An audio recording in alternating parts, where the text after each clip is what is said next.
yesterday was the worst day. And he called me. He said he went to work, and he got there, and everybody was working, and he was working. He said, but every time they moved their hands and their arms, it was like they were coming at him. They were coming after him. And that's another thing. He used to think people were coming after him.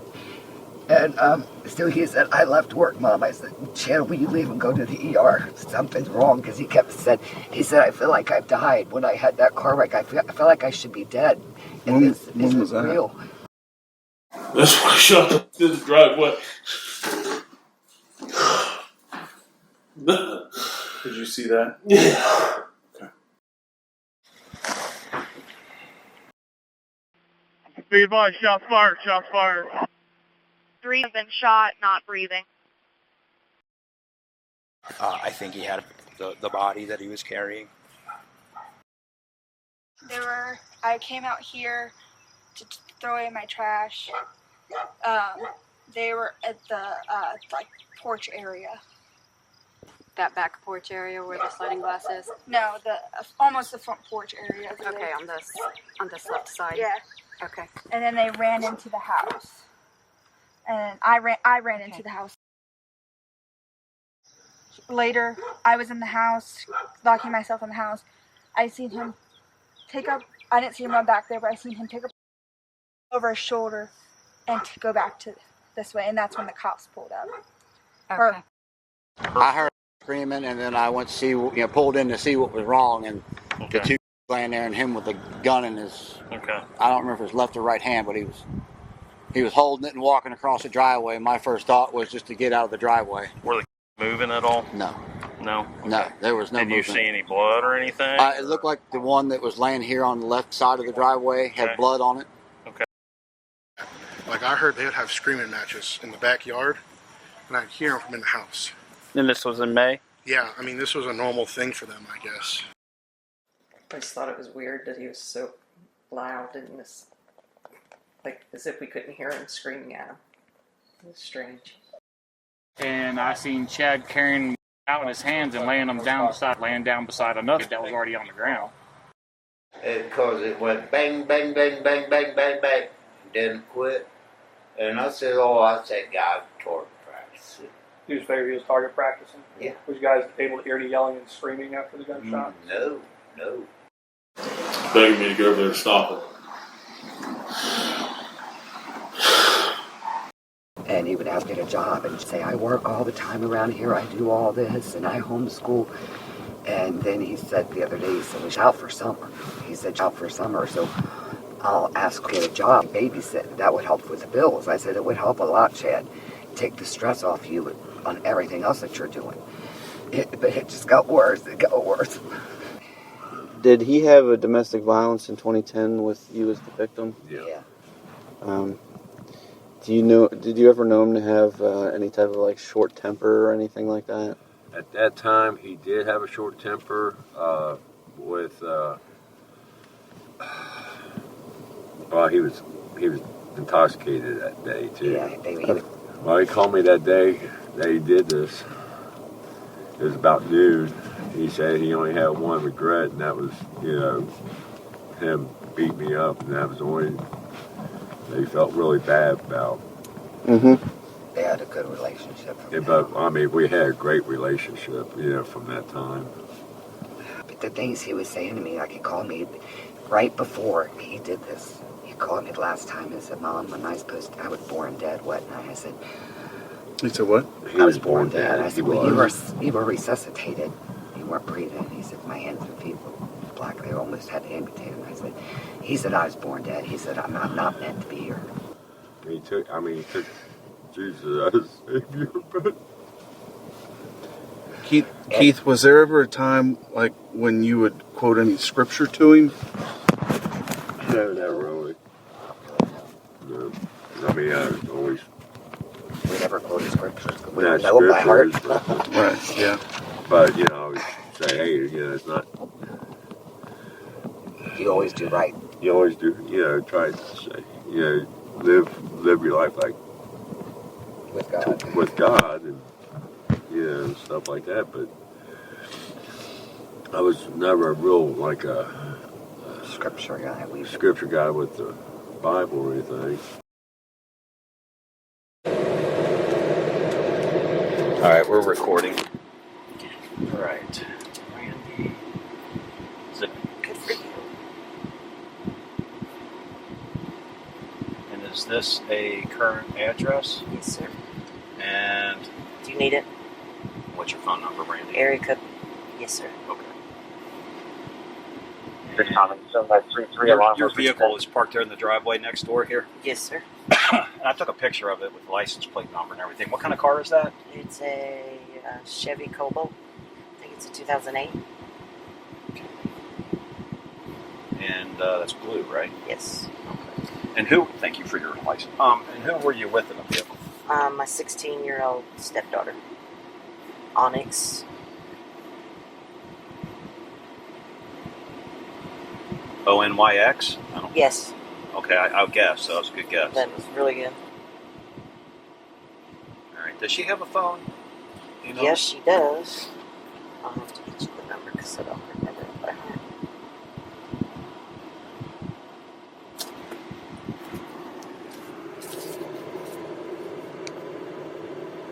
It is area code. All right. And the driveway that you're parked into, whose home is that? I am not sure. The lady witnessed. Okay, so were you dropping off your daughter? No, Why? we were on our way to go to this end, and an officer passed by us flying, and I see. We got back on the road, and we pulled right up where the officer stopped in front of the driveway, and I'm like, oh no, I need to turn around. And the next thing you know, as I'm pulling into the driveway, we're seeing the cops chase the guy, and he disappeared in the trees. And then another person grab us and pick him up and take off running, I guess, towards one of the ambulance. And then other medical staff coming and getting down on the ground and trying to do CPR or whatever they could for that is laying under the sheet. Okay. All right. So. And then I watched y'all got the guy and walked in and put him in the car. Okay. So when you pulled, let's back up. So when you pulled into the driveway, you immediately observed one of our deputies? Yes. And they were running across the yard at one of the guys. The person in the car in front of me didn't even get out of their car yet.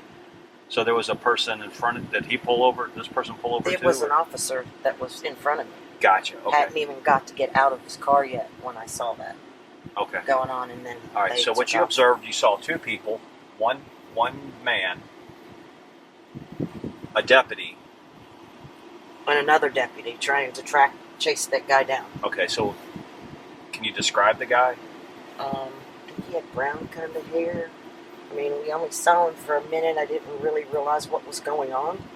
Did he have shorts on, blue jeans? He had pants, blue jeans on. Long pants? And a shirt, I think. Do you know what color shirt? No. Okay. Did it, I didn't realize what I was watching go down. Yeah. And then it sunk in. So. And what was it that sunk in? That was the shooter. Because the officer said there's an active shooting. They got him, and... Did you see a gun? No. Okay. And he had, what I know now is shot. All you observed, you didn't see any running? No. All you observed was, tell me again. The guy running. Two officers trying to chase after him. They disappeared in the tree line, so I didn't see when they got him, or caught him. But I know they got him, because then they walked him up and put him in the cop car that was right in front of my car. Okay. And so you're pointing over here, so... He was running through the yard, the driveway, crossed... Okay, so running from the location of your car... No, he was running from the location of his house. No, I know, but I'm talking about just direction. Yeah. So from the kind of direction of your car, not near your car, but... so he's going from... What would be from really... The yard? Okay. The front yard? From the house that you're parked at towards this house where the camper is. In between the camper and the thing, it's where he was running. Okay. All right. That's all you observed? That's all I observed. You didn't hear any gunfire? No, sir. Did you hear the deputies, verbalizing to this man to stop or... No. Drop a gun? Did you hear anything like that? No, sir. Okay. Did you hear any screaming, hollering, anything No. of that sort? Okay.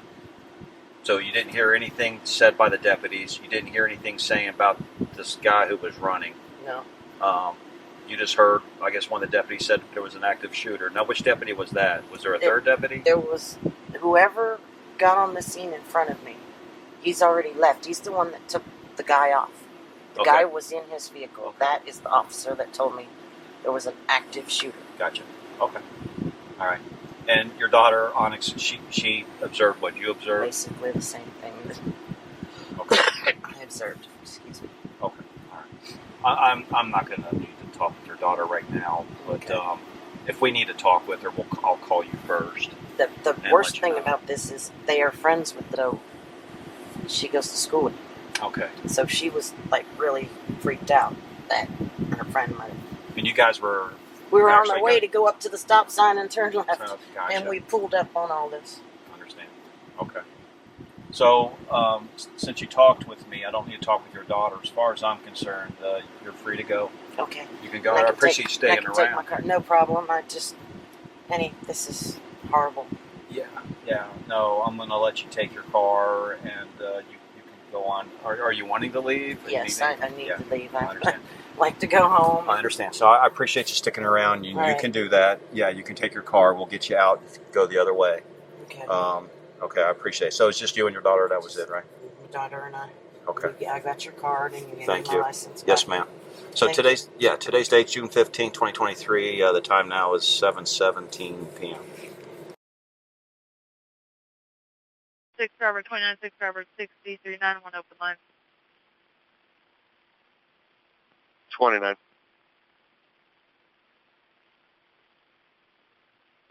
Open line screaming. 29, we're both in route. Both units in route 1616. 6 Forever 2963, the background screaming might have got EMS dispatch now as well. 29, you clear in route 27. 6 Forever 2963, the call taker advising possibly said that been shot and then the phone's been laid down. 29, you're clear. Cool. 6 Forever 8773, clear as well. Somebody chilling out from Williamsburg. Clear. 6 Forever 51, checkup.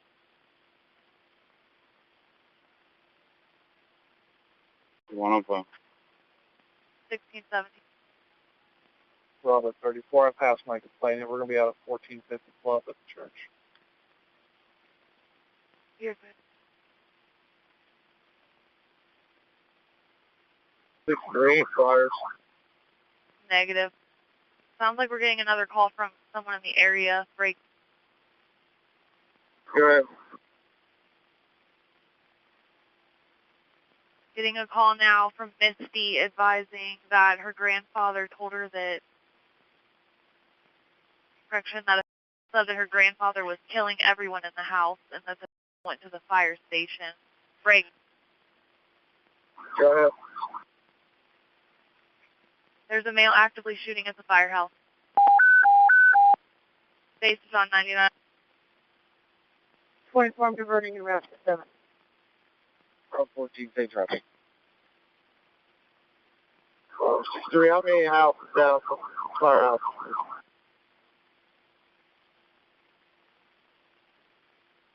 You're clear. 34 diverting.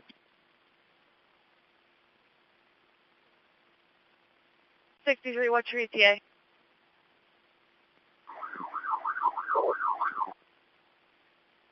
At 5, 6 out. As far as we can understand, no one's been hit. All the occupants of the fire station have been advised to get inside. Yep.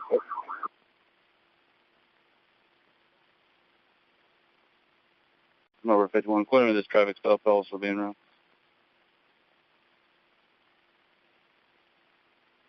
Just so everyone's aware, somewhere in the mix there's a that ran from the original house that was going to the firehouse for help. Not sure where it's at now. 63 here, clear. Do we have a description of the male shoot? Negative. This was called out that the shooting was occurred by the fire station. They all are back inside of the firehouse. Okay.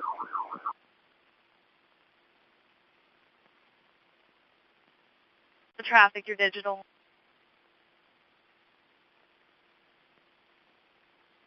Gunfire.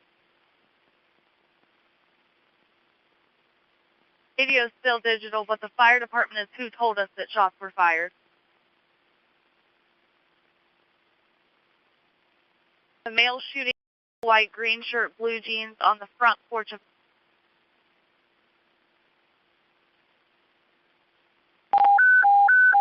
All units responding to the shooter is a male, white, green shirt, blue jeans who's on the front porch of... They're 3 minutes out. 3 have been shot, not breathing.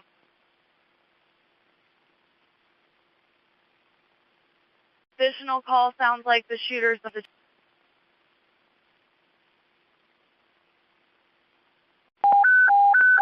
Assist units en route. Sounds like the male's still on the porch. There are multiple in the yard.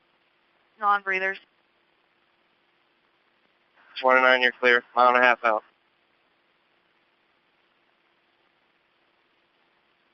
We're putting air on standby.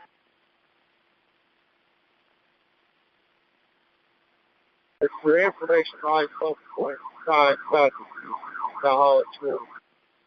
I can't copy. We're getting ready to be 37 here. Thanks. You'll driving out. Let's just do it now. Hey, Sam, just give us a tack channel. Just stay on primary. We're short-staffed right now. Everyone can just switch to inquiry.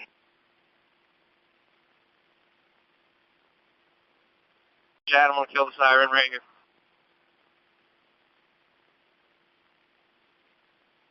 The that went to the firehouse is advising them that the male shot the...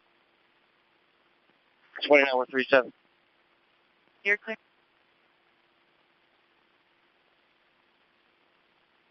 Hey, Sarah, is the shooter still on the porch? Do we know? We've asked. That's the last place we've been told that he was on the porch. Okay. Is it doing with a rifle? Do we know?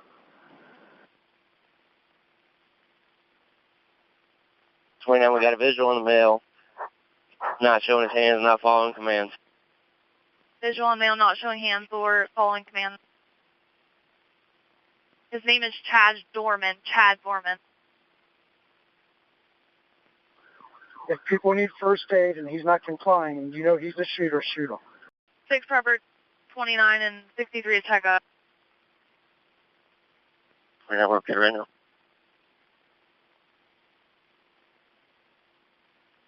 EMS, the stage, and air care is going to go ahead and fly whenever any units can advise. Robert 72. Go ahead. If those guys can confirm that there's people that need first aid and that's the shooter, he's not complying, they need to take care of the victims. If they have to shoot him, then shoot him. 6 Robert 29, 6 Robert 60. Come on, get EMS in here now. Shoot down.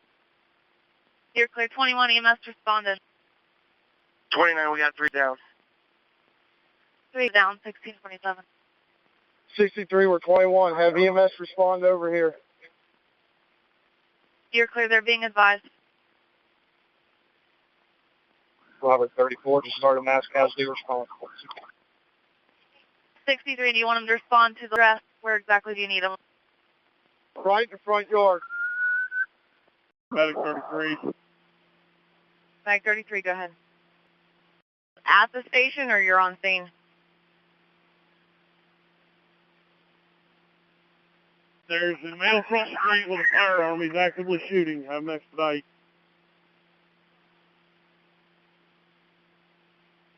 You're clear. Male actively shooting at 1618. Engine back 32 responding.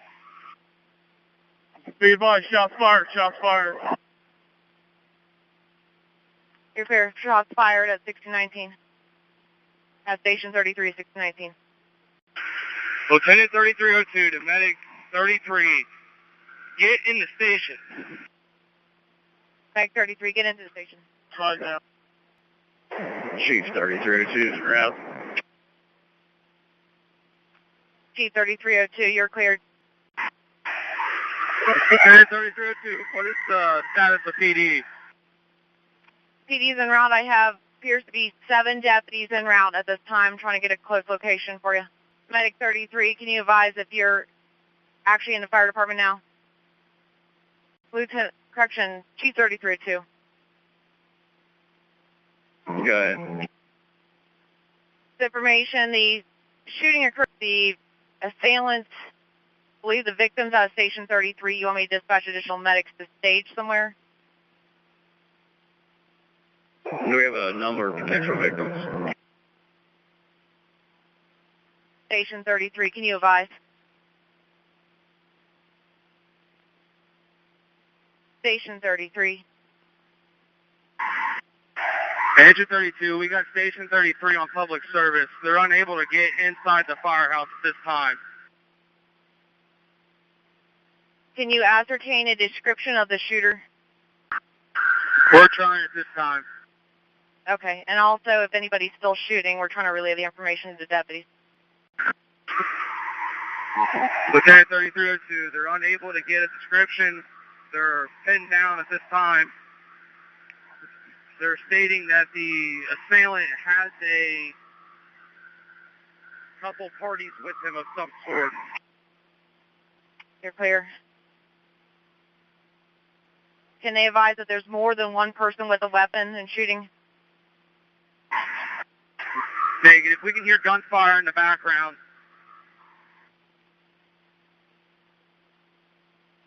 Lieutenant 3302, do you want me to dispatch additional medics to stage somewhere? Dispatch 2 additional medics. Have them stage at Bethel to Richmond. You're clear. 2 additional medics to stage, Bethel to Richmond, 1522. Medic 32, turn your sirens off. Medic 32, shut your sirens down.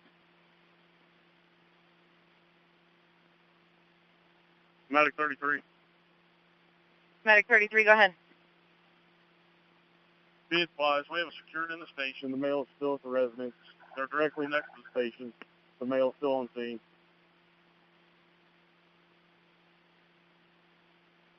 Do you advise reference any victims? IFP shuttle.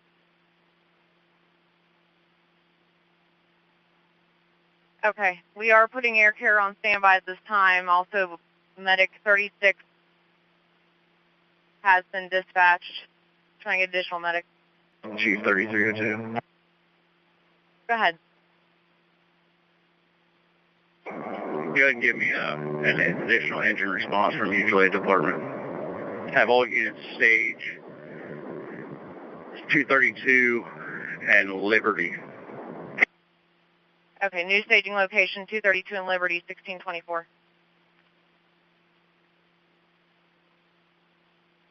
Station 33 confirming the members are all inside the fire department now. Just when I came inside, you can go outside. Station 33 units are secured in the building. Show engine 32, medic 32. Stage. Okay, engine 32 and medic 32, stage 1625. Chief 36 en route. Chief 36, she'll be responding. Just information, Fireground 5 has been assigned for this detail, and they're requesting that you stage. It's going to be 232 in Liberty. Clear on all. Medic 36, you're clear in route 1626, you're clear in staging area. Medic 36 clear on staging. Did they assign a staging point? 232 in Liberty, 232 in Liberty. Medic 36 clear on 232 in Liberty. Medic 45, we're also clear on the staging point.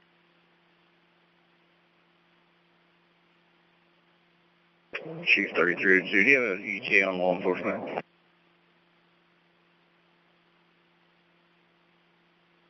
I have 2 deputies that are on scene. Stand by. I'm trying to read through the notes, reference the mail. Lieutenant 3302. Information. They do have a visual on the mail per PD. He's not following commands, but go ahead. Lieutenant 3302. Related PD, we had a bystander call. There's a patient laying down in the backyard. Okay, PD's requesting that you respond in reference to the mail they're out with. And where's the 34 at? Correction. The backyard. You're requesting us to respond in per PD, correct? Okay, stand by just one for me. Rescue 66 en route. Rescue 66, okay, 1628. Need EMS to respond in per PD to the Support 32 is en route. Support 32, copy June route 1628. Correction, it's a 32. Medic 32 is going to be on the scene at the shooting. Station 33 is staging at Station 33 until further. Okay, Medic 32, Engine 32 on scene. 33s are staging at the station until now at 1628. Chief 3302. Go ahead. Only 2 more medics. Confirming 2 more medics. Yes, correct. Confirming that was address correct. Affirmative. Unit information. Air care is flying. Can you advise a point of contact and landing zone? Land them at the 33s. I'll get you a point of contact here in a minute. You're clear. Landing zone will be at the 33s and point of contact here shortly at 1630. Station 33. This is Deputy Hawkins. It's June 15th, 2023. It's 5:34 p.m.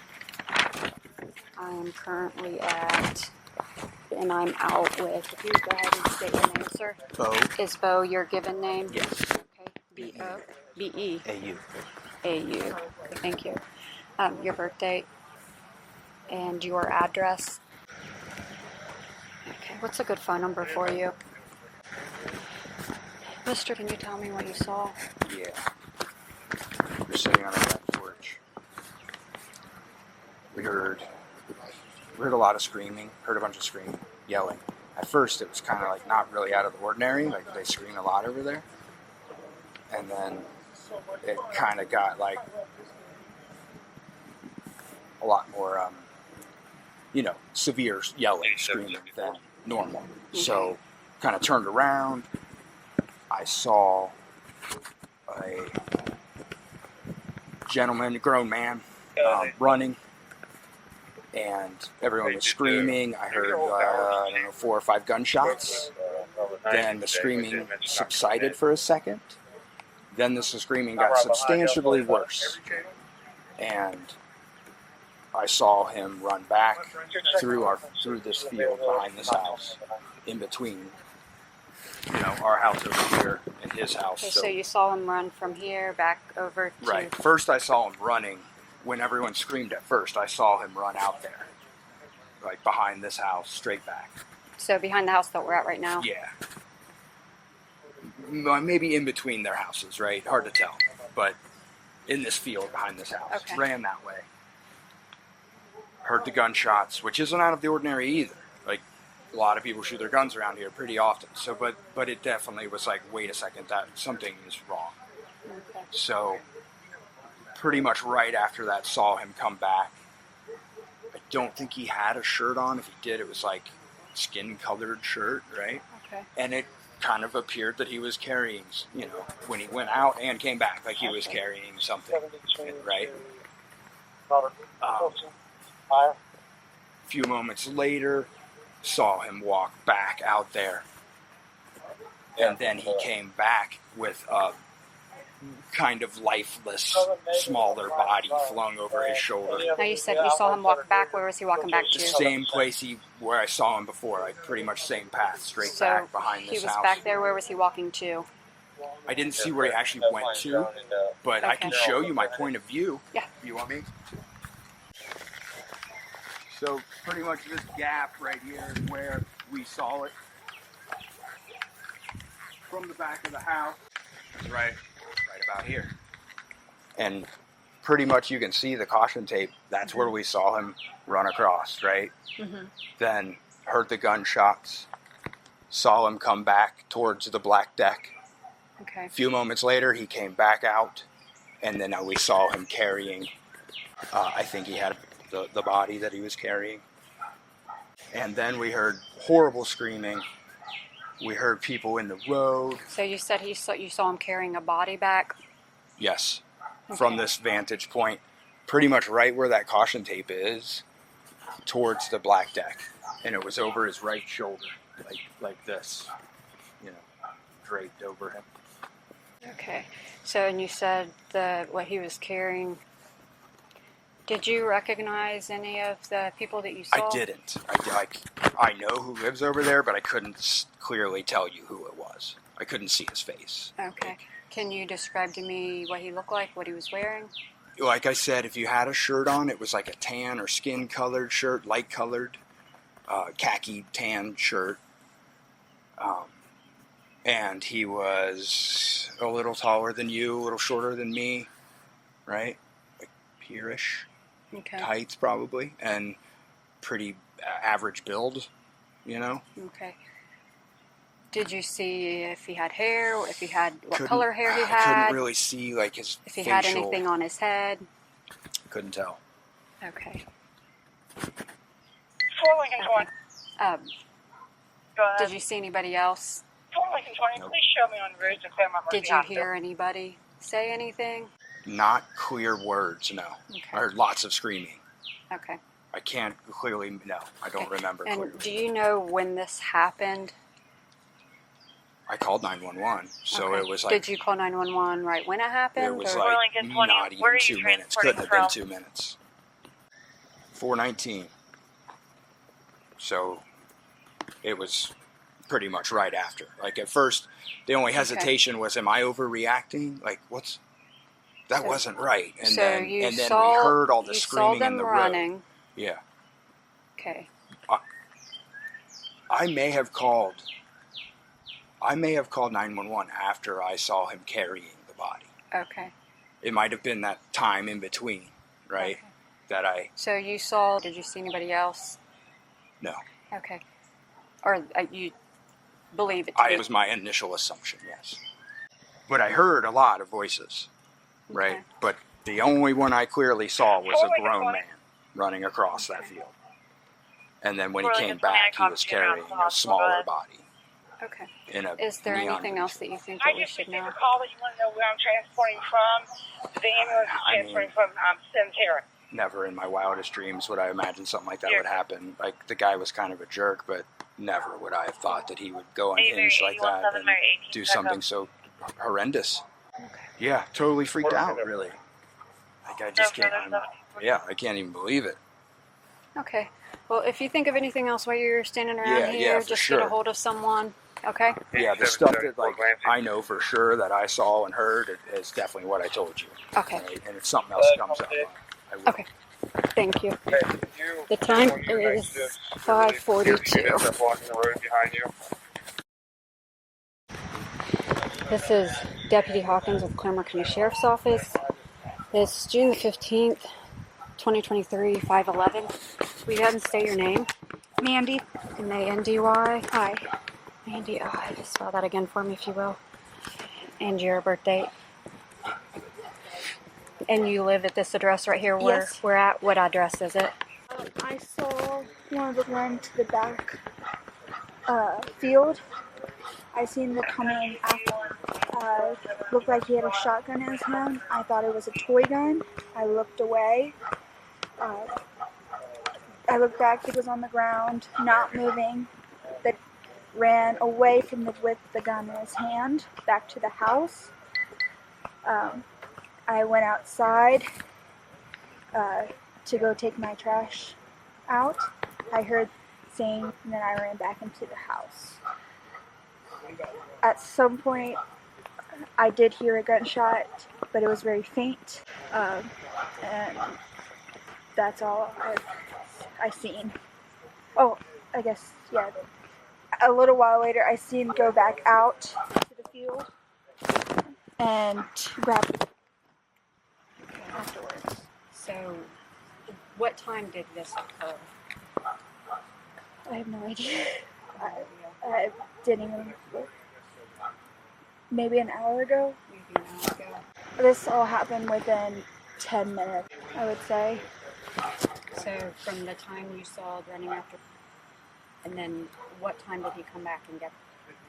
Probably 10 minutes, 5-10 minutes later. It wasn't a long period. You said it's. So are you familiar with these people? Yeah. Where do they live? They live right next door here on the corner. Okay, which house can you point to it? The grayish blue house. This darker colored Yes. house right here with the pool? Yeah. Okay. You said, and you recognize him to be? Yes. Okay, what, can you describe what he looked like and what he was wearing? Maybe 5'10". He has like dirty brown hair. He had a black brownish shirt on, t-shirt with blue jeans and boots of some sort. So he had black brown t-shirt on, blue jeans. Yes, and some boots of some sort. Okay. Do you know what his name is? Chad. Chad. Do you know his last name? I do not. Okay, how long have you lived next to him? A month and a half. We haven't lived too very long. Okay, and you said he was chasing after, and you said it was his? Yes, it was his. Okay, so you're familiar with him? Yes. Okay, what did they look like? He was short.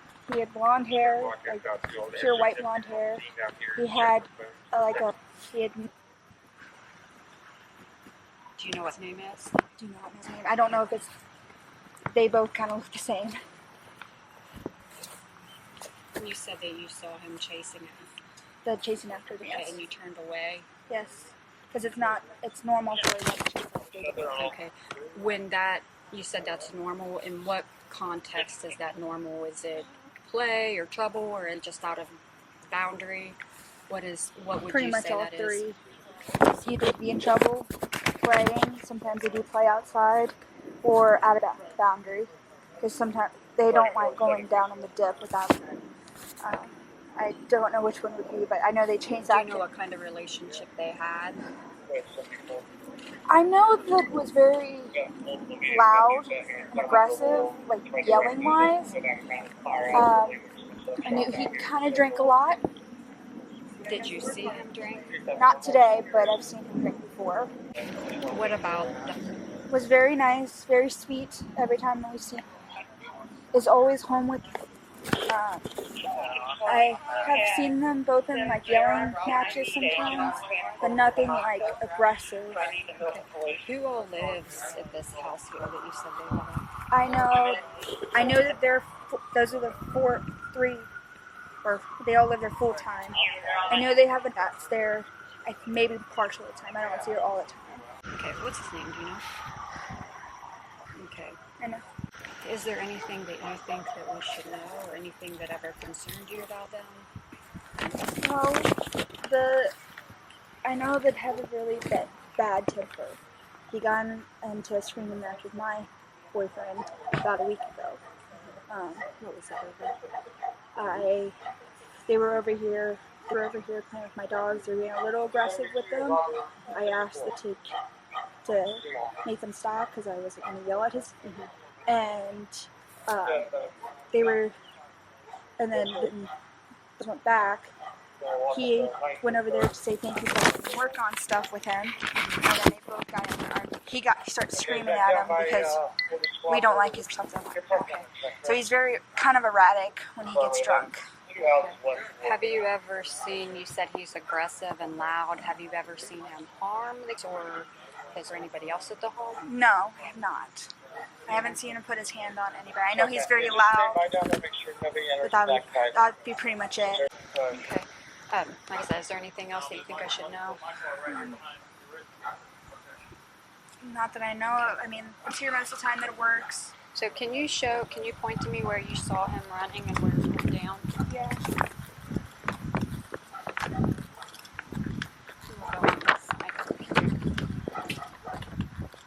So you said that you you were back here. I was at my back door, looking out the back door.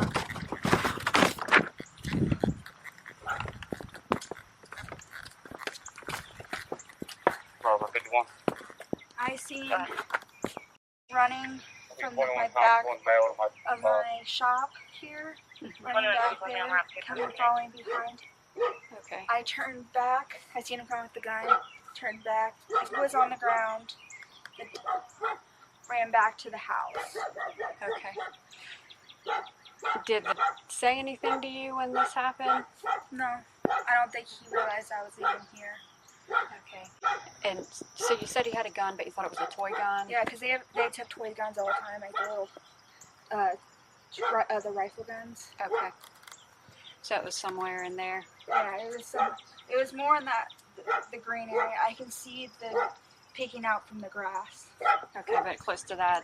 Yeah, closer to the vegetation back there, straight ahead. Yeah. Okay. And I knew something was wrong in that. Now, where was when you heard? I came out here to throw away my trash. They were at the like porch area. That back porch area where the sliding glass is? No, almost the front porch area. Okay, on this left side. Yeah. Okay. And then they ran into the house. And I ran into the house as well. Now, and I didn't even think of it. At this time, did he or did he not have the? He did not have. Okay. After all that happened, later I was in the house, locking myself in the house. I seen him take up. I didn't see him run back there, but I seen him take up over his shoulder and go back to this way. And that's when the cops pulled up. Okay. Or a few minutes later, the cops pulled up, and after that, I just stayed in the house because I didn't know what was going on. Okay. Is there anything else that you can think of? Mm-mm. Okay, we'll still be around. That's if you fine. think of anything, just get a hold of somebody. Okay. Thank you. The time is 5:21.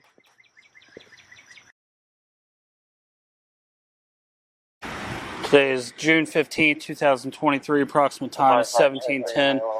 Currently on scene speaking to neighbors in the area of this incident. Available for a few minutes.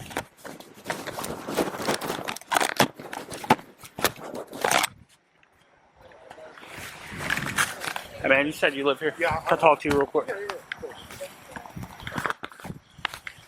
So I'm Corporal Glancy with the Sheriff's Office, obviously. I'm just going to get a brief summary. That's fine. Let me start out with your first name first. First name is Nicholas. Show my ID if you got it. Yep. Sure. Yes, I do. We just moved here like at the beginning of May. Okay, so. And I have some chosen words for the neighbors, so I'll give you whatever you want. Okay. And what's your address, Nick? That's the address I just moved from, but I just haven't had time to change. Okay, that's fine.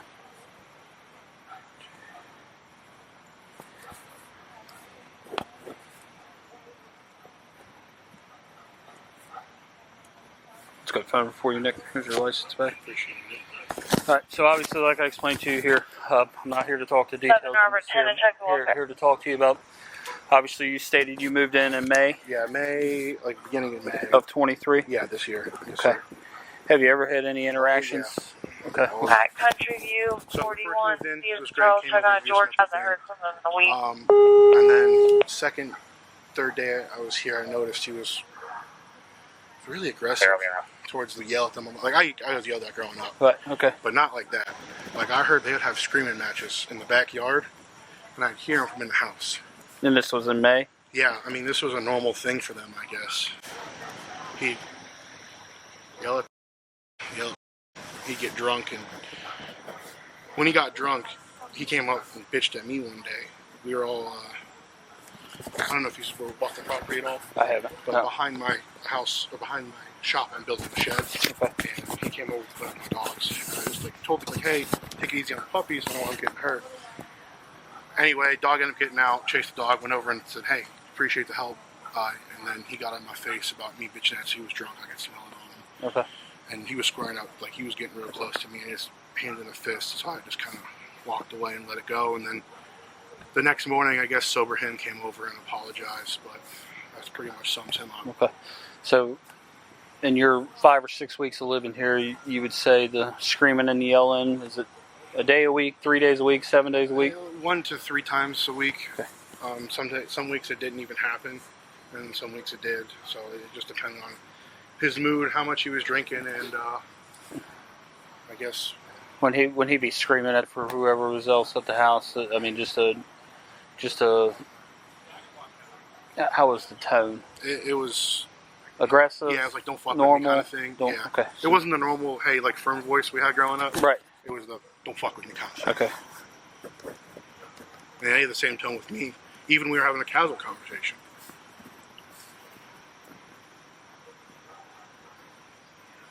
Okay. I'm gonna have one of our detectives come down and talk to you. Okay. So you're gonna be home? Yeah, I'm gonna run the restroom, and my parents are coming. Okay.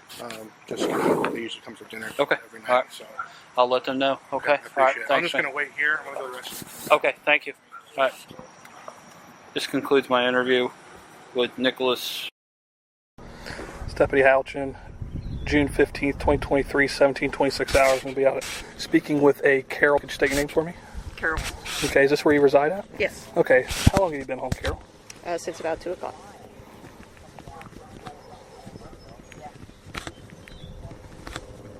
Okay. Did you hear or see anything today in regards to the incident that we have going up on the corner? No, I just happened to look out the window and saw some ambulances and stuff, and just... Do you know around what time that was that you saw that? About 4:30, 4:40, something like that. I'm not sure exactly when it was. Did you hear yelling and screaming at all prior to you noticing the ambulances? No. Did you hear any gunshots? Did not. Okay. Don't hear much in our house. It's pretty solid. Okay. So after you noticed the ambulances arrived, did you notice or hear anything else that would have been concerning to you? Did you hear any yelling or screaming after that? No. Any gunshots after that? No. Okay. Dog was a little agitated. That's kind of... The grandkids got to love it. You gotta tell me what happened. We had an incident up here, shooting incident that we're investigating. So right now, subject and interest is in custody. Okay, but right now we're just investigating. Okay. Right now I'm doing a canvass to see if there's any witnesses that may have seen or heard anything. Right. Okay. Okay. Do you guys have cameras that would face over there or capture any audio? We do have that camera. Is it motion only or does it record all the time? It records motion. Only at motion? Yeah. Okay. Do you want me to look at them and see if I can see anything? If you wouldn't mind looking at it I'd say between 4 and 4:20, okay, just to see if there's anything caught, whether it's any kind of noise or anything like that, to see if there's anything caught between that time frame. That might be helpful to investigators. It started at 4. It's hard to see. No, you're fine. I mean, it faces down this way. It's probably not going to capture anything up there. I just wanted It might have caught sound if you wanted to. Yeah. You said that's at 4 right now? Yeah. And it plays real time unless you want me to speed it up. No, that's fine. We'll just let it play for right now, see if we hear anything.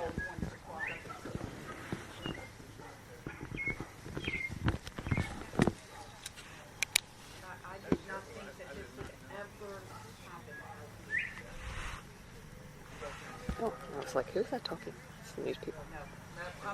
You want to go in the house so it's quieter? Or? Yeah, if you don't mind.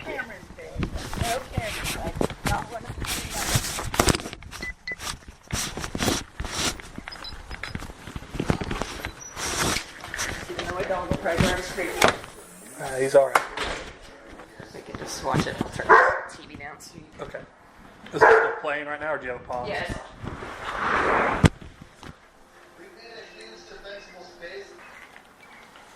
So outside everything we already talked about, is there anything else that you feel that we didn't cover that you want to add? No, like I said, I didn't even know anything until I didn't hear anything. All right. Well, I'll go ahead and conclude the recorded interview for now, and I'm going to Okay. conclude at 17:31 hours. It's Deputy Halchin, June 15, 2023, 18:13 hours. Still out. I'll be speaking with a Carol again. You mind stepping over here, hon? Okay, so you kind of overheard some of the conversations having with your husband. I'll just kind of ask you some of the same questions. So the house I'm talking about, if you start heading up to the intersection here, it'll be the first house on your left, okay? The dark gray? Mm-hmm. So do you know personally? No. No? No. Okay, do you know if they have any, or how many people live in the household roughly? I know it's in. I I've only heard 2 different voices, so if there's more, I'm not sure if there was a smaller one. Okay. And do you know anything about their history there? Have you witnessed anything personally that you'd find odd and out of the ordinary? The was very vocal, always yelled very loudly at his aunt. I just thought it was weird that he was so loud and this, like as if we couldn't hear him screaming at him. It was strange. Hello. And have you witnessed anything personally? Acts of aggression or violence towards you, or maybe just throwing stuff around the property? Just I could hear them yelling. How often do you hear that? Well, she would yell at us in the summer almost every day. And he was always screaming at him. I don't know that he worked, so. I understand that is it confirmed that you captured the audio, and that's what I was audio? just going to tell you. My thing will only save timestamps here for you, man. 5 minutes at a time. You don't see anything, so camera faces kind of the road this way, but you can hear it all in the background. So it's not motion activated. It's no. Okay. Yeah, it is. It's motion. Is. So, but the sound's always on. I mean, it always Gotcha. records it, Okay. and it'll keep it for 3 days. Is what I pay for. So, okay. If you all need something to get it off of there, I'd be more than happy to let you have my phone. So are you able to? Can you just pull it up and show me real quick? I just want to look and see if there's a way to. I mean, here's the. Okay.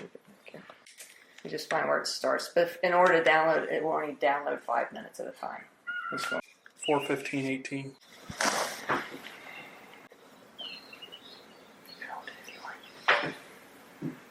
I've got multiple timestamps for just different things over like a 10-minute period.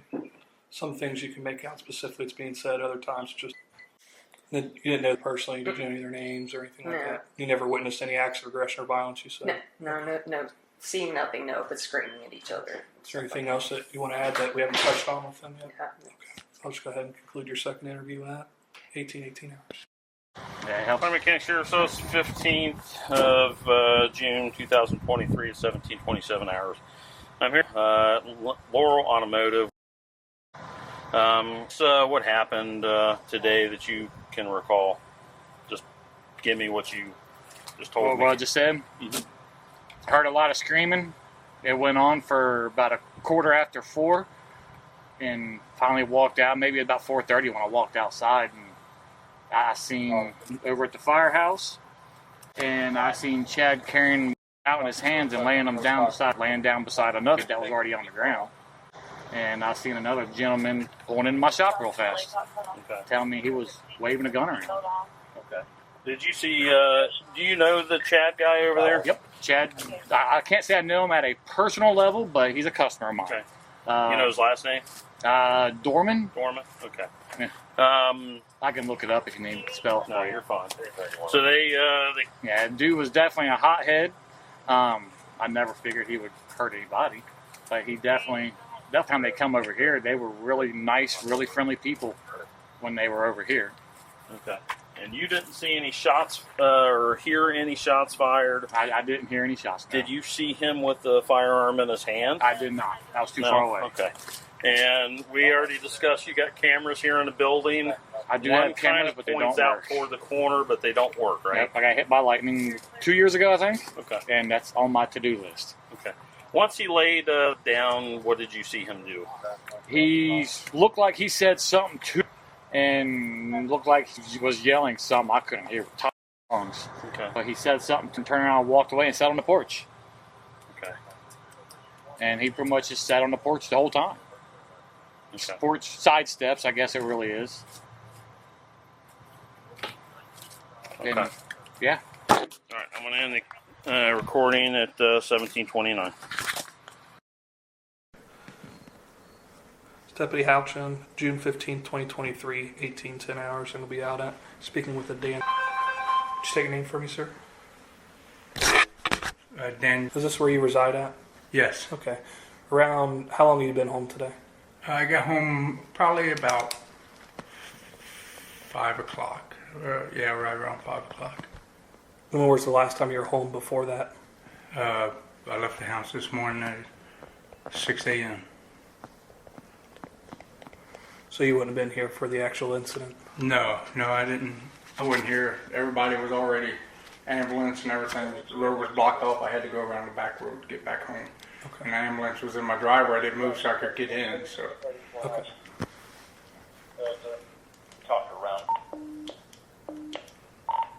Stand by. I'm in an interview. So again, you didn't witness anything? No. Okay. Do you know the people up here on the corner?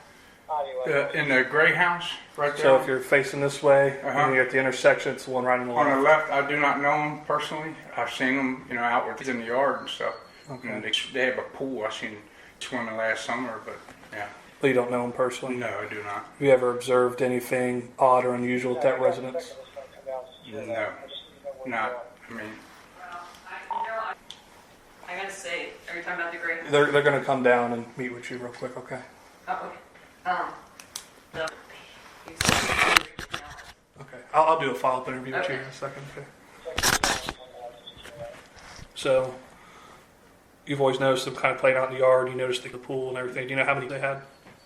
Had what? You know how many they have? I think there was 2, maybe 3. Okay, and do you know anything about the relationship that you've witnessed personally? No. Okay. And do you know if there's a adult male that lived there with this? Have you seen? Yeah, there's one male. I've seen him out there with the jet. And do you know any of their names at all? I do not. Okay. All right, so you didn't witness anything, and you're gone during the time it happened. You just know that 2, 3 live there, and male live there with them. Mm-hmm. You know nothing else outside of that? Mm-hmm. All right, I appreciate it, sir. If I need anything else, I'll do a follow-up interview with you. Sure. I'll go ahead and conclude this at 18:13 hours. This is Deputy Houchin. It is June 15th, 2023, 18:53 hours. I'm out be speaking with a Darlene and Larry. Could you guys state your names for me? You state your name for me just one at a time. Darlene. Larry. Is this where you guys both reside at? Yeah. Yes. Okay. So you guys are aware that an incident occurred up on the corner up here in Claremont Boulevard. Yes. So if you're going up towards the stop sign, you get to the intersection of the house right on your left there. Yes. I know you guys told me you only lived here a couple months. Is that correct? Right. Yeah. This is my daughter's house. She got married and moved out, and we moved in. Okay, that's fine. Do you know them personally up on the corner? No, I don't. Do you know about how many people live there? From what I understand, there was. Is that just what you heard, or have you? That's what my daughter told me. Yeah. Her daughter used to live here. She lived here so 6 she years. got married. She knowed them on the corner. Have you personally witnessed them out there in their property before? Just driving by or by chance? No, I haven't. Okay. Have you ever heard yelling or screaming or anything coming from that direction? Not just today, just on any day in particular. I've heard claims. That's about it. Okay. Now, in regards to today, you guys said you heard the gunshots? Yes. How long have you guys been home today? Since about 3:30. 3:30. Yeah. Somewhere right in there. And she asked me what was that. Were you guys outside when it happened? Yeah, because it went bang, bang, bang, bang, bang, bang, bang, and didn't quit. And I said, that guy toward practice. You just figured he was target practicing? Yeah. Was you guys able to hear any yelling and screaming after the gunshots? No. Around what time do you think you heard those gunshots? About 3:30. 3:30. Maybe 3:30. Yeah, that was right. Yeah. And I thought it was the little gray house right there. Yeah, You I didn't thought see. our neighbor. And did you physically look at a time somewhere, or are you just estimating what you think the time was? Estimate. That's me. You're fine. And then again, you guys said you didn't hear any yelling or screaming after the gunshots? No. Around how many gunshots you think you heard? Just rough estimate. 6, 7. I don't think I heard that many, but I wouldn't. It was like bang, bang, bang, bang, bang, bang, bang, and didn't quit. And she said, what was that? I said, I believe that guy's target practice. Sound like 22. I know nothing about those. You guys don't know anything else about that outside of what your daughter told you, and you've never physically observed anything? No. You guys have cameras on your house that would have captured the audio? No. The only thing I listen for is coyotes. I hear you. Other than that, I'm fine. Okay. Is there anything else you feel we haven't covered you'd like to touch base on? No, that's because That's about it. Now I'll go ahead and conclude this interview at 18:57. This is Deputy Dellinger, Clement County Sheriff's Office. It's June 15th, 2023, 17:32 hours. I'm here with David. If you live here or work here at Laurel Automotive, tell me what happened, what you recall seeing. Heard some noise and yelling out front. A car came flying into the parking lot, slamming on his brakes, talking about a shooter across the street. A man shot. And from our front lot, I could see kneeling over the front yard, screaming for help, and running to the firehouse across the street. And then I saw a man carry another and let down next to the first. And then he repeated that again, went around the house and came back with a laid down, so they were laying in a row, and he said something. And then he went up and just sat on the stoop of the house and just sat there, and we all just waited for the police to arrive because nobody could go there. He had a gun. Okay. Did you see the gun with him? I couldn't see that clearly. Okay. From over here, I didn't know if he was holding a pistol or a rifle. I didn't see anything, and I don't know what kind of gun it was. Okay. Do you know what he was wearing? Just, I don't know, dark green. His outfit looked similar to, blue jeans and a dark shirt or something like that. Okay. Okay. But it was, Do you recall hearing any of the shots at all? I didn't hear any shots at all. Okay. I mentioned that to the guy that came in our lot in his car, and he said he thought it was a 22, which not make much noise, I guess. Mm-hmm. Okay. I don't know. Okay. But we just were standing here helpless, not knowing what to do. Okay. You have anything further to add, Dave? No? All right, Dave, I'm going to end this at 17:34. It's Deputy Dellinger. It's 6:15, 2023 at 17:15 hours. It's Deputy Dellinger. 17:15, yeah. We go by military. 17:15 hours. It's going to be here at the corner of near the firehouse, actually near Laurel Automotive. Mr. Is that how you pronounce it? Correct. What happened today? I pulled up to the stop signs here. Okay. From 52, and when I come up to the stop signs, I heard screaming.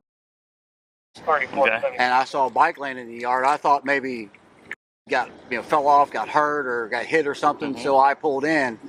Pulled in here to the driveway. Shop? I pulled in the driveway. Okay. And when I pulled in the driveway, I saw the one laying on the left, and there was another laying to the right. I guess there's a camper or something back there. I'm not sure. It looked like there was a laying there, and I hear screaming. I look over, and he's walking across probably about 15 feet in front of my car, holding a rifle. Okay, what kind of rifle was it? If I had to take a guess, it looked at a glance, it looked like a 22. Okay. It was what color was it? It was a Woodstock. Woodstock? Black barrel? Yeah. Okay. All right. Can you describe what he looked like? I'd say he was probably about somewhere around 6'2", maybe 200 plus pounds. He had on blue jeans and a dark green T-shirt. Okay. Do you know that guy? I have no acquaintance with him at all. Okay, Never you met don't him. know there or anything? Once you pulled in the driveway, saw that, what did you do then? I backed out of the driveway, pulled over here, and called 911. Okay. All right. So you're one of the 911 callers? Yes. Okay. All right. Do you have anything else that you want to that you can recall? No. Did you see him actually pull the trigger, shoot any of them? No. You just heard? I heard screaming, and then I went to see, pulled in to see what was wrong, and the two laying there, and him with a gun in his. Okay. I don't remember if it was left or right hand, but he was holding it and walking across the driveway. My first thought was just to get out of the driveway. Were they moving at all? No. No. No, there was no movement. Did you see any blood or anything? It looked like the one that was laying here on the left side of the driveway had blood on it. Okay. And look, I saw the screaming, and I looked like he had some blood but I couldn't tell. Okay. All right.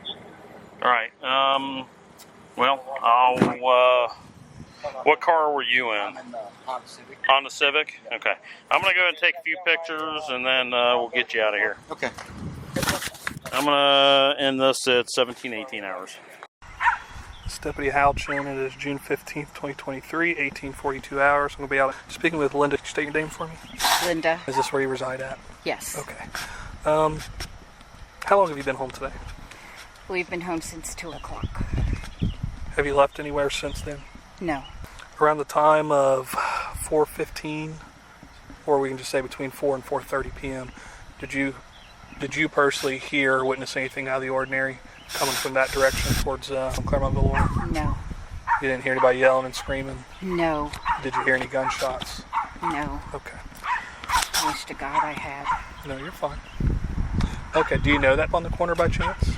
I don't know them personally. I know of them. Can you tell me what you know about them?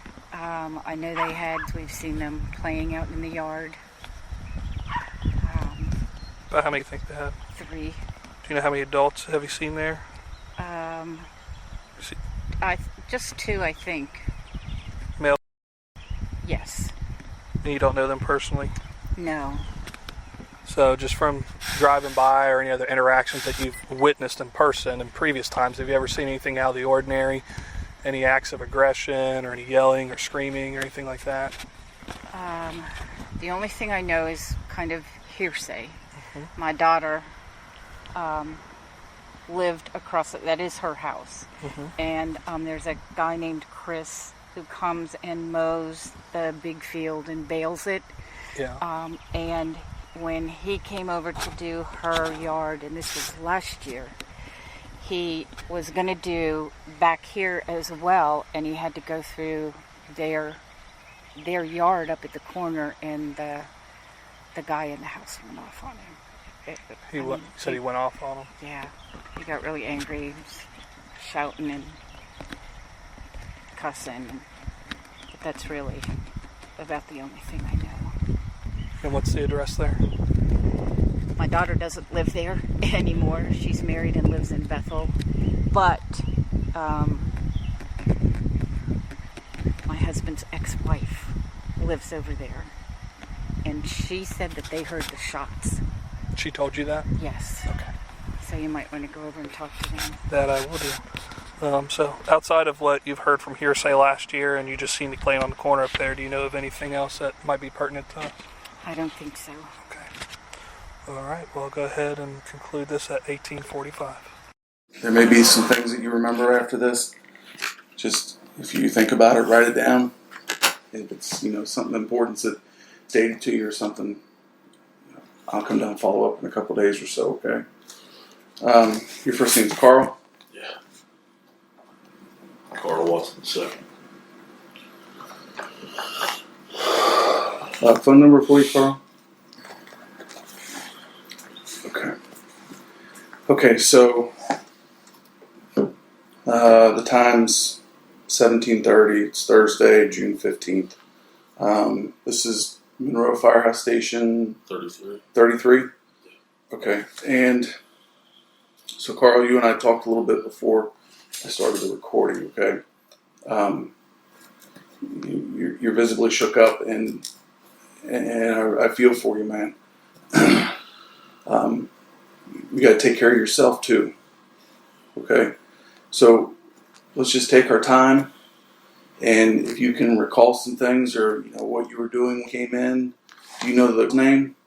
Okay, I think it was, from what I'm being told, it was. Yeah, the one here. Okay. All right. So, where were you at in the firehouse, or? I just walked in the bunker and sat down. Okay. Is that right here? Yeah. Right here, okay, in the kitchen area? We got the tone and come out to get in the medic unit and came running, screaming. We were trying to see what's going on. You run into the firehouse? on the front, out in front of the front bay door. Okay. Yelling for help. And he's killing. And he took off running back outside. No one after. And that's when I realized he was right next door. And heard a couple gunshots.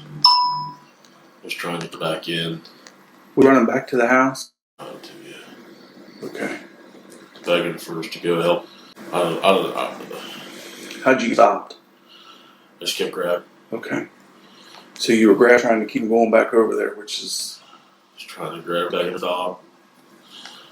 We got over by the dumpsters. Begging me to go over there and stop it.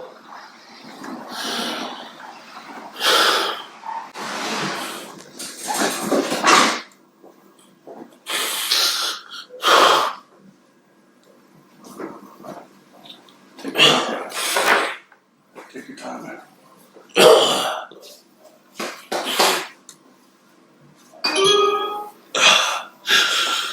That's why I shot up in the driveway. Did you see that? Yeah. Okay. I was trying to get in the firehouse. I was trying to talk on the radio. I don't know what the fuck I said on the radio. There's no shooting.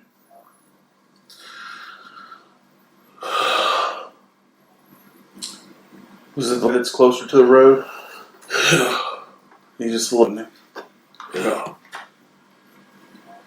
You know what kind of gun he had? Was it a rifle or handgun? Do you know? Don't know. I don't know. I don't even know. It's okay. Just heard the shots and he was running around the yard. Did you recognize him? No. I mean, I know him from seeing him play in the yard. Was it the same guy that lives there? Okay. You don't know. Okay. And I asked who it was, told me his name, and I don't even remember. Okay. At the time I tried to go back out to go over, he was popping off more rounds. Was he just shooting or shooting? You don't know. Just heard him. No. Were you still at the dumpster then? I was trying to get back in the building, and I don't know what the fuck I was doing. It's okay. With you? Were you trying to bring with you or? No, I was trying, then we got in the firehouse, and they got the door shut, and I went back out. I was going to go over, and I fucked up. I didn't go. It's okay, man.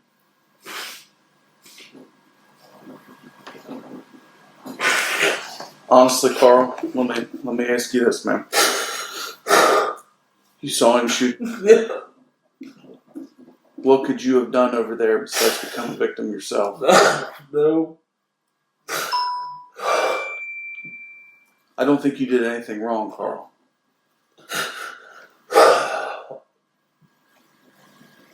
You're unarmed. You didn't have body gear on. What else could you have done, Carl? And I know it's eating you up. I know it is. I mean, I know the feeling because I don't have a vest on. I commend you for running out there and trying to stop her again just to save life. God knows you've gone back over there. I've been dead also.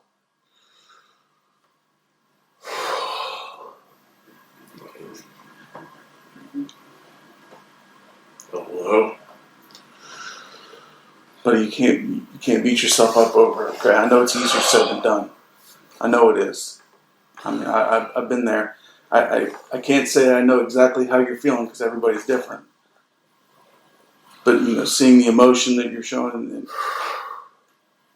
it's got you fucked up, and I don't want you to blame yourself. I should have done something. But Carl, what else could you have done? I don't know. I could have whatever fucking jumped on about it. I don't know. And then you'd be a victim yourself. I know that's what we all want to do, but you did the right thing. I didn't. I watched it out. And I didn't go.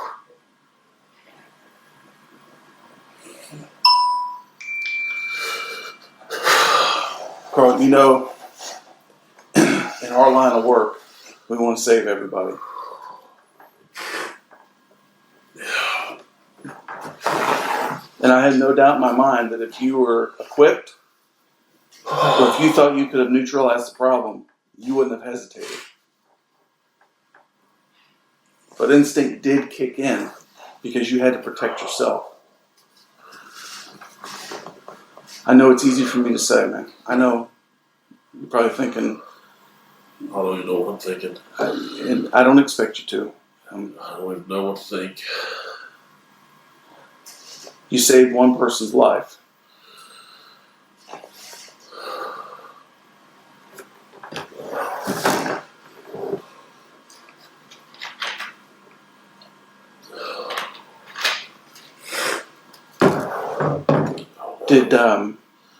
Did you see? Do you remember seeing anybody else outside? Do you remember where he was? Well, it was in the driveway in the yard, and all I could see was a figure. I don't know what the hell he looked like. It's okay. Like, and he's screaming. He was shooting. I don't know. I don't know what the hell they were saying on the radio when I was talking to him. At that point, you really didn't care. You had to get your traffic out. And the way it came out to us was that somebody was in the firehouse shooting at you guys. That's how it came out to us. And then they clarified some things. But Carl, you did the right thing. You did all you could do. I'm gone. Yeah. Begging me to go stop him. But you couldn't. Because he shot you too.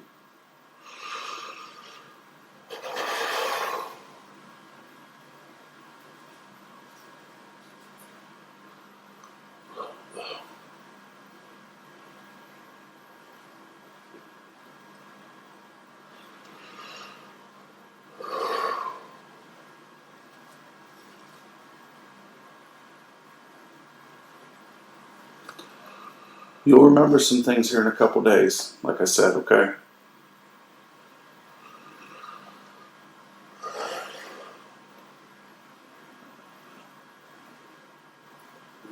I really hope counseling, it helps, man. You gotta get it out. And I know just sitting here talking to me, it's stressful enough, especially after the incident just happened.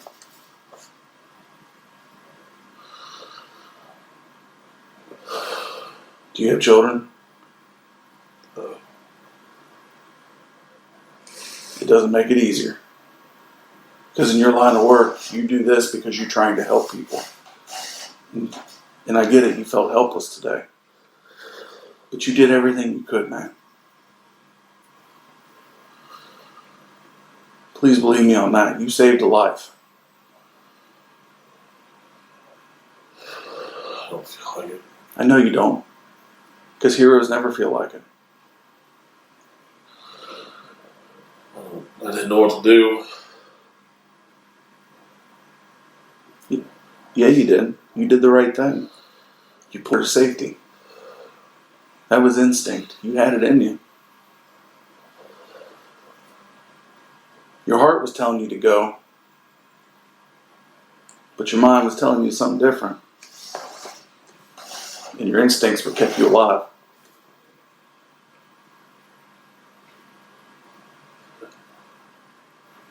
I'm a firm believer in that, man. You saved a life.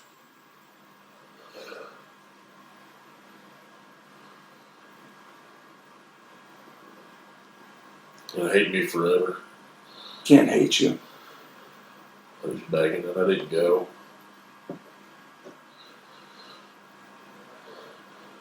In all honesty, you didn't know what kind of fucking mess was going on over there. You just knew people were on the ground and you heard gunshots. And in our line of work, it's the same as we got to keep ourselves safe so we can help somebody else. If I can't get to a scene safe, I ran fire department when I was younger, and that was the first thing they told me. If I can't get there to help somebody, what use am I? and you kept yourself safe. You saved from going back over, and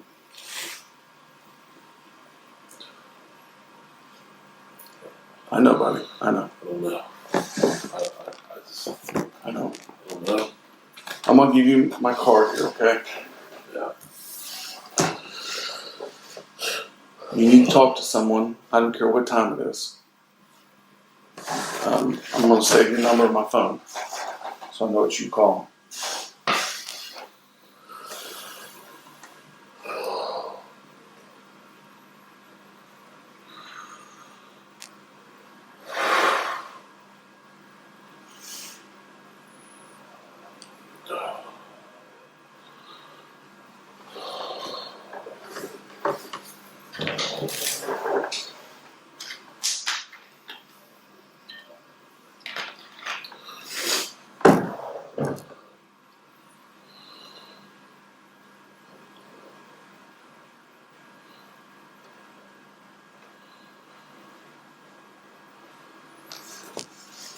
Was the other gentleman with you the whole time? Or do you, it's okay if you don't know. I'll talk to him. I know he was out there. I don't know where he was trying to help me. I don't know. And then when I got him in the building, I told him to stay when I tried to go back. And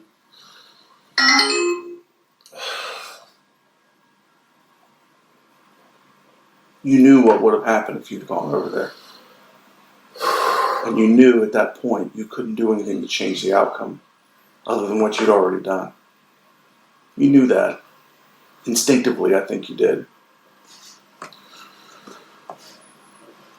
I know it's easy for me to say. It's not something you'll ever get over. But it's something that you learn to cope with in life. And that's something that I learned. And I'll say saved me tremendously. If anybody tells you to get over it, fuck them. They don't know. They don't know anything what you're feeling. They don't know. You heal at your own pace. And the ones that tell you to get over it aren't true loved ones anyway. They don't have your best interest in their mind.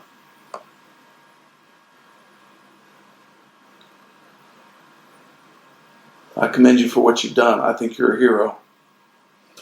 I know you don't. But heroes don't think they're heroes, right? No. That's my opinion. It's like an asshole. Everybody's got one, right?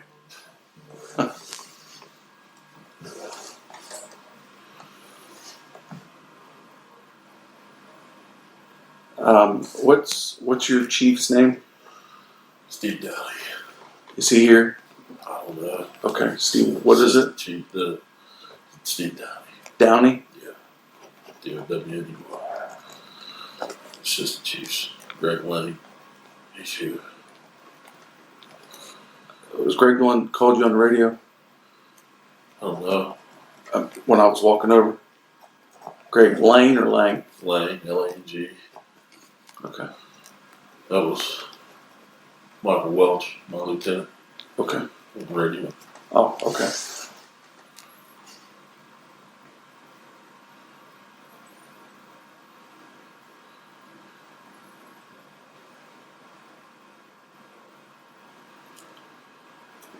Do you know the other guy's name?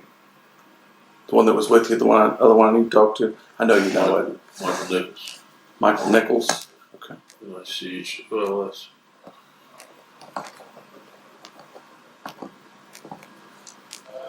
Okay.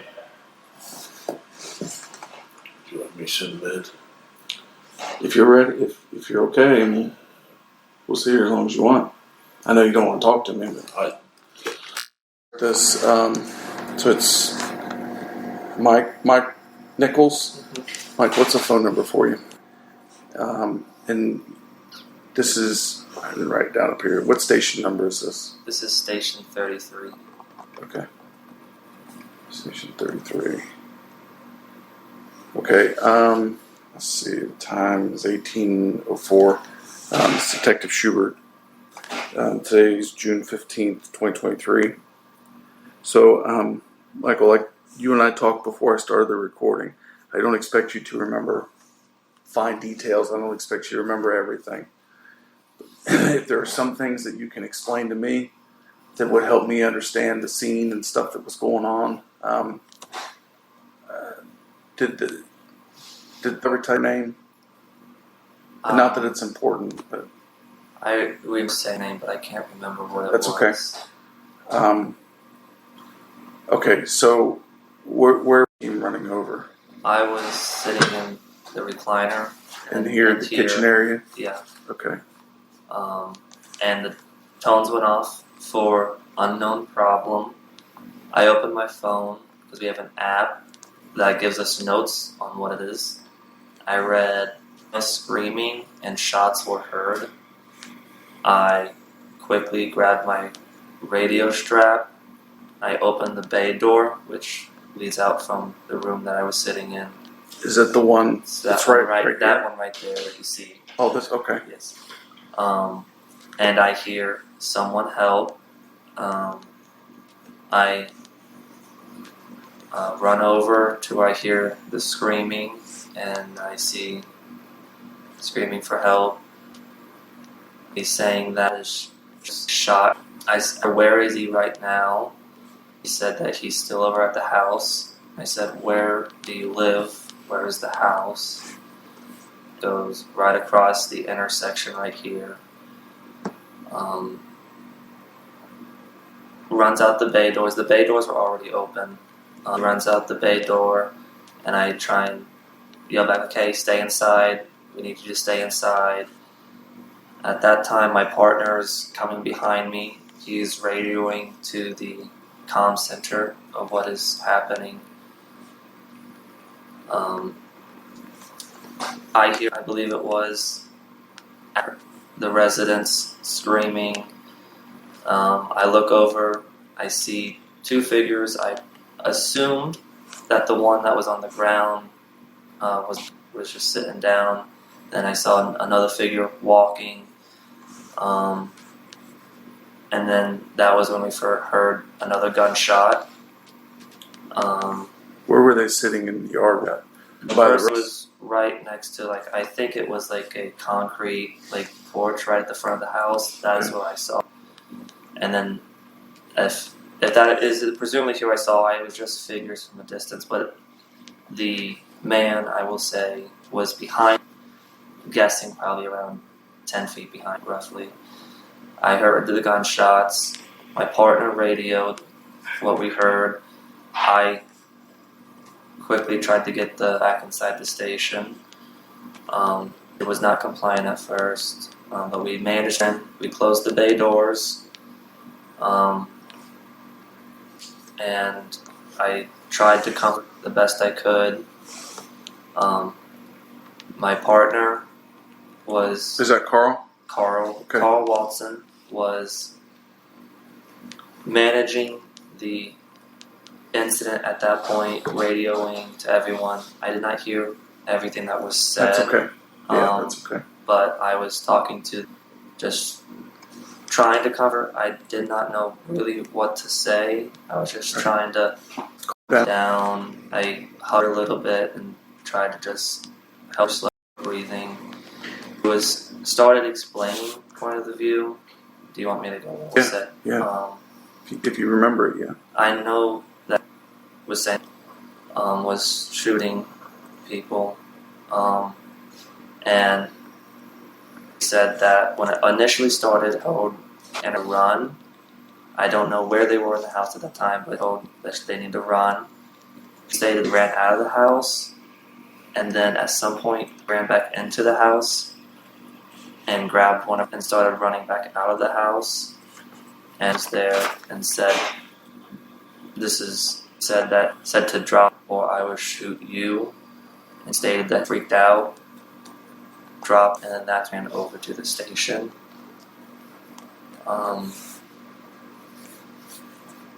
Said that all get shot and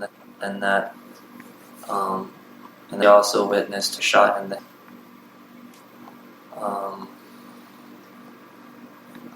Also stated while I was comforting alone, the car was out of the station, stated that that has been acting weird, and gave reference to an incident earlier this week. Said that he came into a room and just acted weird, and then went on to say a different time that was saying, and then I don't quite remember, and I don't know if that was in the correct order or what. It's That's okay. it's, Yeah, no, it's okay. I believe at that point, Watson got information to come over to the scene from the assistant chief of the department. So he grabbed gloves and started running over. Next thing I know, probably 30 seconds later, he comes back in.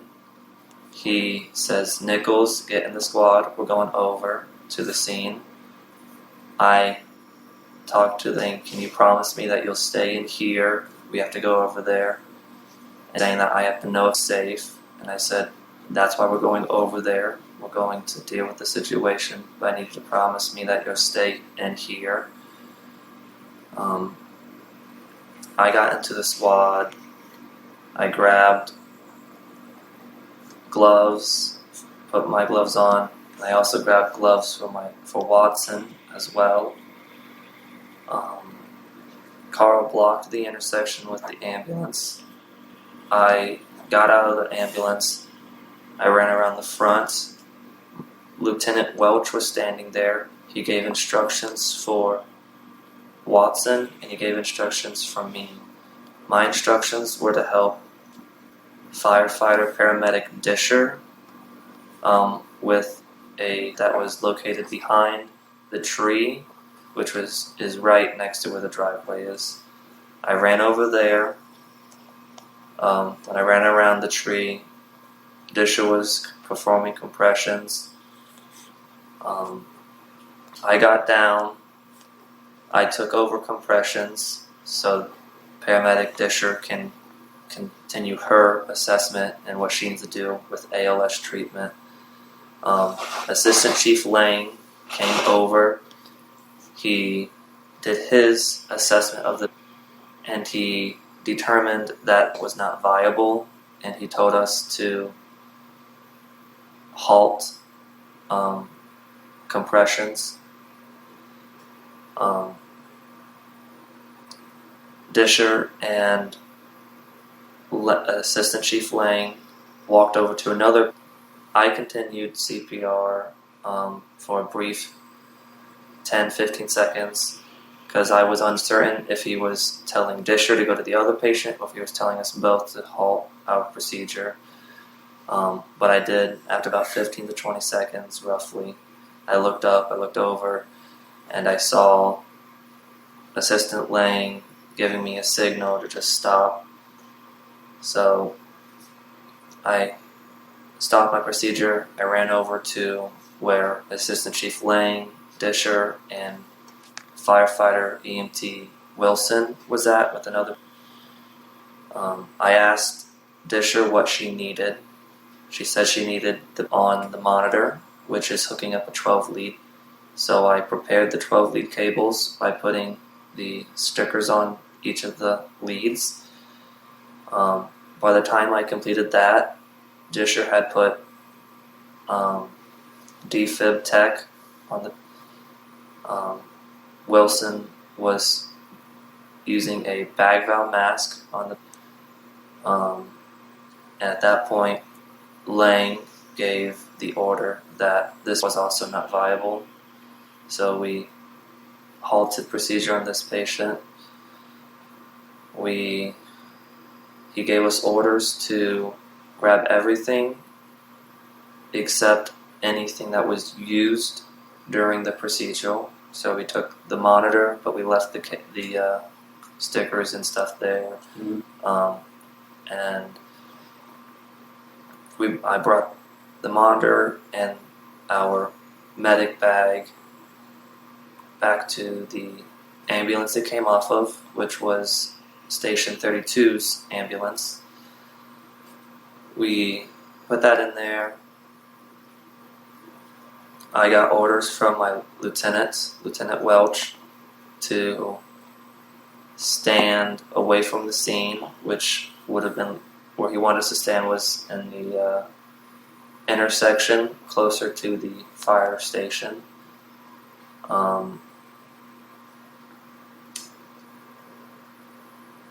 At that time, Let me tell him I'll call him right back. Okay. Hey. Okay. You got it. Go ahead. So you're in the intersection? We were all standing in the intersection. All of the crew, except my lieutenant and assistant chief, were handling the situations they needed to do. At that time, Watson was in distress, so we tried to comfort him the best we could. We were trying to comfort each other as well. At that time, caution tape was also being set up by I believe it was the Claremont County Sheriff's Office. All roads were blocked off. You guys came back over here then?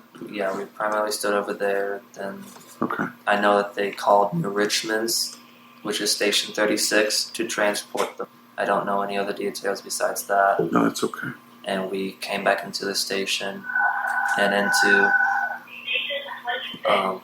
the main bay and just. When you came back over, was still here?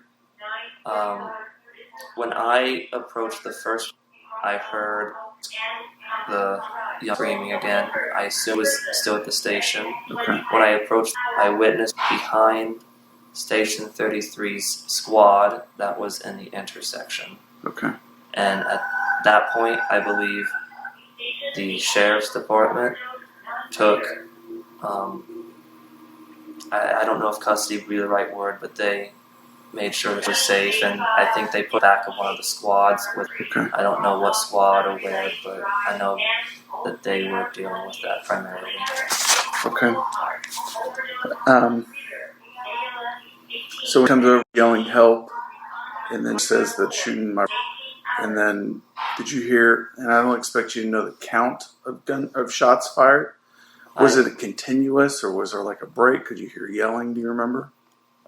I do not remember hearing any other gunshots besides the one that I heard when ran out to the where the base skirt meets the road. Yeah. That's what he was. I tried to run, and that's when I heard one shot. And I believe I only heard one shot. That's okay. And I don't know. Did you look over there? Did you see him? When I heard the gunshot, I also looked up and over. I could not tell if he was shooting at one of the, or... Do you know where he was at? At that time, he was still around the approximate location where I saw him originally, which was around 10 to 15 feet behind the... Up by the house? Yeah. Okay. And then... So, in that incident where I was pleading with us to go over, and we, as much as we could, we tried to reason that we cannot because it's still hostile territory, and he has a gun still. He would have shot you. And if he would have gone over. And says, he's just sitting there, he's not doing anything, he won't hurt you. Almost exact words of what said. And also continues to obviously be sad and screaming. Did you distraught. Did you see him sitting over there? Did you see him sitting down? I don't It's okay know if you don't. if he was sitting down, but I know he was walking around that general area of where it was. Did you see him out by the road at all? I never saw him out towards the road. Okay, just up by the house was where you had seen him, Yeah. and was sitting in the grass. Or if I had another to figure. presume, he was that was next to the house entry door, because that's where I saw. And then once I witnessed where it was, which is what it would be, that is right around where it was. And also, yes, it was next to when I first approached it. Which one would be? So this would be the one right at the house door. Okay. It would be right where the driveway meets the road, behind it the pine tree. Okay. I know that there was a that was carried to the back of Station 32 squad, and was performing compressions by Station 32 crew. I don't know any other details besides that. Okay. Okay. So you gave a very good statement. I don't know if I could remember everything that you remembered, but that you were very focused, and I commend that because you were trying to do your job, keep safe, and help everybody that you could. So you keeping inside this bay and here, you saved life. I know you may not think that, or you may think something different, but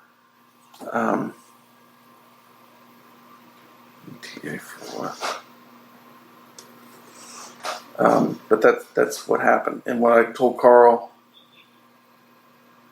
is don't surround yourself with loved ones and get it out.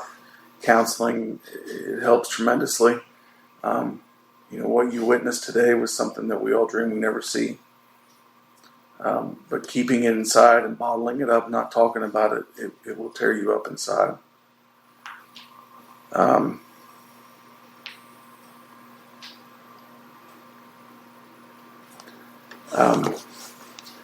I told Carl I'll come back in a couple days, and maybe we'll talk again to see if you remember anything else.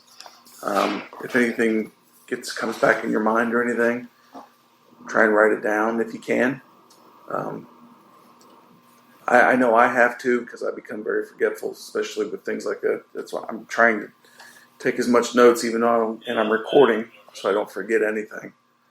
But you did everything you could. And we get in this line of work, we wear different shirts and uniforms, but we both have the same. We all have the same mindset, is that we want to help everybody we can. And you keep them here, you save life. That's my opinion. I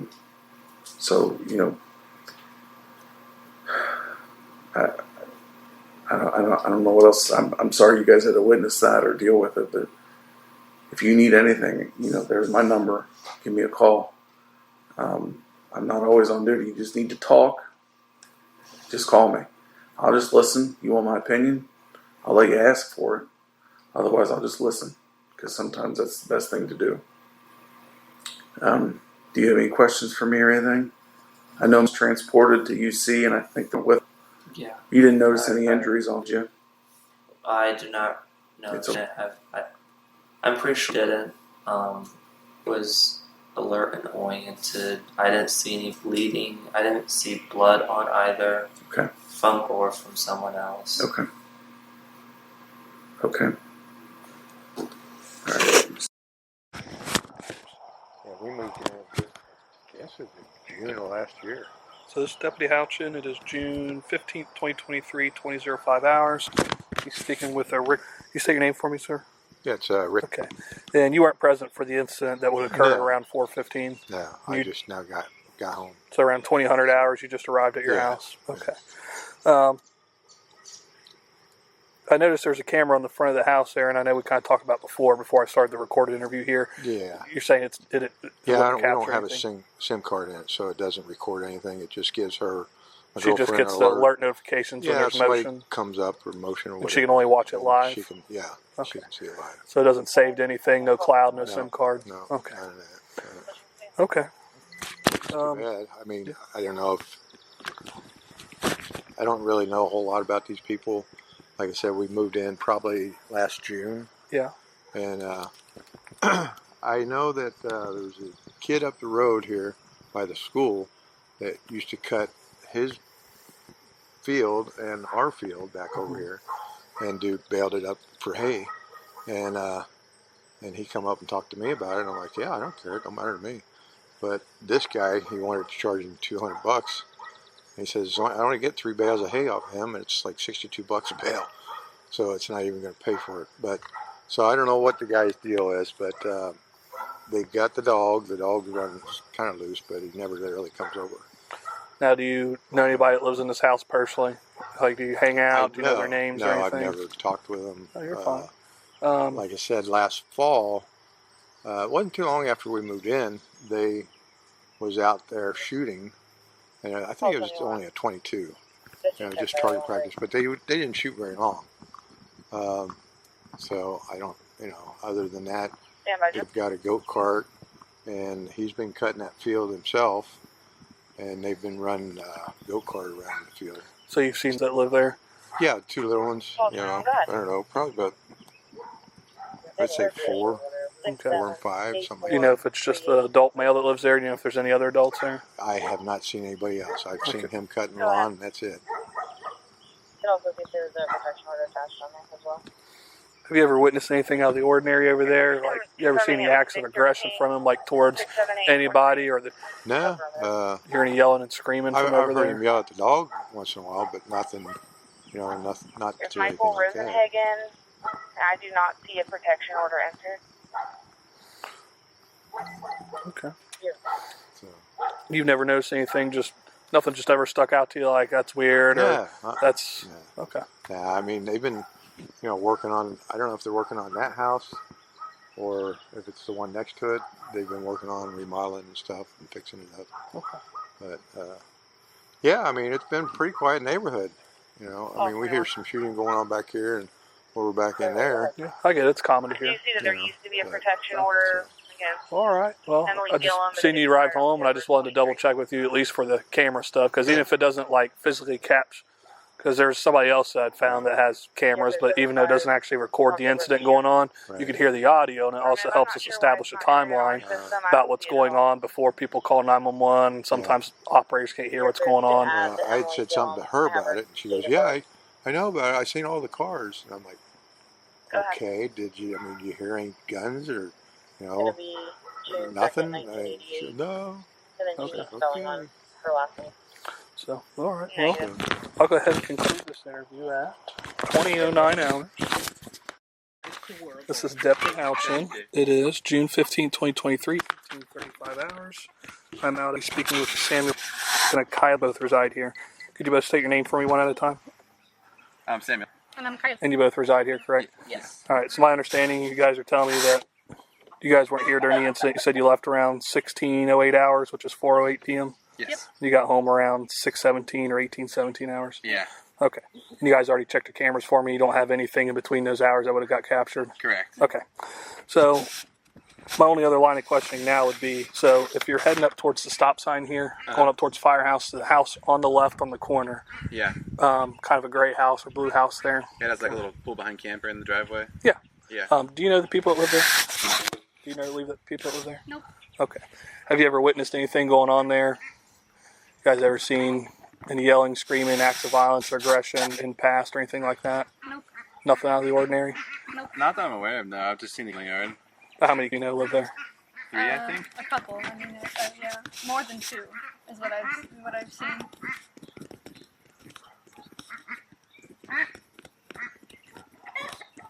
I mean, like, maybe we have heard some... It's hard to tell because a lot of people live over that way, but we have heard a few times up that way, like, yelling and, like... At night. Yeah, and, like, gunshots, but, around here... Yeah. They come from all around, but there definitely has been. Yeah, like more, basically. More at night when we have the windows open, we can sometimes hear yelling. But I mean, again, it's hard to tell who it's coming from.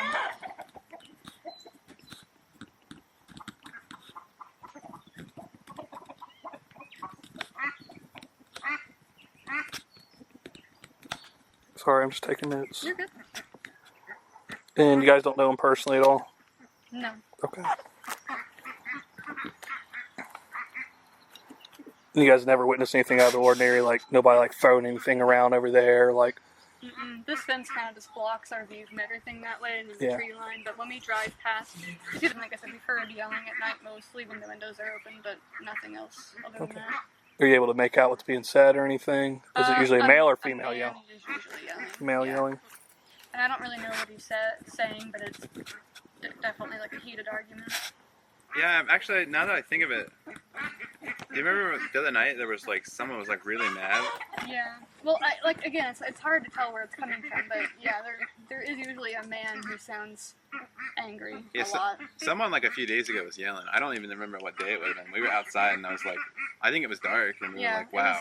We were like, I hope everything's okay over there, because it was. Was it coming from that direction? It was this way, yeah. Was that during the day or at night? It was like dusk nighttime. Yeah, I think so, because I think we were putting the ducks away. Yeah, yeah. So it would have been like 9 o'clock So at night, past probably. 9, yeah. You're fine. Is there anything else you guys want to add to it? That's all I don't really know. Yeah, it's all, like I said, it's hard for me to say, like, because we can't see, but, like, obviously it's from that direction. Yeah. So there's a lot of people that live over there, but. All right. Well, if you guys feel you have any other information you want to share, if you discover something you feel would be helpful to us, you can always just reach out to us, contact us. Okay? Our neighbor did say that the neighbor that was across from her actually did hear the gunshots, like, in person. Okay. And she probably just forgot to tell you, so I just wanted to let you know in case you haven't talked to him yet. I appreciate that. You said the one directly across from her? Yep. So it's kind of, all right. So Yep, directly across. yeah, it's kind of like behind those tree lines, like in a field there. So I Yeah, kind of it's saw it on actually- my way up. It's actually further that way, yeah. It's like, yeah, it's like catty corner that way. If Okay. you walk down the driveway, you'll see the house. All right. They have they have chickens on it? They have animals. All right. Well, I'll go ahead and conclude this interview at 18:39 hours.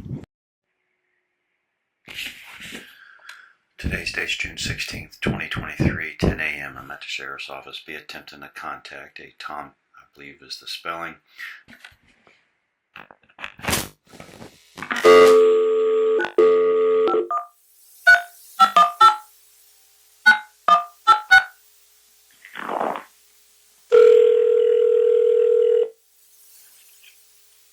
Hello. This is Tom. Yes, sir. Hey, Tom. Detective Robinson with the sheriff's office. My first name is Mike, and I understand you might have some information for us regarding last evening's incident. Yeah, so I worked with Chad last year at some point, and then he got laid off from us, or he actually quit, but then I hadn't spoke with him since then, and then all of a sudden yesterday about 8:30 in the morning, out of the blue, I get this like message from him, you know, and it was basically just kind of asking for my help if I could get him back in the trade. I install fire protection, so he was wanting to get back in the union, but, you know, he talked about, you know, he didn't want to live his life of hell, and we kind of talking and everything, and then as creepy as it sounds, and then all of a sudden, you know, I hear about this last night, and I'm just kind of like, I would tell my wife, and I guess she kind of spoke to her aunt about it, you know, was telling her, because she's friends with a bunch of cops and police officers and firemen, so she suggested maybe I should reach out to you guys, you know, just because maybe his character or something, I don't know, really. Kind of babbling, and I get that, but I'm really kind of like wigged out that, you know, he reaches out to me, and then 6 hours later he's doing that too. So, prior to yesterday morning, when was the last time you had any communication with Chad? Man, it's probably at least 6 months. That's what, I mean, that was the weirdest thing, you know, his text, his message to me, like I kept reading it like over and over last night after I heard about it, because I heard about it late, so, I got back with him later, like 9. I didn't even know until, like, later that evening. Because I was at 9:30, I was texting, like, hey, sorry, hope you're doing good and everything. And then all of a sudden, a little bit later, a guy that also worked with him, started blowing up my phone. I'm like, well, I was just texting this guy back, So, but it already happened. I didn't even realize it. So these texts, do you still have these texts on your phone? Mm-hmm. Yeah, I do. Because I was about to delete them, and my wife's like, no, you can't do that. Yeah, no, we'd appreciate it if you just, can you forward those texts to me if I give you either my email or my phone number? Yeah, I can do that. If you give me your phone number, I can, it'll be easier. Okay, so my phone number is... It's okay. Oh, sorry about that. You're fine, take your time. Okay, go ahead, your phone number. Okay. And I'll screenshot it and I'll send it right over to you. Okay, can you read the text to me? Oh, yeah, I can do that too.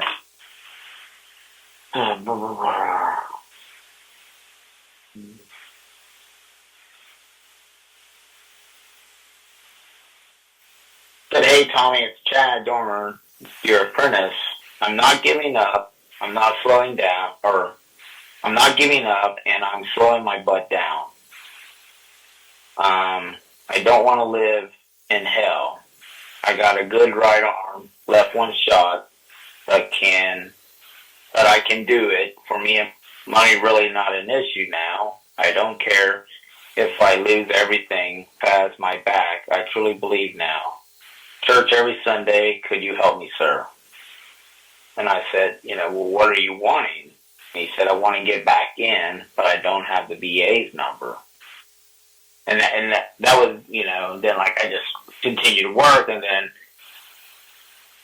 it was kind of like me and Chad. I mean, like I said, he was my apprentice. Kind of really didn't see eye to eye when he was an apprentice, but I didn't think, anything about it. So I was just like, So then myself, I was just like, well, later on, I said, I will see what I can do. Sorry about getting back with you. And then I hope everything's going good. And then all of a sudden, probably, 15, 20 minutes later, that's when everybody started talking about him. And I was like, oh. And so what time did he text you that? That was at 8:28 in the morning. Okay. And you responded back what time? 9:30? Well, I responded right back with, what are you wanting? And then about 9 o'clock almost, that's when he got back with me saying, I just want to get back in. Do you have the VA's number? And that was the last time I spoke, messaged him until 9:33. That was my first time since then, but at that point he was already in custody. Didn't know. Okay.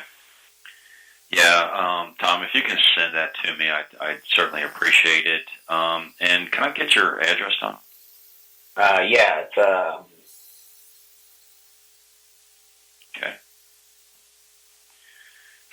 And you said you installed fire systems, is that?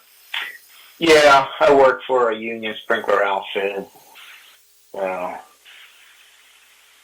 And that's he was an insulator, but then he wanted to get in our trade, and that lasted for 6 months.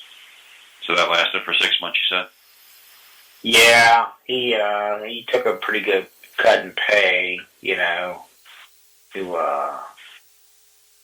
to take our trade because he was a foreman doing insulating, and then when you said insulating, what kind of insulating? What could you just pipe insulation, for like commercial work, plumbing lines, boiler lines, chill lines. That's what he did for most of his life, from what he kind of talked to me about, That's just what's weird. I'm having a hard time because it was like he talked about it playing baseball, and it was being pretty. When the installate, do you know what company he was working for, or? I know he worked for a Thermal Solution a little bit, but so he was working for us. He got in a car wreck, and he was injured, but we really couldn't put him on a job site because, he had a couple broken ribs and he had a boot on his foot or something.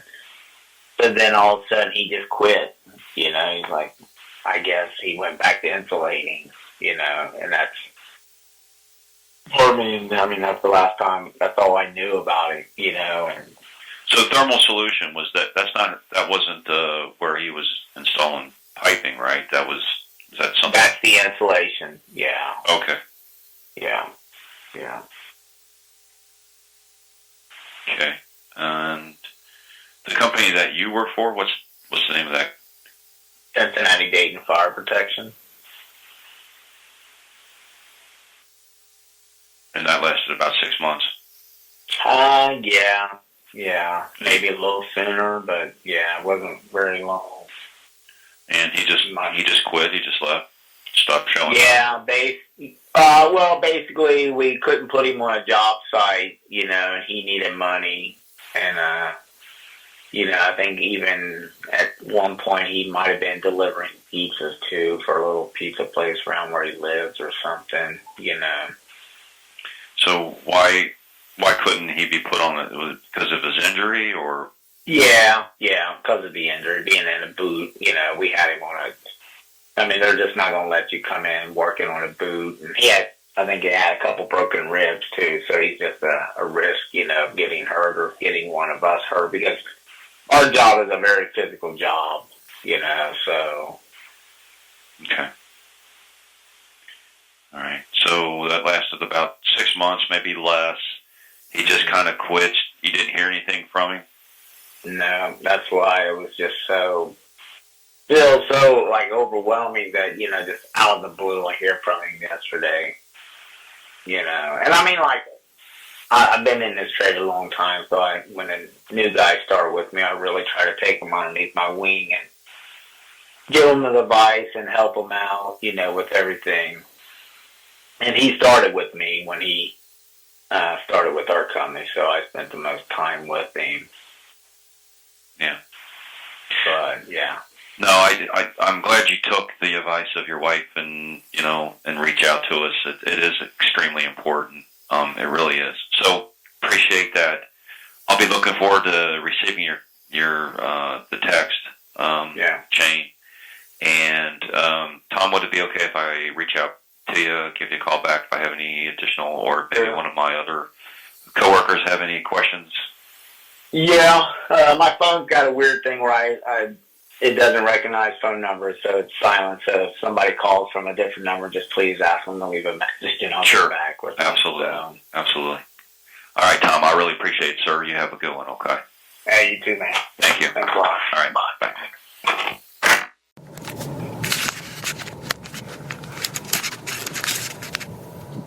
Detective Ross, Detective Schubert, 6/16/2023 at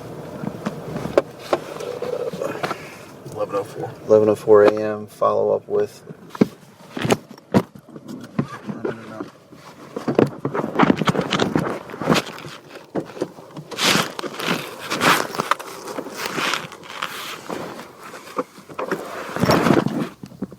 Morning. You live at. Okay, that's where we're here to see you guys.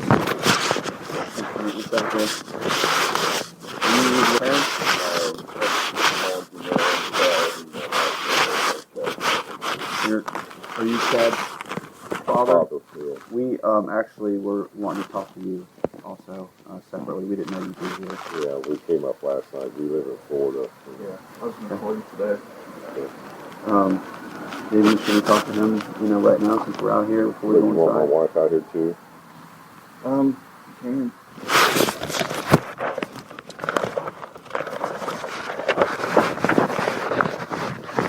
It's a tough one.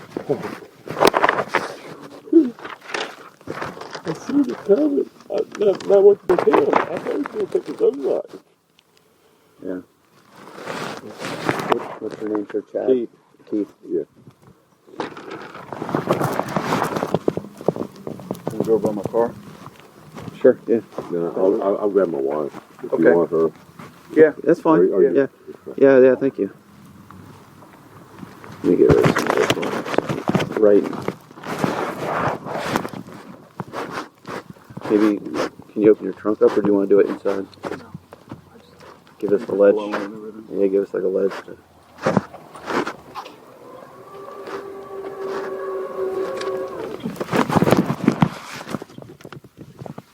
He's in Gloria. I got their address. Doerman? Yes.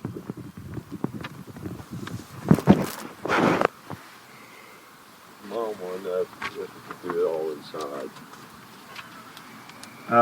We can. There are, some things that we're sensitive about that we don't want to talk to them, because Sean and I interviewed your son yesterday, and there's some things we wanted to talk to you about that we don't want to talk to them about. Okay. Just because, we don't want to upset all the neighbors, looking. Well, they probably don't know why we're here. It's an unmarked car. Everybody knows. Oh, they all know? Yeah, because we used to live here too. And Mom bought our place. When we moved. So they suspect. Would you feel better inside the car? We could go inside the car. All right.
Hi, are you Gloria?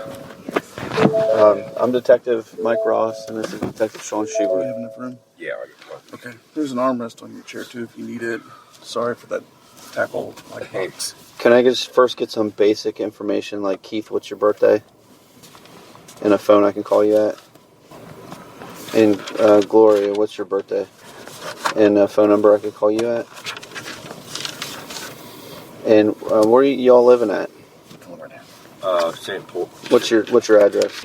Yeah. Florida. Florida. Were you in Port Richey before? Yeah. Okay. Yeah. We just moved. Yeah, Okay. yeah, we just moved.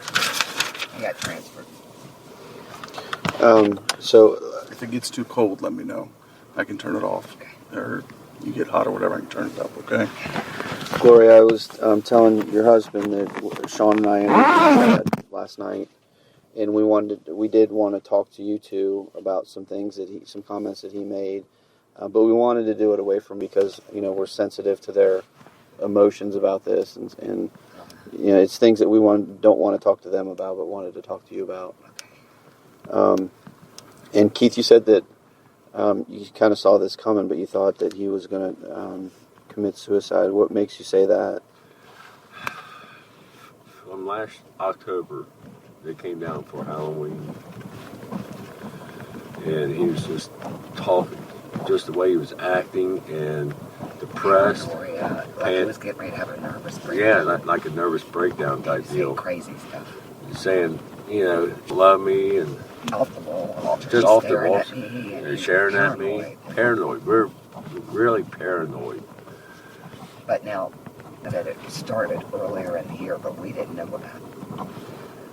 But it's not something that he's ever acted like before. No. I mean, I know. He's been coming and going this past year intermittently, and we've been telling him, we told him in October, we said, you need to get some help. You're going to have a nervous breakdown. For when he works one full-time job, sometimes two. He does it all day. It's a grocery store. He comes home, he cooks dinner after working all day. He takes his baseball. he does. He's constantly with Lynn. Yeah. And he says they fight all the time. Okay. All the time. The neighbors even said they heard him fighting all the time from Yeah. their house. Yeah. So this past weekend, he took the help and spent the whole weekend, Saturday with them, all day Saturday, out running. Best time, his luck being with her, get so much fun. Then Sunday he was with them and did stuff. And then he went to work Monday, and it seemed to start, and they had been fighting over the weekend, because he said, why should I sit here?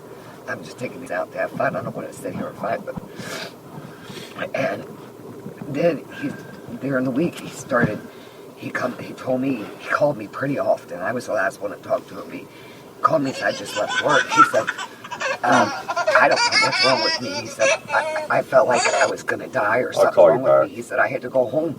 I loved him. I loved him. And I don't know what was wrong with me. And he was saying all this crazy stuff that I couldn't grip. And then he calmed down after he told him that, and he went back to work. But he still wasn't that good. He called me that night. He didn't sound good. They were still arguing. Yesterday was the worst day. And he called me. He said he went to work, and he got there, and everybody was working, and he was working. He said, but every time they moved their hands and their arms, it was like they were coming at him. They were coming after him. And that's another thing. He used to think people were coming after him. And so he said, I left work, Mom. I said, Chad, will you leave and go to the ER? Something's wrong, because he said, I feel like I've died. When I had that car wreck, I feel like I should be dead. And when was that? Real. He had a car wreck about, I don't know, 6 months ago. I don't know. Yeah, about 4 to 6 months. And he said, I feel like I'm dead. And he was just talking crazy. And I said, Chad, and then he would talk about, I said, Chad, when you go to the ER, I said, you need to tell the doctors what you're telling me. And he was by Little People's Clinic, so he stopped and he went at the Little People's Clinic, and then there was nobody at the desk, so he left, he said. And he got back in the car. I said, Chad, you're not okay. And then he said, Mom, I feel a little bit better. I think I'll be okay. He said, I haven't had sleep in a week. He hasn't slept in a week. He don't know why he's not sleeping. And he hasn't ate. And his eyes in that mugshot shows he's not sleeping. Mm-hmm. He told us he hasn't slept since Monday. Yeah. Well, what is today? Friday? He said Monday. He said 4 or 5 days. I guess he hadn't slept at all. What kind of injuries did he have in the car wreck? Just ankle, but he never got treated for it. Yeah, he never got treated. He didn't want the bills because he's the only one. Yeah, he said it was always him asking to get a job, and some schools, they started having problems because they can't pay their bills because he's not working. Well, they tried not working when they kept getting behind. The house was going to get repoed, so we would pay their house payments, and the stress was getting to him so bad. And he would ask me a job and say, I work all the time around here. I do all this, and I homeschool. And then he said the other day, he said, well, out for summer. He said, out for summer, so I'll ask to get a job, babysit. That would help with the bills. I said, it would help a lot, Chad. Take the stress off you on everything else that you're doing. But it just got worse. It got worse. Well, go ahead, Mike. Did Chad take any prescribed medications that you know of? No. None that I know of. Did he use any street drugs that you know of? No. None that I know of. He just No history of it or anything? No. Did he drink alcohol? Yes. he drank alcohol. Excessively? I don't know if it's excessively. He drank a lot, but I don't know what you call excessive. Well, he never had any OVIs or DUIs or anything like that, no. so I didn't think he had No. an issue, but you know him better than I do. I think one day last week, or before that Monday, he drank. I think he went out because we got a camper up there. He went out by himself in that camper and drank beer. I don't know how many he drank, but I don't know if he came back in the house or he stayed out. Doesn't like him drinking at all. But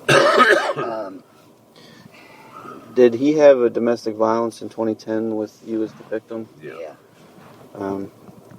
Did you ever know him to have any type of short temper or anything like that? At that time, he did have a short temper with. Well, he was intoxicated that day too. Yeah, Okay, that's my next question and was. they went out and got drunk. Was The it brothers did. was it a mental health breakdown when you got into it with him, or was it an alcohol? You were out of town working 6 months, and I wrote the judge a letter, and he had a mental breakdown on them boys, and it caused a big fight, and they were already drinking, and it was terrible. I was out of town for 6 months working, and I came back. And he was stressed. He could never come home for 6 months. And I don't know what Chad did. I yelled at him, and I more or less went after him a little bit because he's back talking me, and got in a big argument, and But nothing's been like that since ever. Okay. And he felt, well, when he called me that day that he did this, it was about noon. He said he only had one regret, and that was, him beat me up, and that was the only that he felt really bad about. They had a good relationship. Yeah, but I mean, we had a great relationship, from that time. And he never did have any problems But I after feel that. like he's had mental issues that I don't. Since when do you think he's? This past year. I think ever since. I think it started when we moved away. We moved away. And When was that? His mother bought our condo. In 21. 2021. You believe he started having? Yeah, because the brother had to move to Georgia because the wife's in the Navy. So then we moved because he didn't have work up here, and we sold our condo to Mom. And it seemed like he said everybody left him. Just little depression though, but it gradually got worse. But this past year has been bad, and to where we didn't ever realize there was a problem until they came down in October, and we were all talking, me, my husband, and my son, because he's been calling his brother, me, and Keith back and forth all day, every day. Every day. He calls us all three every day. Well, actually, I talk to him every morning, while we're driving to work. If we have three-way calling, and we all three talk every morning. And some days are good, some days we're laughing, joking, and some days he's complaining. And but the things he was saying to me, like he called me right before he did this. He called me the last time and said, "Mom, I was born dead, what?" And I said, He said what? I was born dead. I said, well, you were resuscitated. You weren't breathing. He said, my hands and feet were black. They almost had to amputate him. He said, I was born dead. He said, I'm not meant to be here. I'm not meant to be here. What time did he call you? I was 3:15, so it was 4:15 here. It was somewhere in that area. I can look at my phone. Because I texted him after that. He never answered my text. And that's when I was telling him to get help.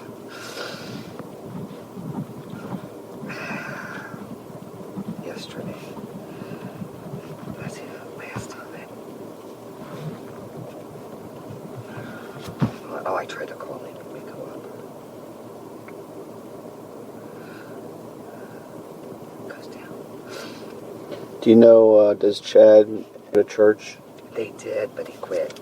Chad quit. Taking the Ready to start back up. Yeah, I told him. I can't find the phone. Do you know what church? No, I don't know what church. But he told me yesterday, he said, Mom, I got to start going back to church. Something's not right with me. My mind's not right. I'm not right. He knew he wasn't right. Did he go to church when he was little? Did you all go to church? Off and on. Not faithfully every Sunday, but off and on, yeah. He took Jesus as his Savior, but...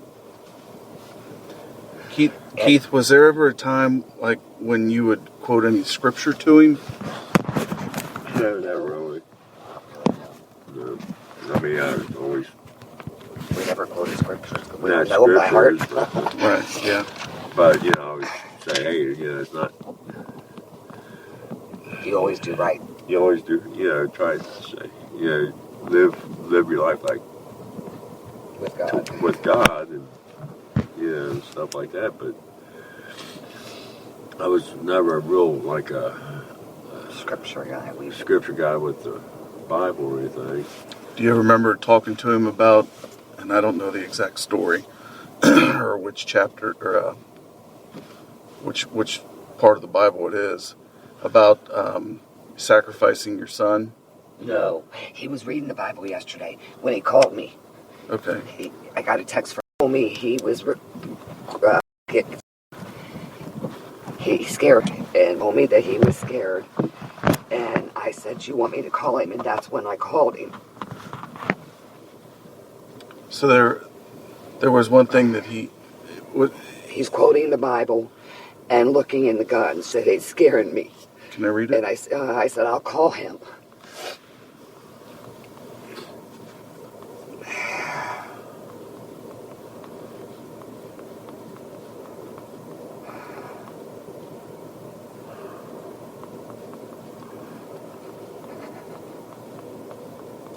And know that he's not been right in his mind. And they said they've never seen him ever like that yesterday. So there was something that he said that when he was little, he said that he says he recalled a conversation that you had with him, and he said that he remembered that the only way to save everybody was he had to sacrifice his firstborn. Now he said this happened when he was a kid. We never said that. And then, we didn't think you did. We didn't think you did. But we wanted to share that with you and just make sure that he was, if you read this, he was picking stuff out of the Bible, reading it, and I said, my problem is he don't know that Bible. And if he was reading some scripture yesterday when he was mumbling and he wasn't right in his head, he thought he understood it, and that's not what it meant. So my understanding, and like I said, I can't recall the exact one that. Well, Abraham. I know who you're talking about. Yes, and I mean, because that was in the Ten Commandment movies. Okay. And I don't know what age I watched it a few times, but I don't know if it was that date or not, or if he was in the room or not. But. Yeah. He said that you had told him when he was younger that it was up to him to save everybody. No. And we didn't think so, but this is what he was saying. He's not right in his mind right now. No, we don't think he is. We don't think he is, no. And so he said he forgot about it until he started going back to church, and then it started bringing back that memory. And he said that that's why he hadn't slept in a few days, because he knew he had to do what he did. That's what he had told us. Yeah. No, I agree. Yes. I'm a nurse. The worst part is we can't do anything. Right. You can't do anything about it. So many people ignore mental problems, and it's so serious. So another thing he says is that he was begging everybody to get him help. He says he would call everybody, I need help. And I said, Chad, you go to work every day, right? Yeah. I said, you take care of you help with everything, right? Yeah. I said, why didn't you go get yourself help? You knew you needed help. Why didn't you go? And he didn't want to go because he told me just the other day when he was talking crazy. He said, well, they were arguing. He said, well, we're $100 short of the house payment. And we had just caught up not too, I don't know how long ago it was. We had made two because it was going to get rebuilt. Well, he said, I'm $100 short, but wants me to fix the pool. I said, don't you fix that pool. You save that, and you add $100 to that next week, and you mail that house payment, Chad. Yeah. That's why it keeps happening to you. And that's why you keep getting behind. You can't pay your bills. Yeah. He was stressed, and he broke, and I kept telling him, I said, he's going to break. I mean, he tried to, he tried to remodel the house on his own and stuff. And He just was doing all that. I mean, he's been doing everything on top of working and coaching and baseball. He was so stressed that anybody would have broke. And I said, help me understand the stress that you're under. What is stress is obviously there. What has got you so to a point where you I just couldn't get that out of him? He said he doesn't have any stress, is what he told me. He told or something that he wasn't going to talk to nobody. Wasn't going to say a word to anybody. Yeah, I tried to say, Chad, what's the problem? And I couldn't get everything out of him. He is stressed, I swear. God. Or I don't know if he was embarrassed or didn't want to admit to me. Because I did mention, because he called me at noon that day, and I said, Chad, I said, you got to go to basic living. I said, you're living like the people back in 1950s. Work, stayed home. I said, they didn't go out. They had one vehicle. They had, you know, bare necessities. Bare necessities. I said, I said, you need to go to counseling. And it didn't do no good. Yeah. I mean, I didn't know. I mean, I wouldn't ever think that he would. No. No. I don't think anybody saw it coming. No. We thought he was going to kill himself. I never dreamed. Man kept talking. You know, he's so mental. And what I should have done was called 911 yesterday. Well, don't think what you should have could have done because you'll kill yourself up, tear yourself up. You can't do that. It's easy for us to say that. But when you sit there and you think about things that you should have done, things you should have said, you're just tearing yourself. I mean, I'm thinking if I'd have got there earlier, I could have saved somebody else. And I catch myself doing it. You guys, you will. It's easier said than done, but you will absolutely destroy yourself thinking that you should have done something different. You did all you could do. You did what you thought was right, and you trusted him. Yeah. To take it upon himself to get help or he's always been a strong kid. You know, he's a competitive kid. And a strong. I mean, he was great. I mean, he played with him. I mean, he was more of a friend to him than he played with him all the time. Figure, you know, because I told Chad, I said, you got to lay down more guidelines, you know, and he goes, I enjoyed. I said, your living room's like a playground to him with you. He goes, yeah, it is. And something obviously happened. He said it. Yeah, he said he'd started 6 months ago. Is what he had said. 6 months was in October. Wasn't that what about what he said? Yeah, October. Yeah, he talked about pumpkins and yeah. They were down at our house in Port Richey, and he was saying off the wall crap, paranoia stuff again. The same stuff like people's coming at him, people's talking about him, or he'd make up talking about him on my chat. None of that happened. Mm-hmm. I don't know where you're coming from. Right. That's not true. When we told him, we think you're getting ready to have a nervous breakdown, you got too much on your shoulders. But then it cleared up. We thought it did. Yeah, we thought it did. But it would come and go I mean, a little bit. Yeah, well, I mean, like just talking to him on the phone, he was laughing again. Yeah. And we were just there. I wonder, was there some things that made it worse? Just fighting. And the fighting and money. And fighting, main thing. And he tolerated the stress pretty good. We were just there last week. We had to come up on the 9th for his mother's will. And everything was fine. It was when we left. That he showed you. Yes, that showed us, and he showed us. Okay. He did tell us they still argue. Yeah. But when he got back, he said, hey, Mom, can I borrow $35? I need gas. I took it out this past weekend for, I don't know, all this stuff. He said, I burned too much gas, man. You know, I'm get short on gas for work. But once the fighting starts, it's the fighting. Well, no, he said it picks on him, and it picks on him. We Venmoed $35, and then he said his account was $119, or no, you Venmo 5 more. Yeah, you Venmo more so you get the account up. 5 more now. Oh, I don't know. But the mental health, there was no mental health when he was growing up. No concerns. None. Did he ever talk about suicide? No. Never mentioned Nothing. He was a traveling baseball player. He was happy-go-lucky, class clown. He's nothing like what he is right now. Do you know the passcode on his phone? Or do you have a guess what it might be? It's a 6-digit PIN. Oh, no. No, I don't know, but will. If I had a guess, I would say it'd be the birthday. Yeah. I mean, as much as he told us he loved us, as much as you guys are saying how much you saw it, yeah. And how much or his anniversary. Yeah. I don't know what's passcode. But we can't give that to you. Yeah. Oh no. Yeah, we'll ask. Did he ever mention to you guys about the homicide we recently had down in Richmond with the family?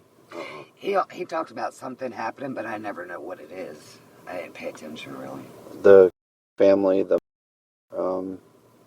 told us about that. Murdered her, and it was told to us that there might have been some conversations where he had mentioned it to some people. So, tells us whenever something happens in her school, too.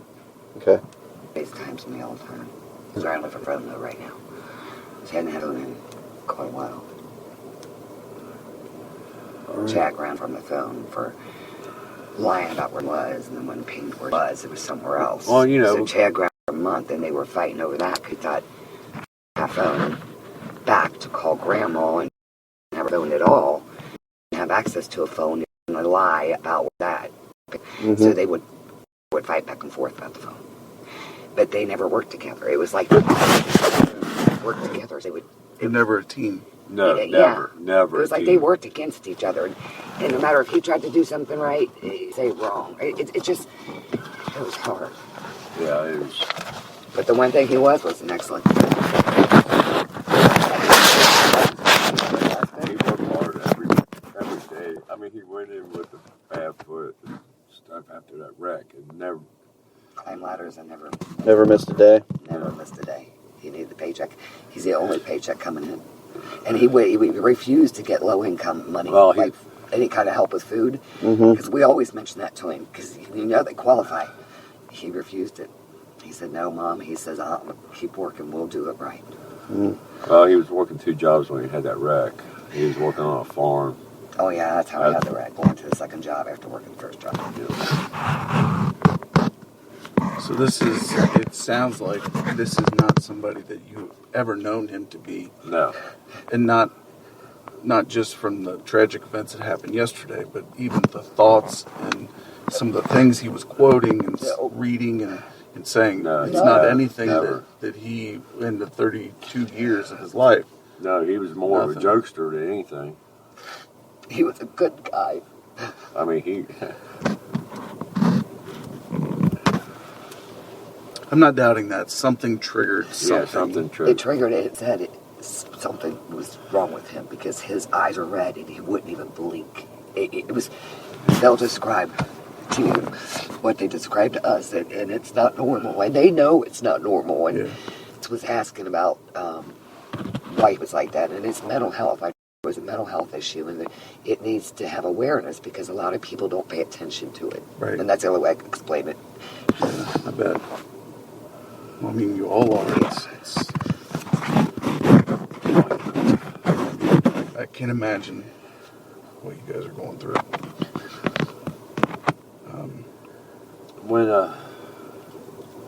When's the investigation going to be over at the property?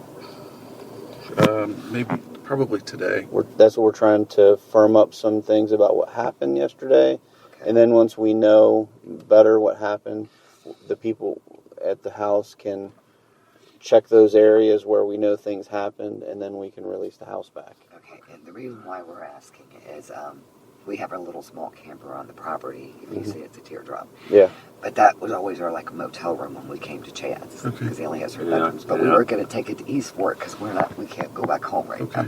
Okay. Yeah, I didn't know if it'd be okay. But we'll get a room tonight. Pick that up or not. Yeah, it should be probably as soon as we get done talking, like he said, we want to get some areas from where things had happened. Right. And once we get those areas checked, a couple hours or so, surely by evening. Okay. But we can get motel tonight. Just tonight. So don't rush out. Get a motel tonight. Because we're going to be up here all next week, and I don't know. Stuffed animals. We'll turn the house over, and you guys can get whatever you need when we're done. Okay. We need to talk to the dog too. Yeah. Oh, got it. And that's okay? Yeah, you guys said it was a 10. We want to make sure that's okay, though. Yeah. Okay. Yeah. Okay. All right. Okay. Thanks for talking with us, okay? You're welcome. So we're not going to go in. Okay. Tell them that we'll come back later. Okay. I'm going to give you my business card and phone number.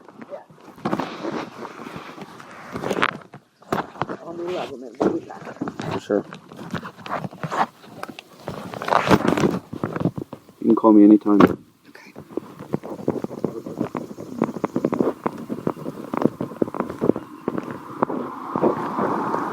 Thank you. Yeah, I was hoping that they would come down this couple of weeks. Detective Ross, 6/19/2023 at 1:48 p.m. Phone contact with Mount Carmel Christian Church. where so.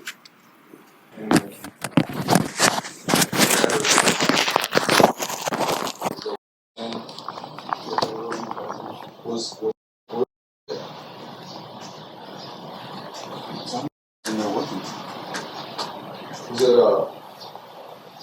it's almost like somewhere else. It's at 3:56 p.m. He started in the bedroom.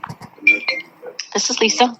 Hey, Lisa. This is Detective Ross with the Sheriff's Office. I was calling you back. Thank you. Sure. Thank you for calling me back. It's my understanding you were with the Mount Carmel Christian Church? Yes, I work. Okay. And are you familiar with the Doermans? Yes. What's your... Let me switch my paper here to a different clean sheet. You said your name was Lisa. What's your last name? What's your birthday, Lisa? And is this the best number to call you at? Yes, this is my cell. Okay. Mount Carmel. If you don't mind, tell me how you know the Doermans and what your contacts with them have been. Sure. So I am the children's minister at Mount Carmel, and the Doermans were are one of our families that attend. They started attending in September of 22. September of 22? Mm-hmm. Okay. And I went back and, I can tell when they checked in and who checks in. So I checked that this morning, and looks like they checked in about 16 times since that time. And most of those check-ins were by two of them came up as Chad checking them in. So my primary relationship with them, of course, is with, and then. So go ahead. was it just was also involved? No, attended adult worship. Okay. Mm-hmm. And so you don't have a whole lot of contact with Chad, but some? Some, yes, and not Chad at all. I don't remember ever seeing him, although I am aware that he was there a couple times. What happens is we have a spot in our church where, the parents have to come back and get their kids, and usually just one parent comes back, so it's not so crowded. So, but I had multiple contacts when he was dropping them off or picking them up. Okay. Ever have any issues with? No. Theirs were. I think stayed in the classroom with them maybe a couple times. They had some separation anxiety, just extra teary, but that's not indicative of anything. It just means maybe they were having a rough morning. And so, I know I stayed with them a couple times, and, they also had different leaders in that classroom who they were more comfortable with, but, primarily they were happy. Okay. So, my purpose in calling really was to get some insight on Chad, but it sounds like you didn't really have much contact with him, if any. Correct. And I also talked to the pastor, Dee about, but he didn't really remember much at all. He knew that they did go there, but didn't remember didn't have any stories about contacts he had with them. No, unfortunately not. I was wondering if anybody there has had any conversations with Chad about religion and scripture and things like that. Not that I know of, because like I said, when they would come back into the children's area, it was always bringing them. If you talk to anybody that could provide any information about conversations with Chad specifically, I'll see. I'll ask around if anybody remembers talking with him. Okay, and especially like any type of like a counseling role where they're, he's confiding in them some issues that he's having with. Okay. Conversations they might have had about scripture or the Bible or things like that. Okay. Yes, I'll ask about that. Okay. All right. Thanks, Lisa. All right. Take care. Bye. Bye. 153. Ms. 10:43 on the 21st. This is Detective Shepard at Station 32 with Bethany, firefighter Disher.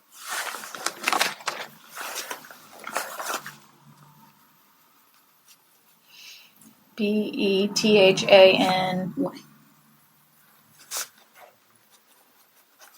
Bethany, what's your date of birth? And a phone number for you? And you're employed here at Station 32, right? Yes. Bethany, can you take me back to the 15th and walk me through? I can as much as I remember. That's all I'm asking. We were sitting here. Call came in. We responded to normal radio traffic. We staged at Claremont-Belle Laurel, just down the road from the scene. Once PD cleared the scene, we went in. When I came off the truck, I got a couple things out of the back, walked up, and noticed there was two laying in the ground. One of the deputies called me over to the right side where the tree was, or the laying in the grass. He was doing compressions, and I took over compressions from him. Till I was told to stop by my assistant chief due to life wounds incompatible with life at that point. And then I went to help another member of our team, the EMT, lift the other up by the house. I believe that was, they were giving rescue breaths. I took over and started compressions on the pulses at that point. There was at feet.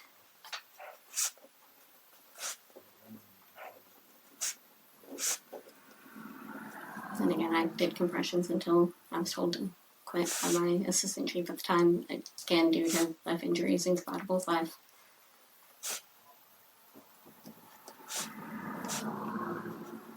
What do they call it? Can you repeat that one more time a little slower? I'm trying to catch it. Sorry. I'm trying to think what the proper terminology is, but it's basically life injuries incompatible with life.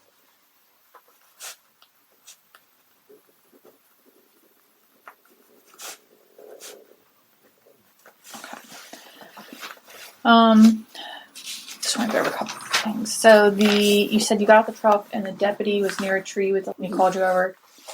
Can you describe anything about that? So when I walked up, was not breathing. Cyanotic at that point.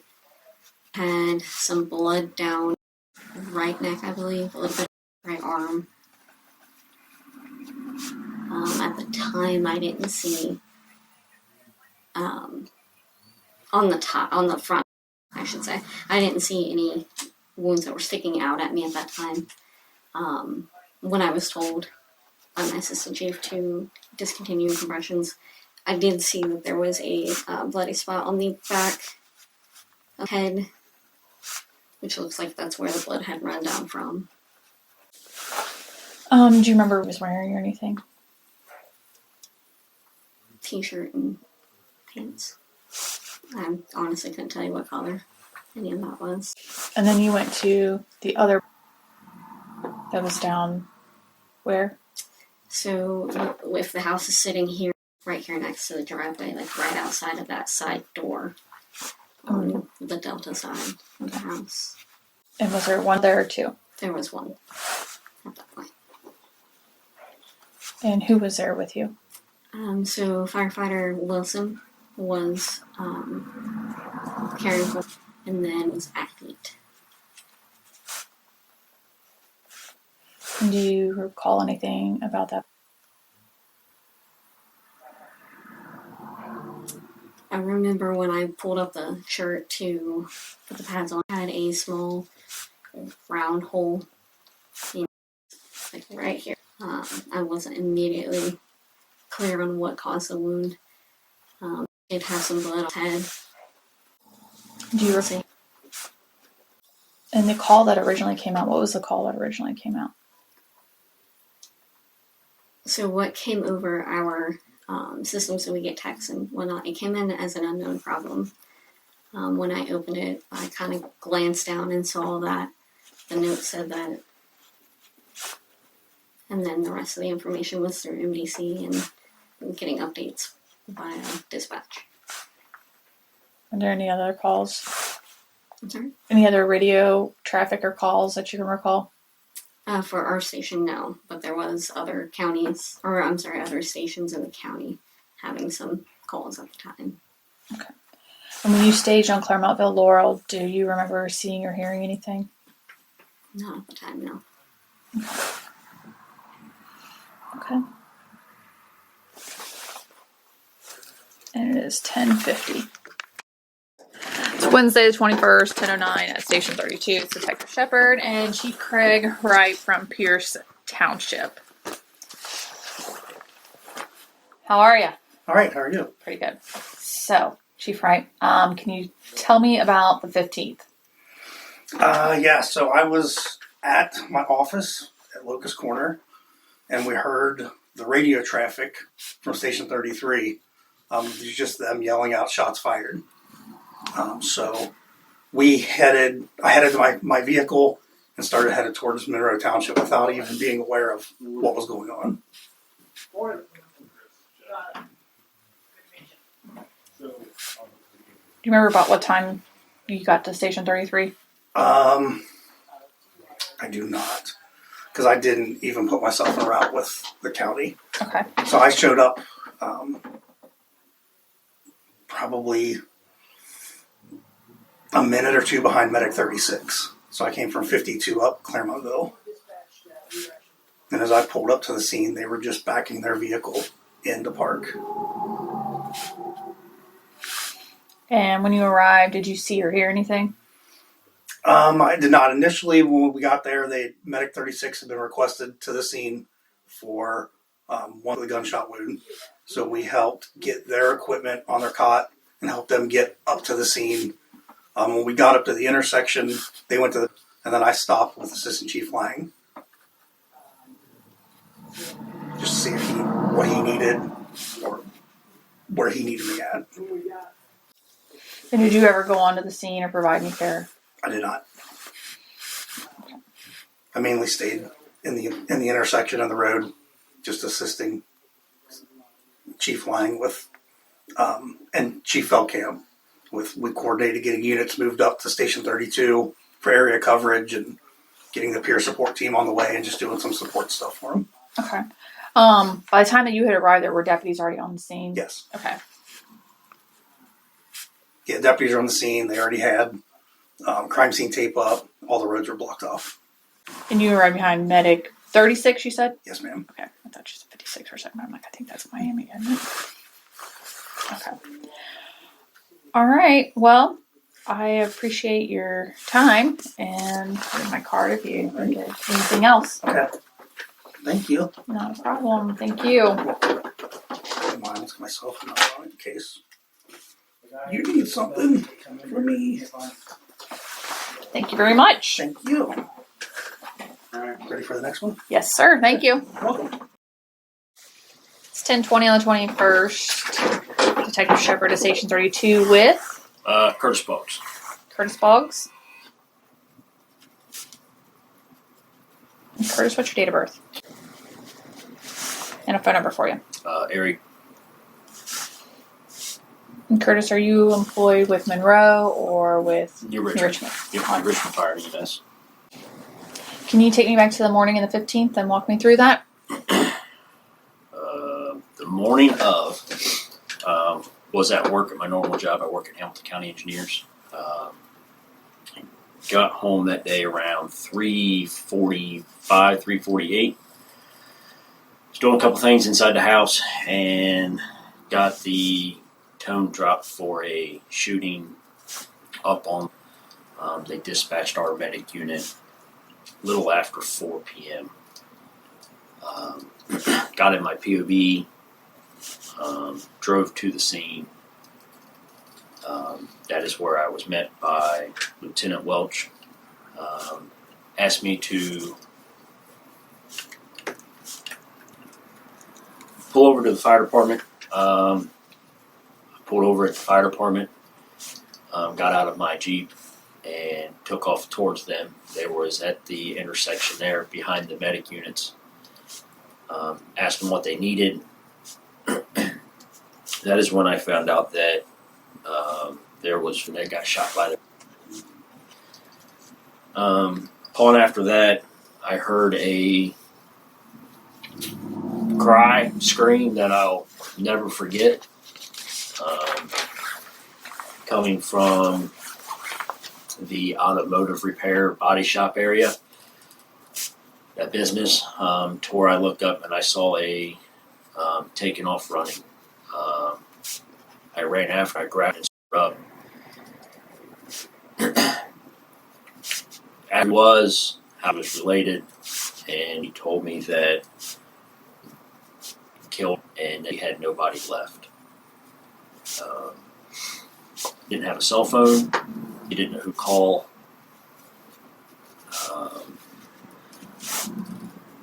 One of the officers came over, was getting like date of birth and stuff like that. I was still trying to calm down.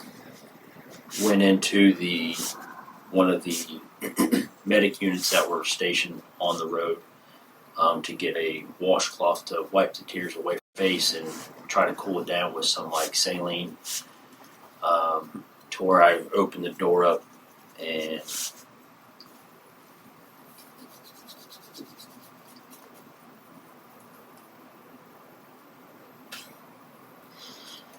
saw it laying on the cot that had a bullet hole.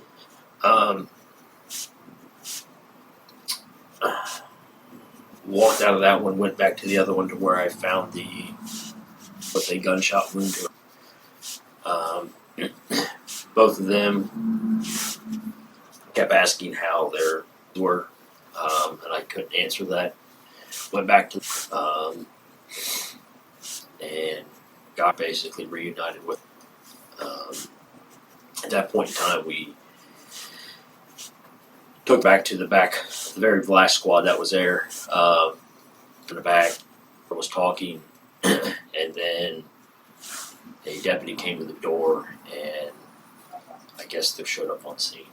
Don't know how he got called. Didn't want anything to do with him. Didn't want to see him. And we asked the deputies to try to get him away as far as possible. That way we can get them out of that medic unit and into Medic 36 to get them transported to UC. And then that's when the transfer care was given to Assistant Chief Stigler and Tyler Eckert from New Richmond, and they transported.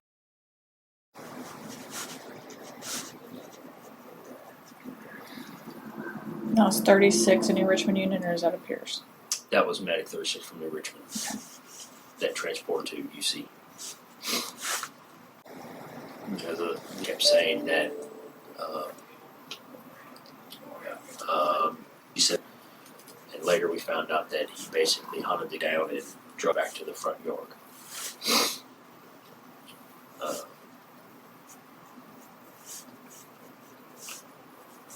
He also did say that a couple of days prior, he didn't know where it was at, so he couldn't call anybody. He didn't know any numbers to call, like another grandparent or an aunt or an uncle. Didn't know where the phone was at. And he stated that.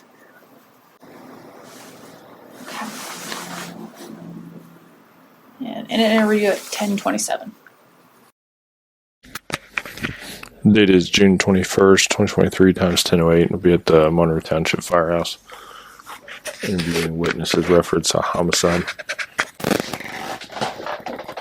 Oh, they got jokes. Come here, Charles. Chris. Very good, man. All right. Thank you. No worries. Morning. I'm Chris. Jeff. Tyler. Good to meet you. So, obviously, you know over here. Yes. I'm a detective with Claremont County. What's your first name? Tyler. Tyler. Last name? Eckerd. ECCARD.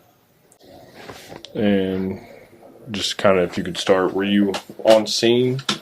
Yeah, we were dispatched. We were actually the first mutual aid medic unit that arrived on scene. Okay. So we you work left. for Monroe? No, Or- New Richmond. New Richmond. Well, yeah, that's my part-time job, so that's where I was that day. Okay. You just kind of start from what you remember responding on scene, anything like that. Yeah, we were dispatched for the shooting. The notes were kind of unclear when we were first dispatched, and we kind of thought that maybe the firehouse was getting shot at with firemen. So we responded in our medic unit. That was what was dispatched. When we got to the vicinity of the scene, we did something called level 1. I'm not sure if law enforcement does that or not, but What is that? we basically stage in very close proximity to the Okay. scene and just awaiting an assignment, not necessarily waiting for the scene to be secured, but we're waiting for an assignment Okay. so that we don't unnecessarily clog that scene with vehicles, and it becomes an access issue and a manpower thing as well. So we're under the impression that we may have been disregarded because they disregarded a lot of the mutual aid units along with the aircraft. We remained on scene because we know a lot of those guys. I mean, we run with them frequently. Yeah. So we just wanted to basically make sure that everybody was okay on the fire side because it didn't really sound like they needed anything as far as patient care goes. We were then advised by Chief 36, who I believe was in the incident command role at that time, that we could report up to the scene and that they had a patient for us. That patient was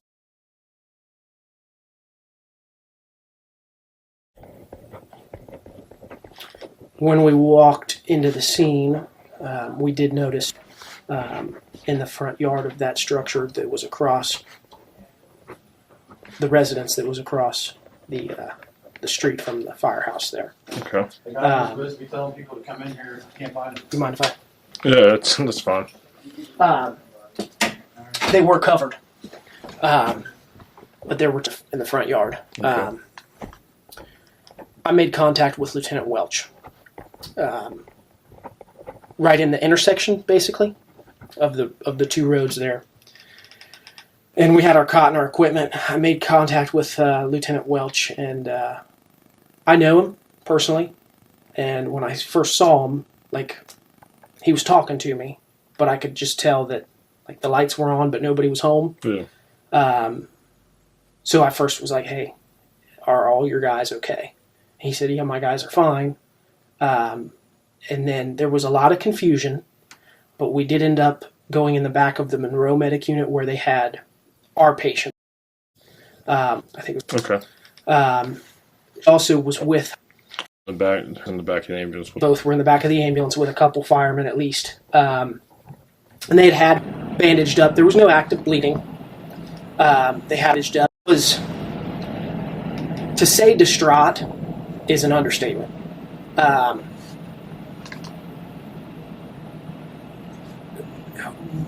Say anything at all?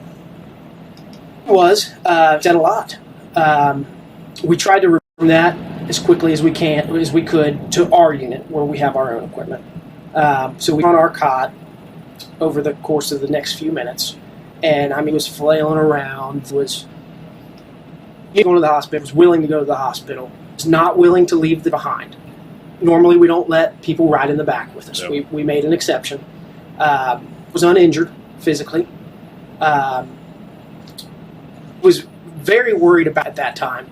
He also wanted answers. I think knew that we're dead, but wanted to hear it, and nobody was telling. Because we went past that scene and saw the same things we saw going in. Was involved in it, but was just distraught. He was saying, "Somebody just tell me what's going on." We got in the ambulance. One thing that I did notice prior to that was he had a light-colored, maybe gray sweatshirt on. There was some blood splatter. I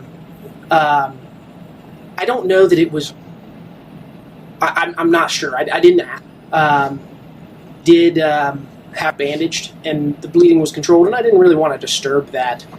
I tried to get some vital signs on the life pack, on the 3-lead standard EMS stuff. I get a trauma assessment to make sure he didn't have any additional injuries or life threats. He did not.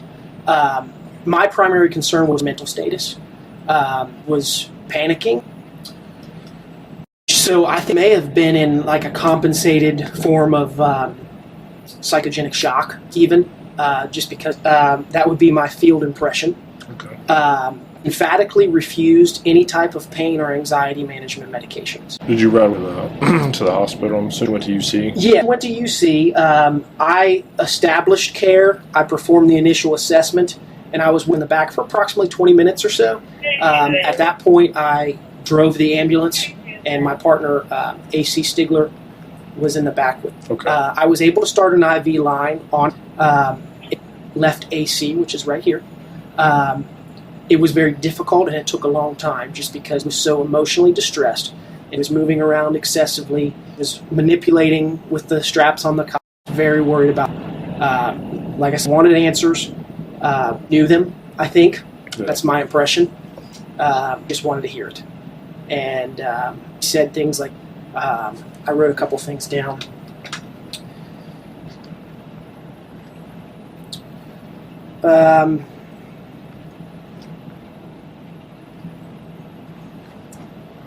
Was conscious and alert. Extreme emotional distress, accompanied by an adolescent. Wanted updates of their condition, but made it apparent believe were deceased. Also made it clear it was not going anywhere unless it was accompanied by wasn't going to site. Sat in the patient compartment of the medic unit with us. Was also distraught, but stated he was uninjured.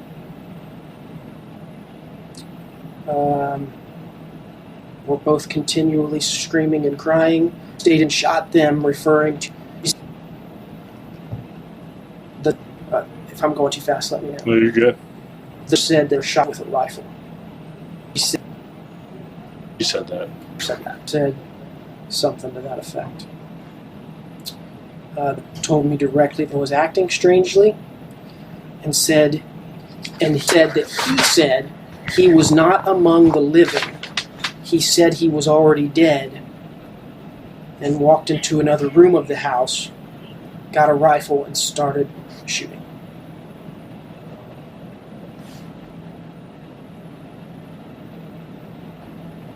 And a lot of these statements were continually stated.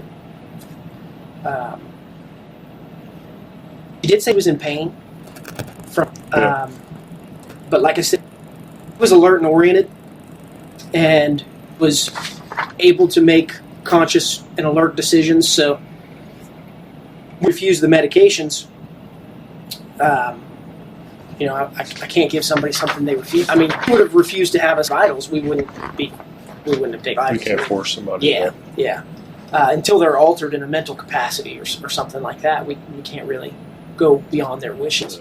At some point, ended up not physically pulling the IV catheter out. Was so distressed and movement was so excessive that the IV line was infiltrated in some way, which is not super common except for instances like this where, and it was secure. It was secured well. We have a very systematic approach of how we initiate that IV access and how we secure it. It was just so, that just shows you how excessive muscle movements were, and ended up pulling it out. So that was at some point either just prior to the transport starting or possibly after the transport. Okay. After I established all that initial care and performed the initial assessments and spoke with them, I did go to drive the ambulance. Okay. And at that point, you left the scene. You didn't go back or anything? We did not return to the scene. Okay. All right. Is that anything else you would think of? Or? I don't think there's anything else I can think That's pretty descriptive. I wish I could have. Well, the detectives, there was two gentlemen that came into the back of the ambulance while I was starting all that care. And that's what kind of explains some of the delay of the on-scene time after we were in contact. But there were two detectives, so I did hear some of that questioning as well. Okay. And I would say they were probably in there maybe 6 or 8 minutes, possibly. No, you good? I mean, seeing all this and stuff. I've been doing this for 11 years, and this is one of the ones that's going to keep me up. Yeah, definitely. I relived that whole scene through so that's something that's keeping me up, man. Okay. Well, you already know this, but obviously we have resources and stuff like that. But if you need to talk to us, I mean, you guys got a bunch of people here, and I know you guys are just like us, where everybody sticks together. So yeah. I was worried about the guys. A lot of that crew was 18, 20, early 20s, and they haven't seen anything like this. Yeah, they haven't seen major trauma, much less pediatric stuff like this. You don't. This isn't like the city. Like, we're not making shootings a couple times a week. Yeah. It's not. They don't even see this shit out there. Something of this magnitude. I mean, it's. But these brand new guys, like, I feel for them. Just look out for them. Trying to. But I appreciate it. You want to send the next person in, just Sure. tell them where to go. I think it'll probably be Dave Stigler, my Okay. AC, because I think he was wanting to get us back to our district as soon as he could. That works. I appreciate it. It was nice to meet you too. Likewise. How we doing? Are you good? I'm Ryan Woodruff. But he told me the wrong name. Oh, okay. Who did you need? No, nobody. You. Oh, me? Okay. Said Ryan. What's your last name, Ryan? Woodruff. WOODRUFF. You work for Monroe Township, Washington. Yeah, I work for Washington Township, Milford Community. Just kind of, if you could, tell me what your role is, what you saw, what you heard, anything like that. Okay. Yeah. So I came with Chief 36, Tim Feldkamp. I'm a council member in New Richmond, and I stopped at the station to have a chat about some stuff going on in town when the run came out. So, being that I'm also in the field, I just hopped in the truck and went with him. So we responded, came up Claremontville to get there. Initially, we were tasked with landing air care. Once we got on the scene, Tim was going to go handle air care. I asked him if he needed my help or if he wanted me to go to the scene. He said, go check in with them. I can do the helicopter. So that's what I did. When I first walked up, Lieutenant Welch was my first point of contact, and just asked him what he needed, and he was in a daze a little bit. He just said, help out wherever you can. So we started to work. I saw that he had a crew that was working on one in the yard. So I started to move towards them. About that time, they were like, we're done. We're stopping. We're terminating care. So this is a crime scene. Everybody back out. So I retreated back to the street, stayed there for a few minutes. Then they were able to continue, and they put back in the second medic unit. So then myself and Chief Feldkamp provided patient care. So we were bandaging, trying to console as best we could. Eventually, a couple minutes later, we did end up in there as well because they wanted to be together. So I got out to go make sure that was fine with the officers on scene, and they said, yeah, we're about finished, or we can move.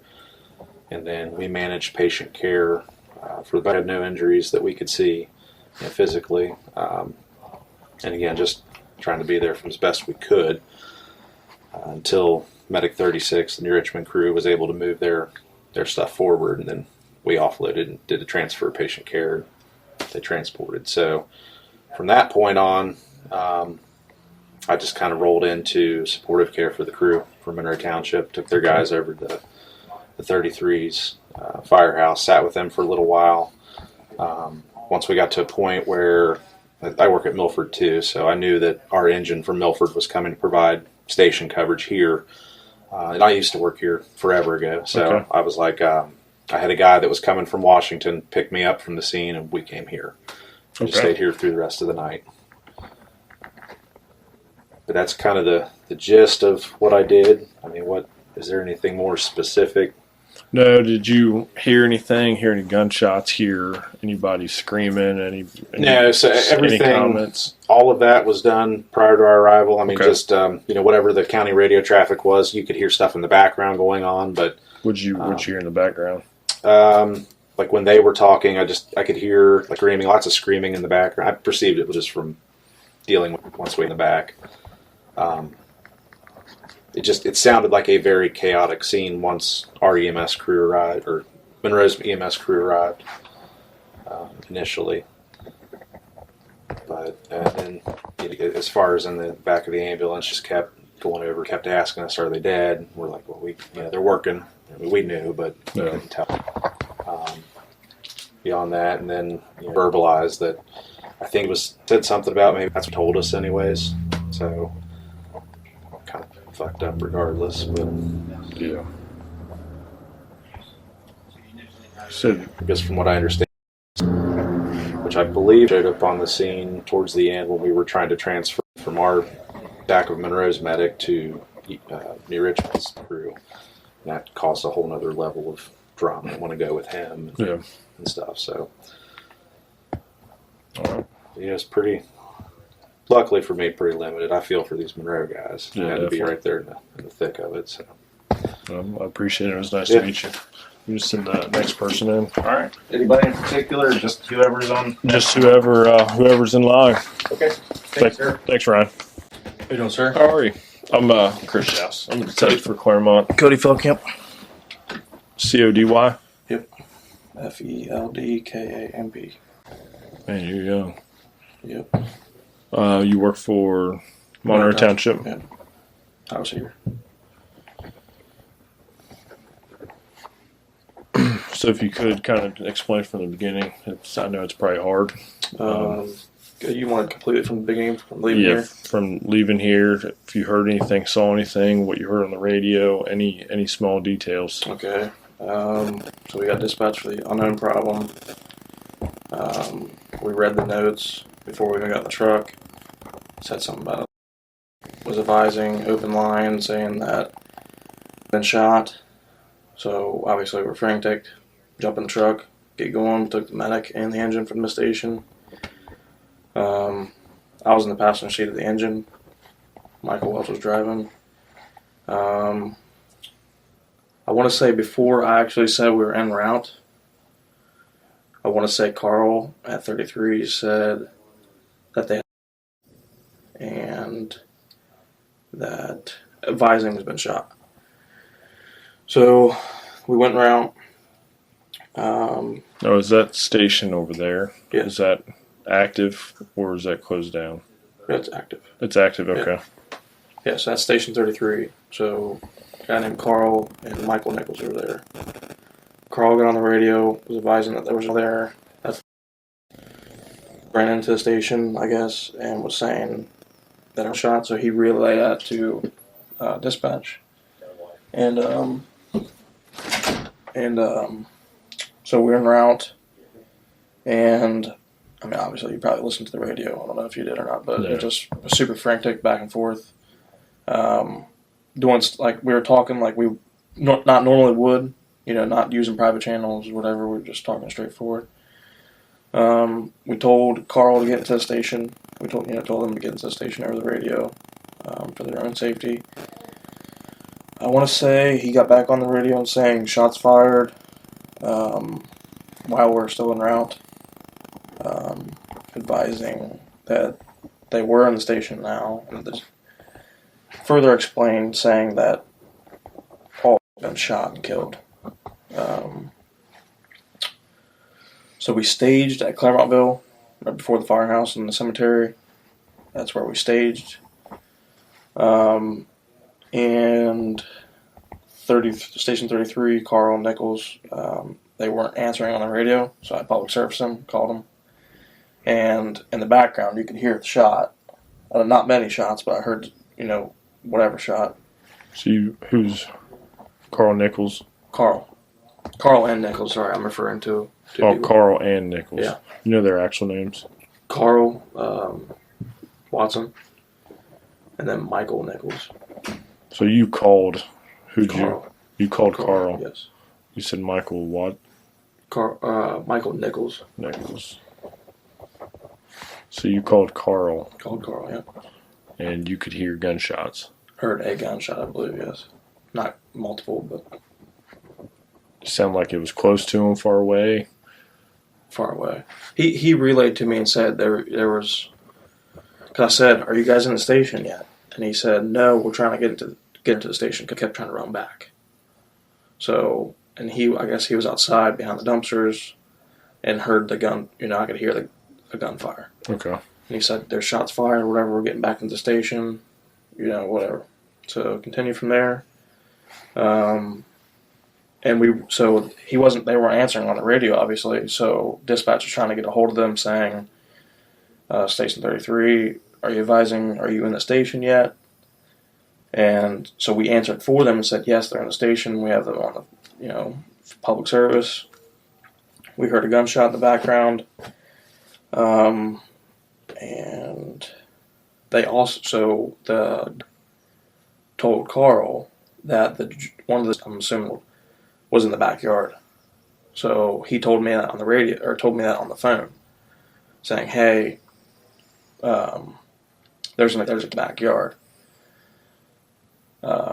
So I think we relayed that to dispatch as well, while we're staged.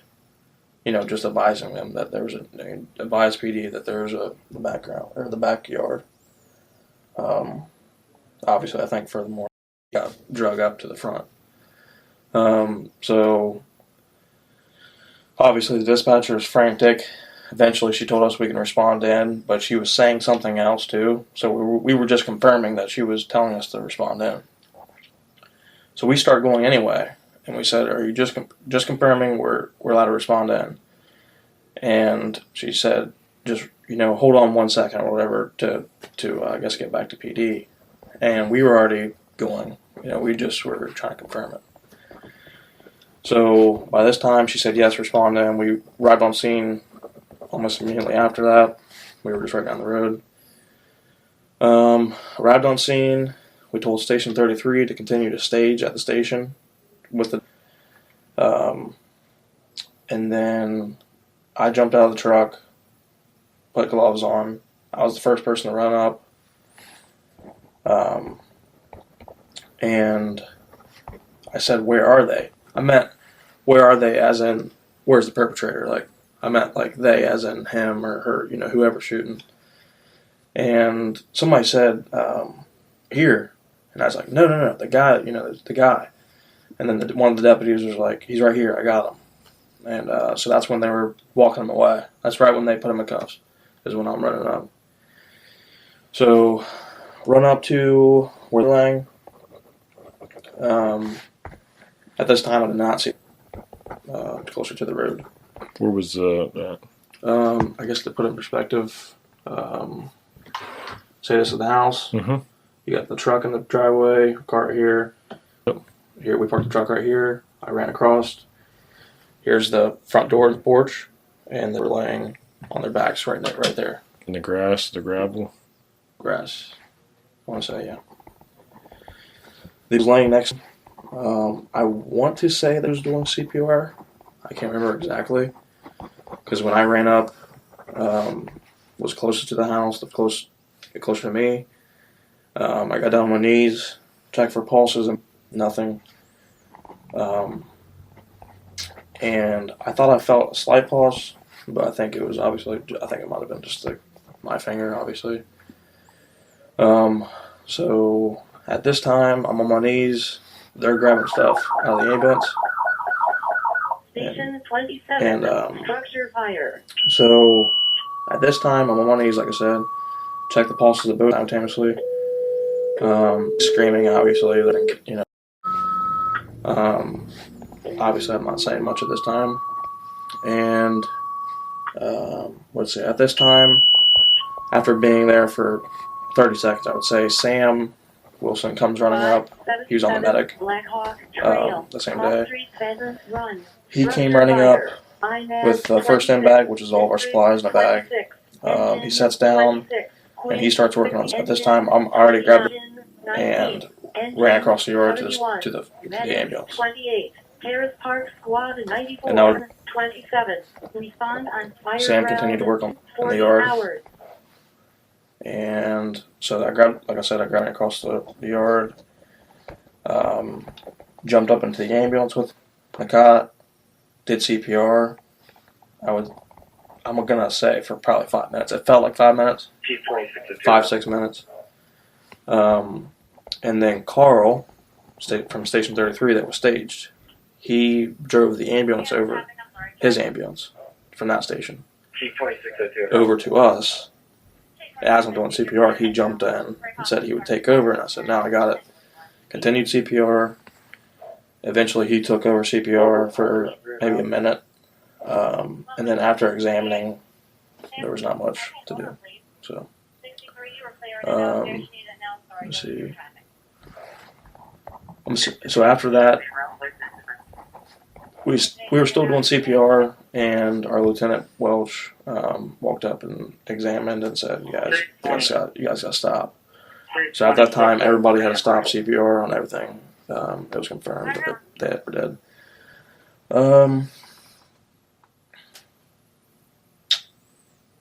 After that, just got out of the ambulance. We all got out, closed the doors, tried to keep that ambulance secured. We got sheets for all, cover them up.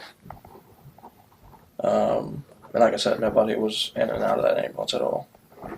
There was one person that walked in there and realized what happened. Got out. You looking for more information after that? Anything? I mean, whatever. Anything after that point? Did you just wait there, or did you hear anything? Oh, okay. So after that, obviously I was distraught, just walking around, super confused, dazed. At this time, I'm not sure how they lost the possession of the man over to us. And right when I got out of the ambulance, closed the doors, come over screaming, saying, and I wasn't responding, obviously because I was still in a daze, didn't even know how to talk. And ran over, I want to say, to Laurel Auto, and then was coming back, and somebody stopped from running all the way over there to, past the scene. Stopped and sat on the back of the ambulance and was telling us that. Said that? Yeah. And said that, screaming, and then 32603. Everything's jumbling together. So I get it. Right. So I want to say I just can't remember who told me this, or I heard this from Carl, or just in stories. He said that across the street.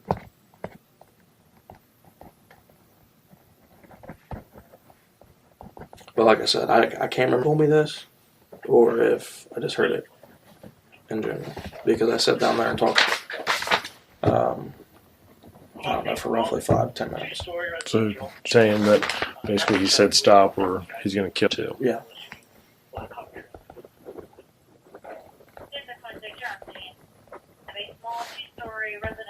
Oh. So then after this, get down and talk to him. I had blood all over my arms. So I jumped into the other ambulance that they brought over and jumped up in there, and that's where it was. Chief Feldkamp, which is my father, he was back there trying to get taken care of. And Ryan Woodruff, he was taken care of well. I asked for a washcloth and put some sort of water, I forget what it's called, and washed off my arms. And like I said, I was dazed, so I just sat back in, it's called the captain chair, just sat there, shocked what I just experienced. And I can hear talking, and I don't think he's in pain because I'm not shocked. And he was saying that that's pretty much all I remember. Okay. From our conversation. Nothing else after that point. After that, I was just basically walking around, confused, dazed. Yeah. Like I said, we put the sheets over. And after that, it was obviously a big crime scene, so taped. And basically after that, we just all went to the station, tried to chill out. Station over there, 33. Yeah, we were there for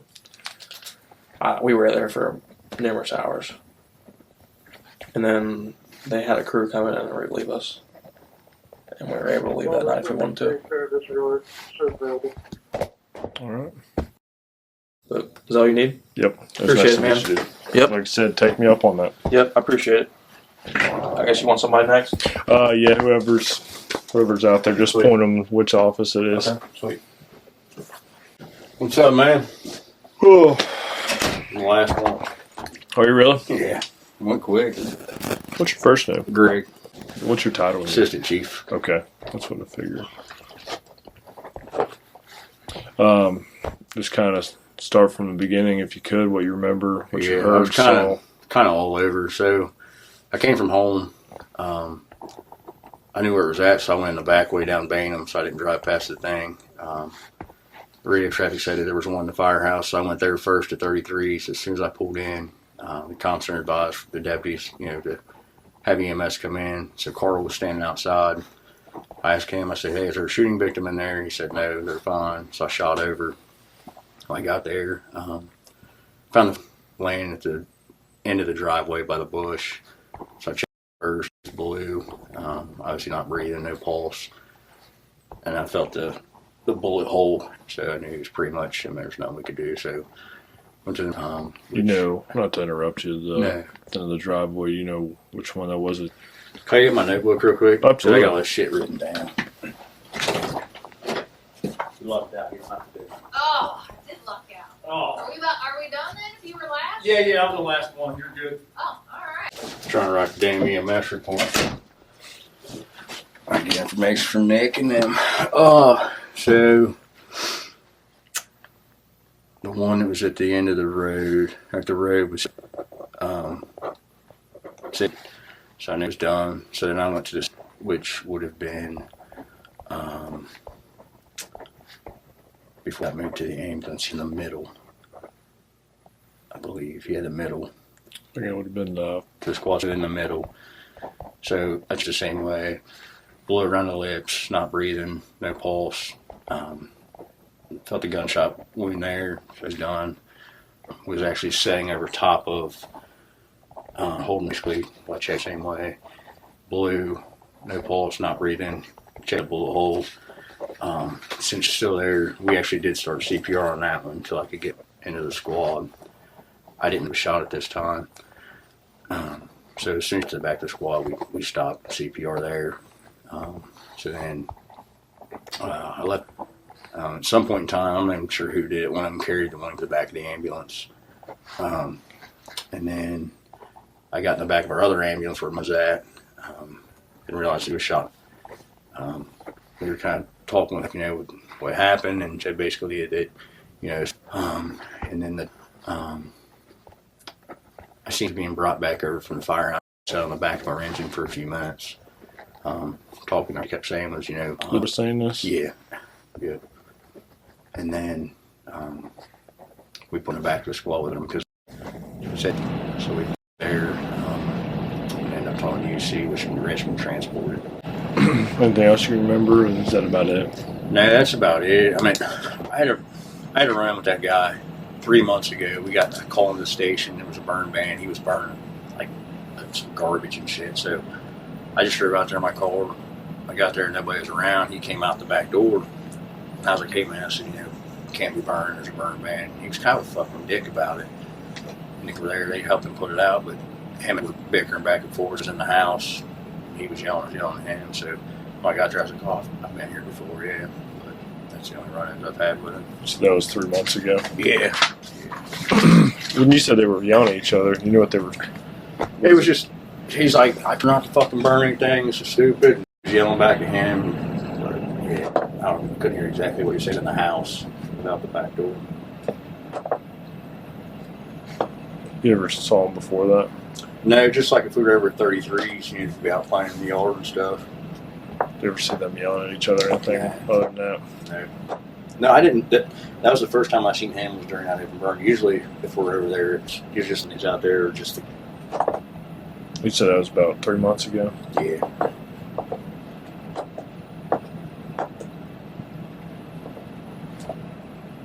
You doing all right? Yeah, I'm good, man. Been doing this shit long enough. Staying busy. Yeah. Making sure these guys here are all right. Yeah. The younger one. I mean, it's definitely affecting him. Cody, I mean, the redhead. Yeah. Carl, the bigger guy, bull-headed guy. Yeah. I think he's probably the most fucked up because he was the one that the tone went off and they kind of knew where it was at. So as they were going to the squad, they was running across the apron. So he opened the door and walked around the corner, and we heard the shot. That's when he popped him. I said, Carl's pretty fucked up. I tried to explain to him. He's like, man, if I want to go over there sooner, I'm like, Carl would have been dead as soon as that fucking gun went off. Like, you couldn't stand right next to him. There wasn't much shit we could have done. So, yeah, you're exactly right. it's us. Yeah, especially involved. And the bad thing about it is now, even the other crews are saying they got that big ass memorial there, which is, hey, I get it, it's fine, but they got to see that shit every day. See it every day, and it reminds you. Yep. So, I appreciate what you guys do. Oh, man, no worries, man. No worries at all. I appreciate it. I'll be No out. problem. I'll be out in 2 seconds. Okay, sounds good. You got anything to hurry? I said there'll be pizza and shit here in a little bit. Okay. I'm trying to watch my figure, man. I am too. That's why I got 2 fish. I haven't eaten. They're like, we'll get pizza. I'm like, I'll fucking be sick. I haven't eaten fast food in a year and a half. I'll say you look healthier than I am. Weighed 265 2 years ago. I'm down to 196. That's awesome. I work out 7 days a week. Eat clean. So. I need to. It's hard. My wife's always like, how do you eat that shit all the time? Like, it's a lifestyle change. Yeah. You get used to it. Yeah, it is true. Beer's hard. I went for a while, got drinking. Friday, we had a horse show, so we went up Friday afternoon, set up. Man, fuck this. I bought 6-pack clear drink it. Saturday, we got the fairgrounds at 7 in the morning, left like 8:30. I fucking drank, pull up back there that day. She's like, you're drinking again? Yeah, fucking tweaking shit. I'm fucking, I was going to continue. So, whatever. Steve did it. He was at the shipping container getting chairs out. All right, man, thanks. Hey, thanks. Time is 10:59. Days still June 21st, 2023. All right, so Detective Schubert, today is June 21st, 2023. The time's 10:47. I am with Lieutenant Mike Welch at Station 32. Yes, sir. And can I get a phone number for you, Mike? Okay, so we talked a little bit before I started the recording about things I was going to ask you. If you can go back to June 15th, which was last Thursday, the incident, which was right next to Station 33. Were you at the station or did you arrive afterwards? I was the officer and driver on Engine 32.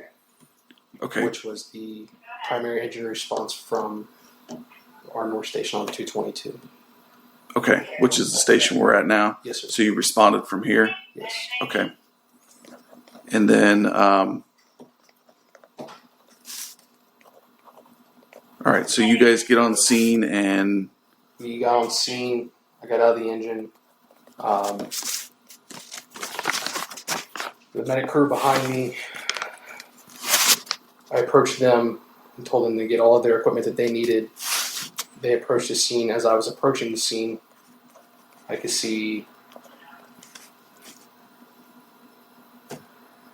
Sam Wilson, firefighter Sam Wilson, one of the EMTs off of Mag 32, on one knee with a, appeared to be at the kind of by the front door, laying on in the grass with the. They told me they needed the heart monitor, so I ran back and grabbed the heart monitor out of the squad. I ran, as I'm running back with the heart monitor to them.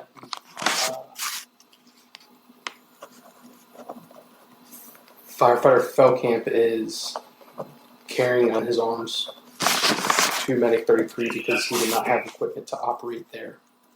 Do you know where he was carrying it from? He was carrying it from the same location as the the initial Was by the house. Yes. I then walked up to Greg, and he stated that was deceased, and he grabbed me close to him, and he said, "I need you to get your crew together because this is now a crime scene." I think that's how It's okay. So that Sam was carrying, he said. Cody Felkamp was carrying. Sam was by the first. Okay. He had hooked to the heart monitor. It was confirmed deceased. And then, after speaking to Chief Lang, I had walked back to Bethany, and I do believe it was Michael Nichols. There was at the end of the driveway that they were performing CPR on. I told them they needed to stop, and they just kept going and looked at me. I said, "You guys need to stop." I remember directly when I first got there, I do believe it was Deputy Sparks was doing CPR on this as well. On the one by the road? Okay. And then I went to find the other crew that had they were carrying. I got in the back of the squad, and I do believe it was Cody Felkamp and Carl Watson were in the back of the ambulance performing CPR. And I told them they had to cease what they were doing, which is to cease. And he stated to me, "We have to fix this." And I told him that this is not fixable. And I assessed that it had what appeared to be a bullet wound through the. And it appeared had some sort of wound. I would assume a bullet that maybe went through.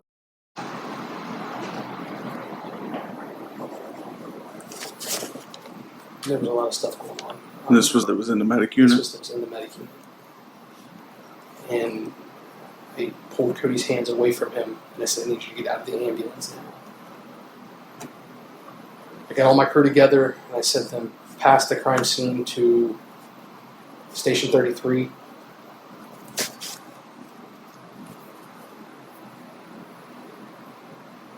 And then I proceeded to do miscellaneous things, getting batteries and water for everybody around the crime scene. And it was at that time who I guess was he was sitting on the back of the fire engine, and I was trying to provide some sort of BLS care. I didn't know what had happened at that. I didn't know who was at that point. All I knew was, and he proceeded to tell me everything that had happened. I don't know if he did that or not. Do you recall that? Best of your recollection. Bits and pieces of the conversation was, and the recruiter proceeded to tell me that he had told me he had hand, arms.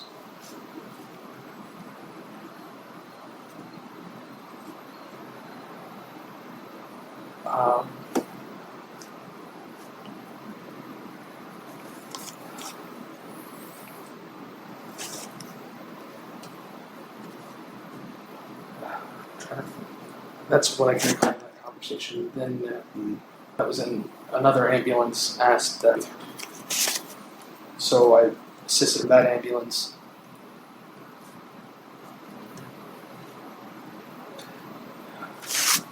And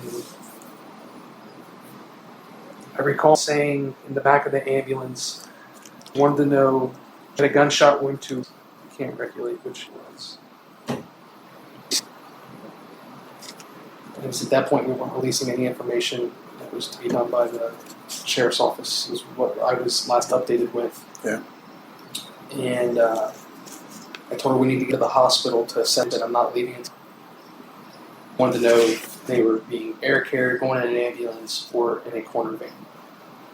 That's what it asked.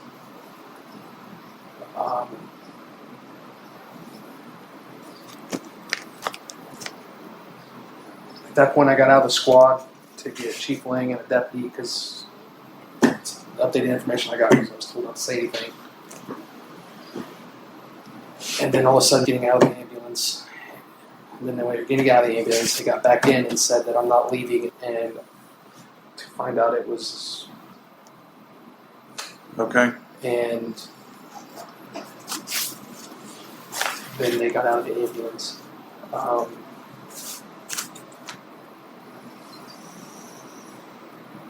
Was that who said I'm not leaving?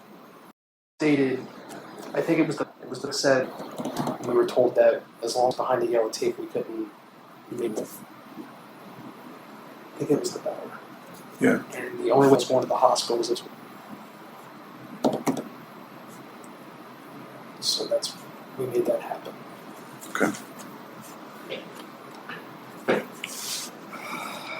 Okay.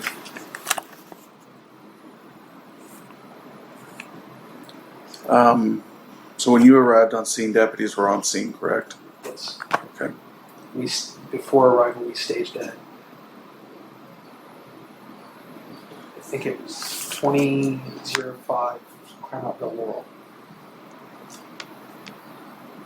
And then I had communication with Station 33 on the main fire channel. They had lost communication with Carl, so we had called Carl on the phone, and we couldn't articulate what was going on. My only assumption was that they were pinned down due to radio traffic. That it appeared to me that they were pinned down some sort of gunfire. We could hear gunfire on the phone, so I had communication between him and the county on the main fire channel. Do you recall, was there several gunshots? I don't recall. I can't answer that. That's okay. Okay.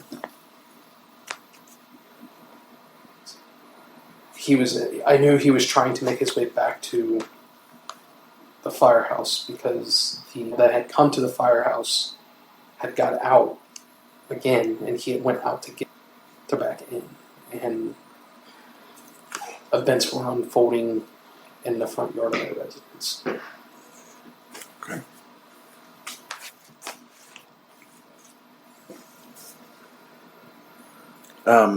At any time, did you see well, you've already answered that.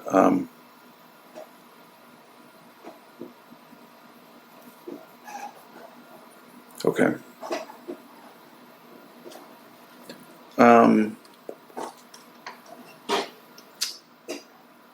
I think that's all I need.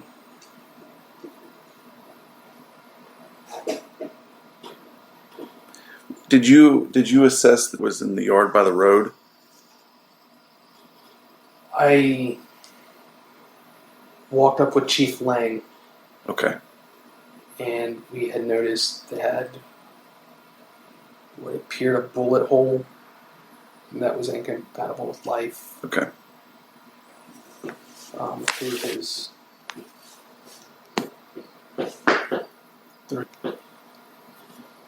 And it appeared. I didn't see any additional wounds.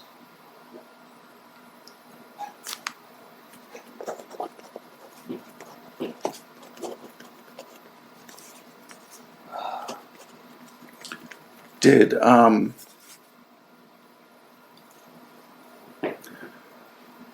of change gears here a little bit. The person who is alleged to be I'm sorry. Did you have contact with him? I did. Okay, and do you recall any of the conversation or anything he was saying? He walked up and he had asked me. He said he was going to walk past the scene, and I told him,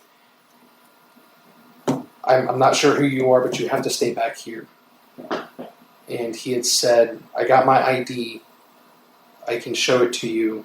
And I said, okay, I will get yours as soon as possible, but you're going to have to wait here. And all I can tell you is yours okay. Station 73, disabled vote. I can tell you it's okay. And he says, I'm still alive. And I said, yes. State Park Campground vote rail. I said, I can't give you any information. I will send you here when I can. And he had said, okay. It's when things unfolded in the ambulance.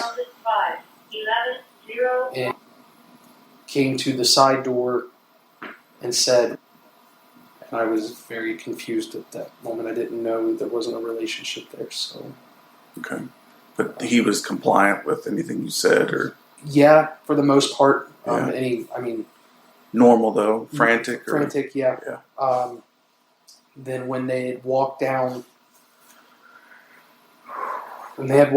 to the other ambulance to be transported, because they were going in, I do believe, in the Richlands ambulance to be transported to the hospital. He had went down that way, across the yellow tape. We had told him that he could not do so. We had asked the deputy to have him removed, and they said that there was not much they could do if he was on the other side of the tape. And we said, well, they're refusing to go to the hospital until he's out of here. And then at some point they decided they were going to the hospital, and that's when. Okay. I may have walked by him. I walked down to the medic unit where I was kind of focused on the unit there. I don't even remember the deputies who were down there, and I work with them. I mean, that's so.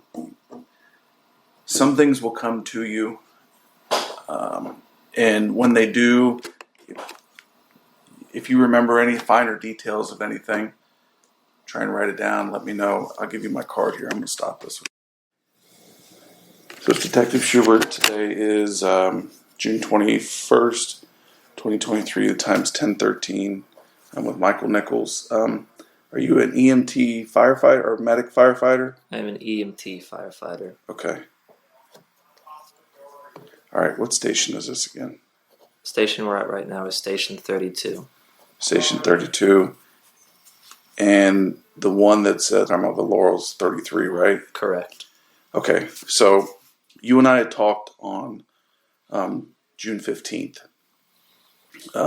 You were one of the staff from Monroe Township Fire and EMS that responded over. Had been shot. You didn't know who it was at that time, right? Correct. Okay. So in your previous statement, it's very detailed, but I want to touch base with you. Maybe we could go through it again to see if anything comes back or if you remember anything like finer detail. You and I talked a little bit before I started the recording, and you had mentioned that some things are a little bit more clear about where people were located while you were over there trying to provide care. But if anything else comes back, if you want to start from, I think where we started last time is that you were in the kitchen area, the tone went off, and you had opened your phone and you were reading the notes. Correct. And then you heard screaming, you went out to the bed yelling help, and can you go from there? Screaming, I went out, I was asking what's going on, stated that was shooting everyone. I asked where located at right now, said across the street at my house. I asked how close is it across the street, stated it's right there at the intersection. I turned around to make sure my partner was up and coming out. Who's your partner? Which is Carl Watson. Okay. He was ready and getting up and out. Where were you at? At this time, we were standing where the ambulance would be parked in the bay of Station 33. Okay, so the door was open, came inside the bay? Yes. Okay, gotcha. Okay, that was something that I needed to clear up with you also. Yeah. Though, when it's nice weather, we have the bay doors open. We ran into the bays to try and find someone to help. We walked to where the engine would be parked, which is right next to the ambulance, and we ran out to the base skirt, which is right next to the road. We have 2 dumpsters there, and that's what we ran to. And we were trying to come back inside. I walked out and tried to calm down and come back in. And while doing so, I could hear screaming from across the road. You heard a. Do you know it was? I heard it. I looked up, and I did assume that it was because it was an adult figure for sure. Okay. When I looked up, I saw an adult male who was standing, was kneeling down. Could not tell anything else besides that. Where in the yard or was kneeling right at the entry to the house. Is that the side entry by the driveway? Right next to the driveway, yes. And the male was standing behind her. I couldn't really tell distance, but I know it was some distance. I would guess around 10 feet behind her. Yeah, I think that's what you said. 10, 15 feet behind her. I think that's what you said last time. But was he up on the step, or was he like in the? Could you tell? Did he look taller, or did he look? I could tell that he was standing. So if he was kneeling here, I could tell that he was like this. I can only see his upper half. Gotcha. If that makes sense. Okay. And he was facing out to the. I guess that would be north. So, like, if fire station is here, the house is here. He was facing this way. Does that make sense? So he was facing like towards like the open field behind the house. Yeah. Okay. I don't know if he was walking there or what. I just know that's what the direction he was looking. Asking us to go over there, and the best we could, we tried to explain to that we cannot until police control the scene. At that time, I would say it's been about a minute and a half to 2 minutes since I first encountered that we heard a gunshot. I looked up, and they were still in the same position. That moved slightly, but he was still behind where it was roughly when I saw him after the gunshot that I heard. Could you tell which way he was facing? At that time, I don't remember. That's okay. I mean, hearing gunshots and dealing with what's going on. I don't expect you to remember, because what you're doing is you're looking for a threat and then you're trying to stay safe. That's okay. But you heard a gunshot and he had moved, but you could still see him, but he wasn't in the same location, but you couldn't tell at that point where he was facing. Okay. We got inside the bay. We closed the bay doors. We closed the engine bay door. We did not yet close the medic bay door yet, and we went back out the medic bay door. I was trying to come back in. Was not really running, but pacing around in kind of like a circle on the skirt of the bay. Eventually, Carl Watson, he was doing the radio work with my lieutenant and other companies that were coming to the scene. When he got done radioing, he assisted me with trying to get back into the bay.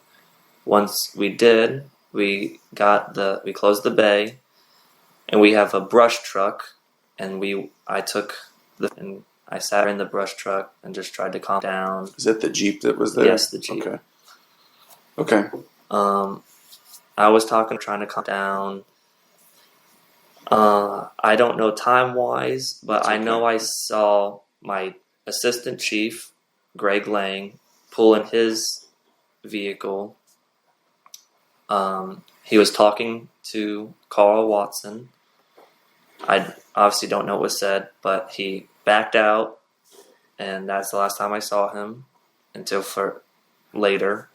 I continued to talk to him. I gave some hugs. I just tried to calm down. Comfort best you could. Didn't really know what to say. Watson, grabbed gloves, told me to stay with, and he went out the side door, and I presumed he was running over to the incident. About you couldn't 30 see, though, seconds right? later, he came back and said, "Nichols, you're coming with me." I asked, "Can you promise me you'll stay in here?" He responded by saying, "I need to see if Mike's okay." I said, "Well, that's what we're going to do. I need you to promise me that you're going to stay in here for safety." Never gave me a promise, but I could just feel, understood that I had to stay in here and in the bay. So I ran over to the ambulance. I got in, put my gloves on. We opened the bay door. We went out. We blocked the intersection of Claremontville Laurel. When I looked up, one of my other partners, Cody Feldkamp, was carrying to the back of the Station 32 ambulance. Okay. Okay, go ahead. We'll come back. It's fine. He was carrying one. Yes. My Lieutenant Mikey Welch was next to him. When Watson got out of the squad, he gave instructions to Watson to help Cody in the back of Station 32's ambulance. As I was approaching around the front of the squad, he gave me instructions to assist paramedic Disher, Bethany Disher, with another that was located behind the tree next to the driveway. So, Mike Welch, did you say he's lieutenant? Yes. And then what's Feldkamp? He is firefighter EMT. Okay. So the other Feldkamp is from New Richmond, their yes. chief. The other Feldkamp is Tim Feldkamp. He's the chief of New Richmond. Okay, gotcha. Okay, so you were you went to help Disher? Yes, Bethany Disher. She is firefighter paramedic.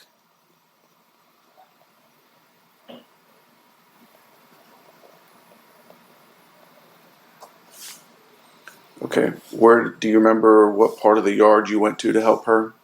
I ran along the road, and they have I believe it's a pine tree, right there at the entrance of the driveway, next to the road.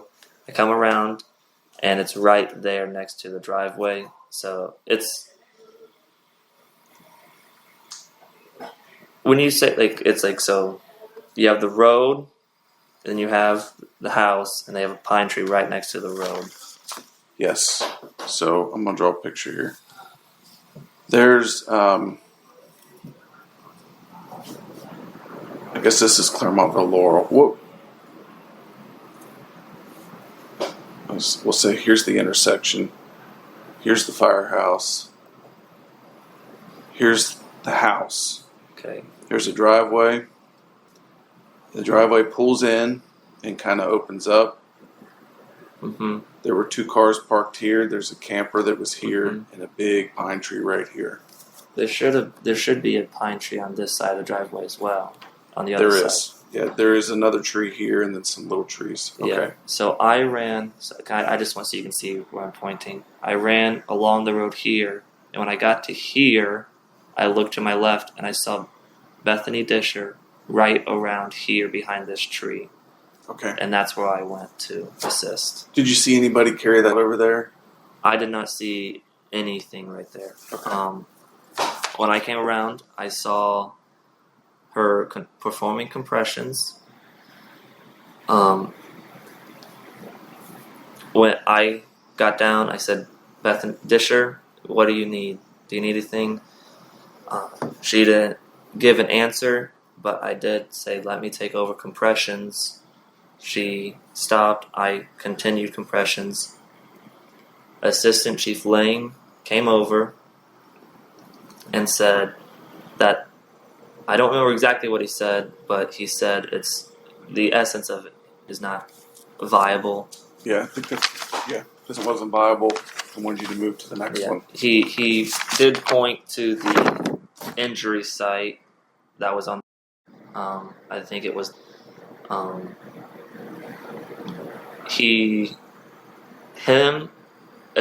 Assistant Chief Lang and Disher walked over to. I know that this was located at where there was kneeling and crying, which was where I saw initially, which is right at that entrance to the house.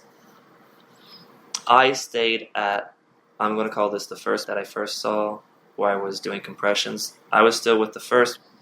I continued compressions because I did not know if Lang was specifically talking to Disher so that she could continue her paramedic assessments and skill set with the other patients. So I did continue compressions on about 10 to 15 seconds go by roughly, and Lang looked at me and he said, "No, you have to cut it out, Nichols."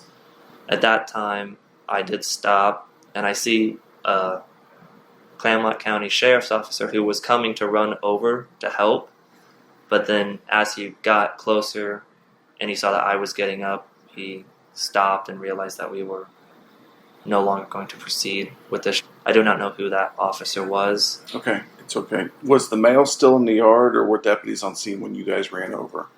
All of the deputies, when I say all, obviously that makes no sense. Probably 2 deputy squad cars were there that I can remember. Mm-hmm. I do not remember ever seeing the male ever on scene. Okay. Other than before they got there. Yes. Okay. Okay. So my understanding that you were working on was his name was, and then when Disher went up, she went to the next one. You had stopped, and the one up by the house name was, and I'm just giving you names just so you know. To my understanding, that's where they were located. It was in the back of the ambulance, which is where Cody carried to the ambulance. So when you stopped trying to give care, you went up to try to help Disher. Correct. The next one, which would be okay. Yes. So when I was running up to this second at the time, I didn't know the name. No, and I'm not expecting you to. It's okay. I saw firefighter EMT Sam Wilson, who was using a bag valve mask to breathe for the. Bethany Disher was performing compressions. Was next to them. Assistant Chief Lang, and I believe there was also a sheriff's officer who escorted away. It might have just been the sheriff's officer or just my assistant chief. I don't know. I just know that they got Somebody away. escorted away? Yeah. Okay. I know there was screaming and asking for someone to go help that I just left. When I got to Disher and Wilson, I asked Disher, "What do you need?" She said, "Hook up the monitor to the leads and prepare to attach them to the patient." I clipped everything in. I made sure the monitor was on. At that time, Disher was applying defib pads to the chest and to the back of.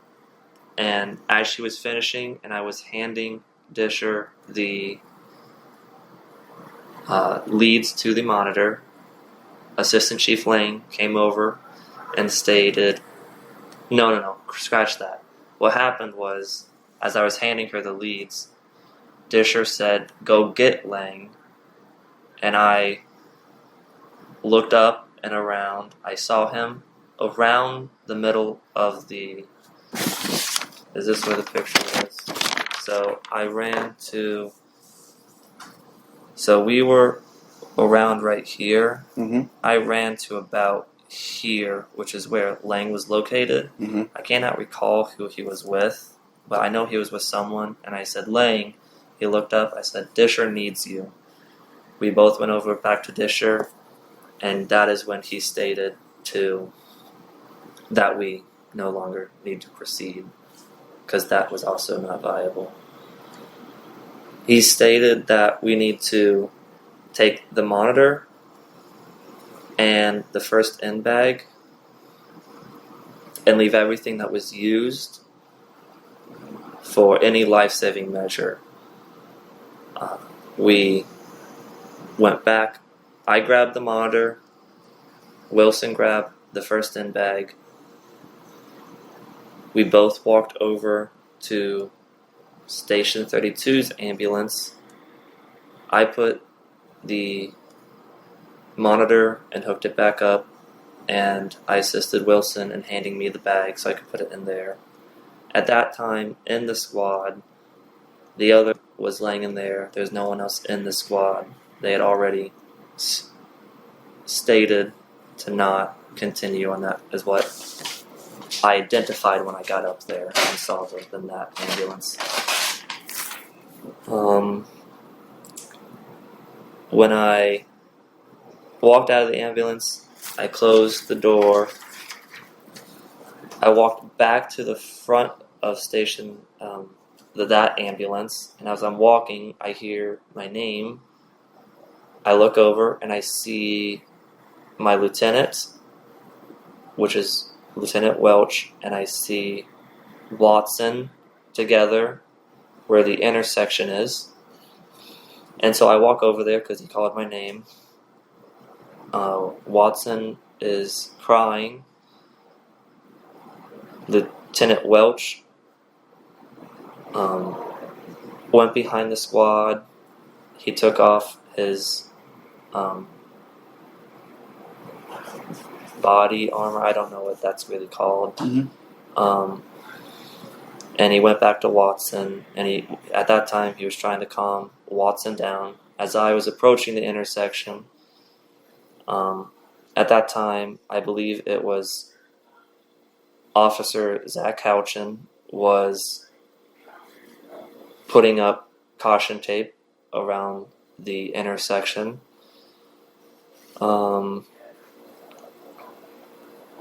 Lieutenant Welch continued to calm Watson down. I stayed with Watson. Lieutenant Welch went back to the scene. I don't know exactly where he went in the scene, but I stayed with Watson. At that time, there were other volunteer firefighters that showed up. The rest of Station 32 crew was there, and we were all just right around that intersection. We didn't do much talking. We were just kind of observing. Time-wise, I don't know how long we were there, but at some point, I recall a vehicle that flew into Station 33 parking lot. A male got out of the vehicle and quickly ran over to the caution tape. He stated that he was asking for questions.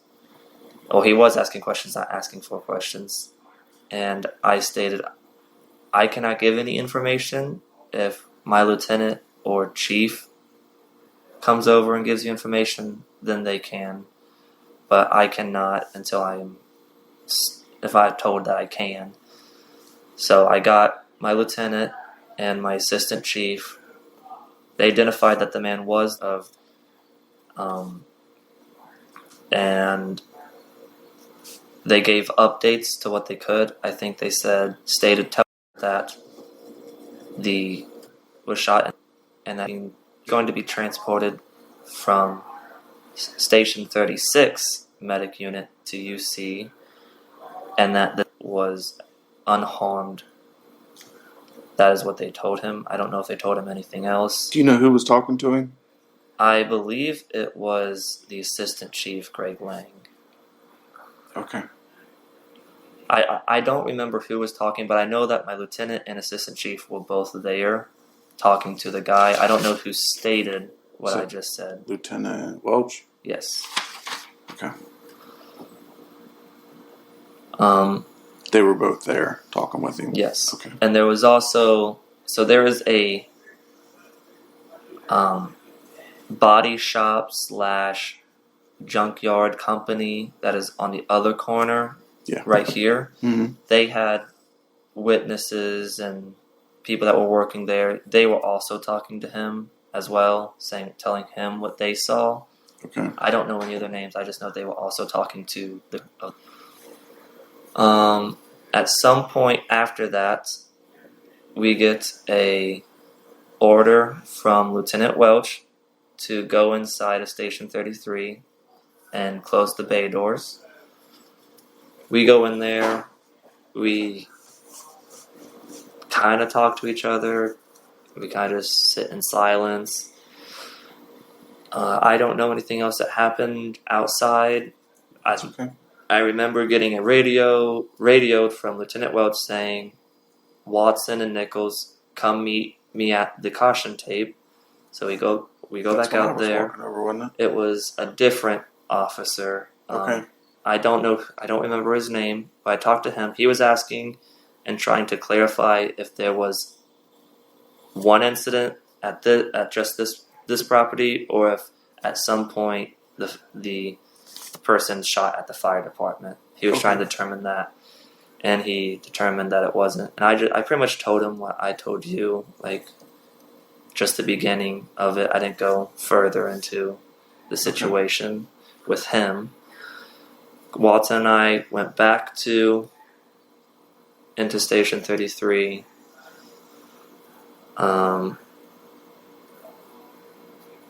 We got an update saying that everyone needs to meet inside the day room of Station 33. We talked to my lieutenant. He tells us that detectives are going to come in and that we'll also have a critical incident team come in, and that he was going to go back out to the scene and do what he needs to do with the assistant chief. At some point, we come back out and I see you at the caution tape. We come back in and I talk to you. Okay. Let's see. All right. What I wanted to come back to was when Cody Feldkamp. Did you see where he was carrying it from? I do not know any location of that. Okay. All I know is that when I was putting my gloves on, I was looking down, and when I looked up, we were already in the intersection, and the back of the squad doors were open, and he was stepping into the squad with them. And then with the one that was out by the road, the first one you came into contact with, you didn't see how he got there. Just I did not when you got out, he was there. Yes. Okay. Do you need to know who was laying? No. Well, yeah. If you recall that, I mean. So driveway was here. Feet would have been pointing towards the driveway. Okay. And head was pointed here. That is what I saw because they were performing compressions. Okay. I do not know if that was initially before they started doing compressions. Yeah, somebody, and it may have been deputy, somebody carried from here down to here, to my understanding. And then all three were up here. So I'm assuming, and I'll talk to Cody, that Cody ran up, grabbed them on, and started, running to the medic unit trying to give care. Okay, I think that's all I need. What?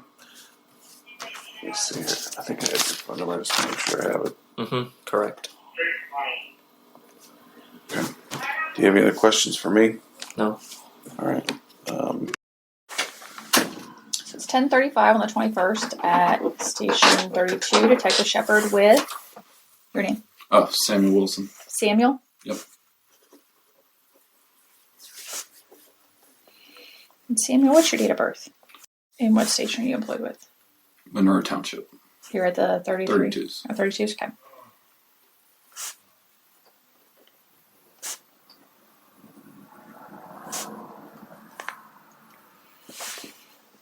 So, Timo, can you take me back to the 15th and walk me through that day? So it was about 4:30, 4 o'clock in between there. We get dispatched for an unknown problem. We open the dispatch notes.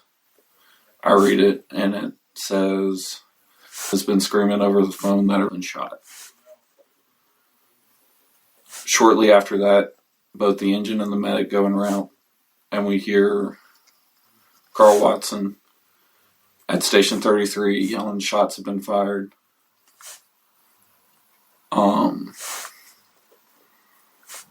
While en route, we stage right there on Claremontville Laurel. We put our bulletproof vests on before PD tells us to come in.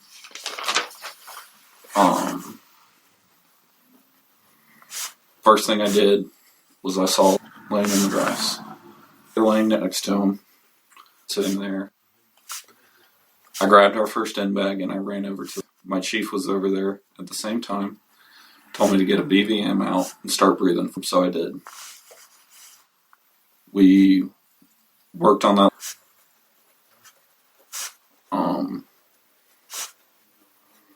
until the chief came over and told us to stop. Which was that? The 7-year-old. What injuries did you note on?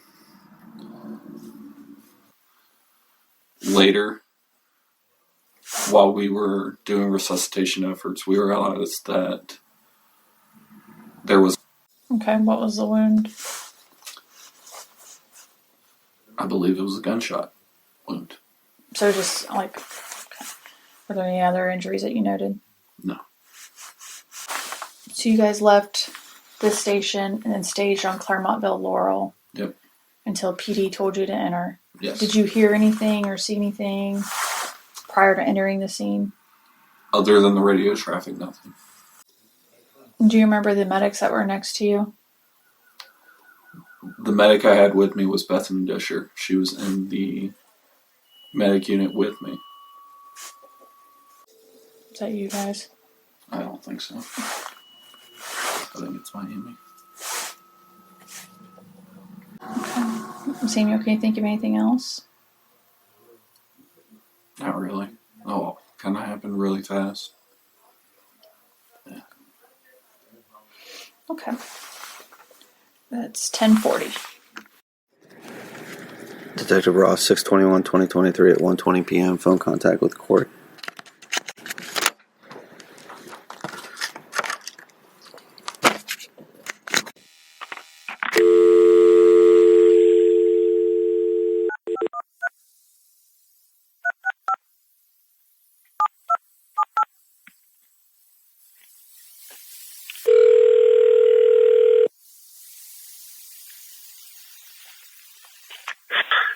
Hello.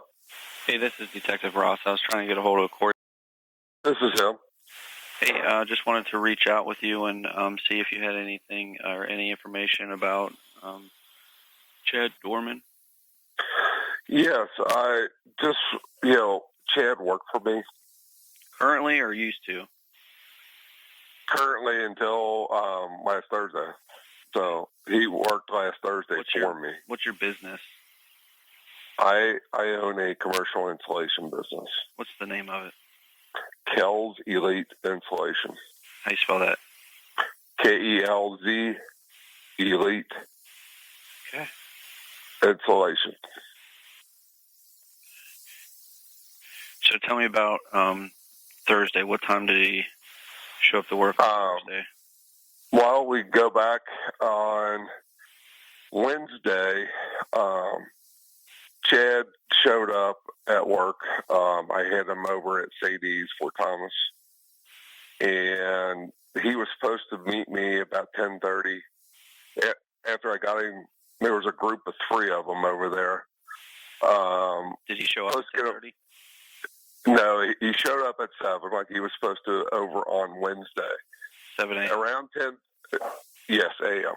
Okay. Yeah, on Wednesday, I told him around 10:30 I was supposed to meet him. He was supposed to leave that job site, go to Jevedon, up in Carthage area, and helped me get some material on the roof that we were supposed to start a job in the next couple days.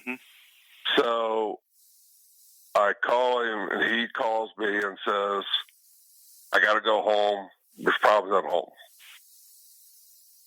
And I said, all right. He goes, I said, you won't be able to meet me? And he goes, yeah, I think I will. I just got to run home.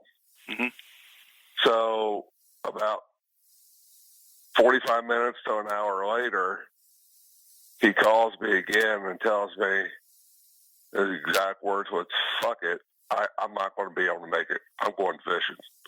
I'm so tired of this shit. I got to be by myself. I got to think. And he goes, I'm just going fishing.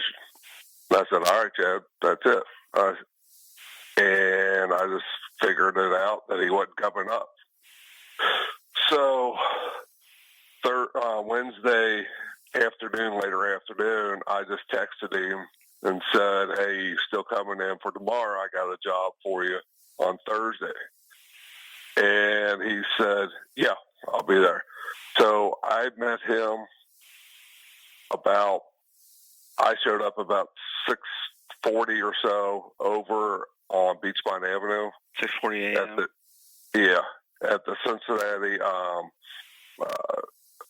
Ortho Cincy, the new where they're taking over the old shopping center right over there. And he was running behind, and I texted him about 10 till because he's usually there early. And I said, hey, he's still coming in. He said, I'm running a few minutes late. I'll be right there. He got there about 2 or 5 after 7. And typically, Chad always had his gray or silver Dodge Ram that he was driving. That day, he showed up in a Dodge Durango. That was the first time I ever seen that car. I don't know. It was the first time he ever showed up and worked with that. Okay. So he showed up there on Thursday with that Dodge Durango. And I told him, hey, this is what we got. It was about maybe an hour at the most, 2 hours. He pushed it. It was a little bit of cleaning up the job. What I mean cleaning up, there was a little bit extra stuff they put on. And it was literally like 12 feet. And for Chad, that would take no time to do. And I left at that point, and I told him right when I was leaving, I said, you need to go over to the VA over downtown Cincinnati after you get finished here to finish up the day. All right, no problem. That's all he said. So I called the foreman about 10:30 or so, and I asked Jim, I said, hey, has Chad showed up? No. And I've had issues going back the last 4 or 5 weeks, I say, Chad not making good contact with me. All of a sudden I try to call him and it go to voicemail. And I know the job got done, and I was happy the job got done, but I knew he left early. That was his,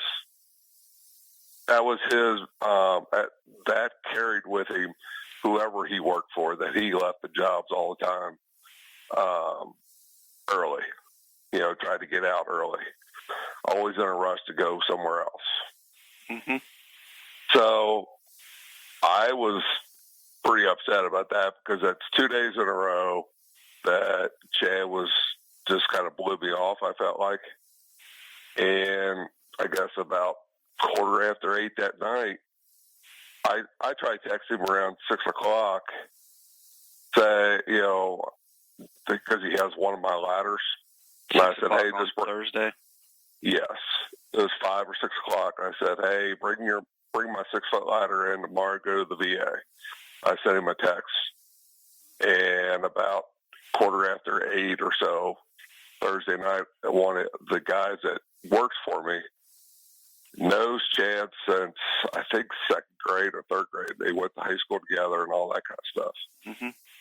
And he called me offset and said, "Did you hear?" And I said, "What?" And that's what he told me. He said, "Chad shot." Mm-hmm. And I said, "No way." You know, I was kind of went back and looked at the computer, and there it was. It popped up, but it didn't give his name on the report I looked at. My wife then found it on another report, gave his name. Yeah. And so, you know, I've been pretty distraught about it. You know, knowing I know his dad, I know his uncle.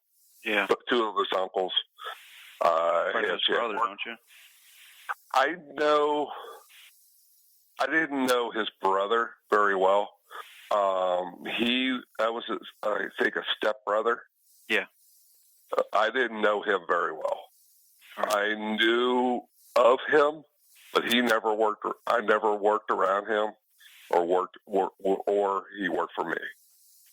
Okay. So, how long have you known Chad? I've known Chad. The first time I met him was about 5 years ago. But I've known his dad for over 30 years. With the local wise. I never hung out with his dad, but his dad was 2 years ahead of me in apprenticeship school. Okay. And have you ever known Chad to use any drugs? Back in, it was towards Christmas time last year, I had Chad show up, do a job for Turner, mm-hmm. and it was down in Covington. It was called the Welcome House, mm-hmm. and I sent him out, and he had a drug test done for it, mm-hmm. and it came back negative for that. So, because he has to be a part of this, what they call coach program. Yeah. With Turner. And the results came in, they were negative. And Chad worked it. So other than negative drug tests, have you ever witnessed him to be impaired on anything? No. I know he did drink, but not, as a business owner, I try to stay out of the personal stuff that they have going on as much as I can. You know, I'll say, "Hey, how was your weekend?" or anything like that. Yeah. But, you know, kind of small talk with them.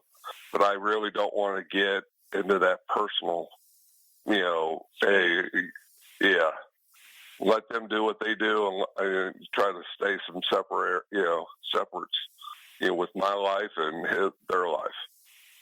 But did he ever talk to you about? Yeah, I told my wife this.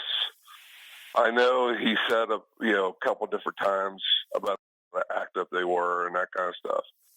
And I know on Wednesday, I was at a family event and they asked me over the weekend, did Chad ever say anything about it? I said, guys come in and work in construction and say, "I can't stand that bitch," or "I'm done with that bitch."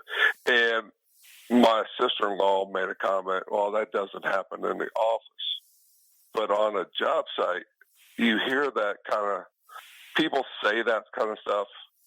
You don't really think about it very much from that point. Mm-hmm. But Chan never, said anything about, how they were having problems or anything like that. He did say on Wednesday, "I can't stand that bitch." And that's what he said. "I can't stand, I got to have some time by myself. I'm going fishing." And that's all he said. Okay. No. Did he ever complain about it? I know you said they were active. Was he complaining about them being active? Like, No, never like they were getting, out of control or anything like that. Always, I did this with my, or I did that with my, I didn't know his two older ones played baseball until they came up on the news the other day. Okay. What about any prescribed medications? Like I said, I had no idea about any of that kind of stuff. I mean, if it would came up on the drug screen on that test, that's the only thing I would have known about. What about, did you ever notice a change in his behavior or ever think to yourself that he had some mental health issues going on? Well, Chad was very abrasive with guys at work. I tried to keep Chad by himself as much as possible. Mm-hmm. That's when he worked the best. If he was in a group setting, he was very abrasive in the group and tried, kind of made everybody in an uproar at that point. He did have a small altercation, not like a physical, but a verbal altercation on Wednesday morning with one of my workers. He did have a little verbal altercation about 2 weeks ago at another job at the game with one of our customers that we do work for. And I kind of went over and talked to the guy that he had the altercation with. He said 75% was my fault, 25% was his fault. Mm-hmm. And somebody had a bad day and they just kind of had a little bit of words, but no physical altercation. Yeah. But Chad had a very abrasive demeanor on the job. Did he ever make any comments about wanting to hurt himself or somebody else? No. And did you ever notice, but what I was kind of wondering is, have you ever noticed like different versions of Chad? Like sometimes you wonder if he's the same person that you knew, or was he ever acting differently? Like a different personality? Yeah. There was very moodiness, in my opinion, of Chad. One day you might have a different, different version of him. But not to the extent that you thought, whoa, I need to like call the police or report this. No, nothing like that. Nothing that serious, where he was like, maybe, for example, saying things that didn't make sense, or like seeing things or hearing voices or anything like that. No, nothing on that line. No. All right. Anything else that I'm not thinking of?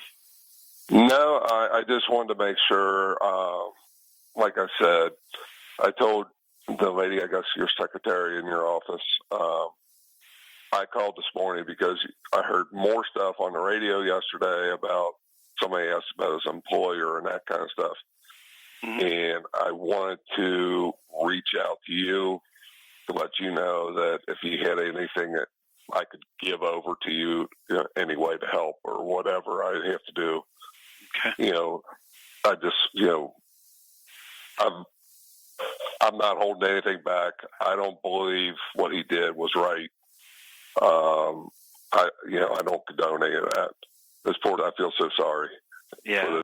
And his. Yeah. The person, do you know what the argument was Wednesday morning with the coworker? What was going to happen, like who was going to do the cutting, who was going to do the playing. Who was doing what? Yeah. All right. And Chad was trying to do it one way. And the guy said, this is what we're going to do. And that I got to dictate it who was the foreman on the job. And Chad's like, oh, I want to do it this. And next thing you know, he had a problem at home. And that's when he left. Chad told me that on Thursday, when he went into work early down at the orthopedics place, he said that he was short a roll of tape and he had to go home, get a roll of tape, oil tape, and then he said he ate lunch. And then he said he went back to work. No, he didn't. He never came back after that? No. And I took over 3 rolls of tape to him with the roll of duck wrap that we had. Yeah. And he said, I don't need all this. And I said, all right. He goes, I got 1 roll in my truck. And he goes, and I got, and I said, all right, here, just take 2. And I grabbed, hand him the other 2. There's no way he ran out of tape. He had to go home. Okay. With the amount of material on that he had, there's no reason why he had to go home. All right. Well, thank you for giving me a phone call, and if you think of anything else, feel free to give me a call back. Okay. I feel sorry that you guys have to deal with this. Yeah. That's what we do. Yeah. All right. Well, thanks, Corey. I am going out of town next week, so if you do try to reach me, I will be on vacation next week. So. Okay. All right. Yep. Enjoy your vacation. All right. Thank you. Bye. Bye.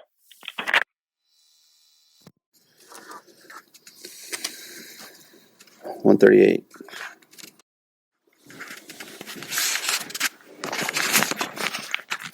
Detective Ross 21. At 10 a.m. out at Monroe Fire Department Station 32. One can go to my office, one can go to Steve's office.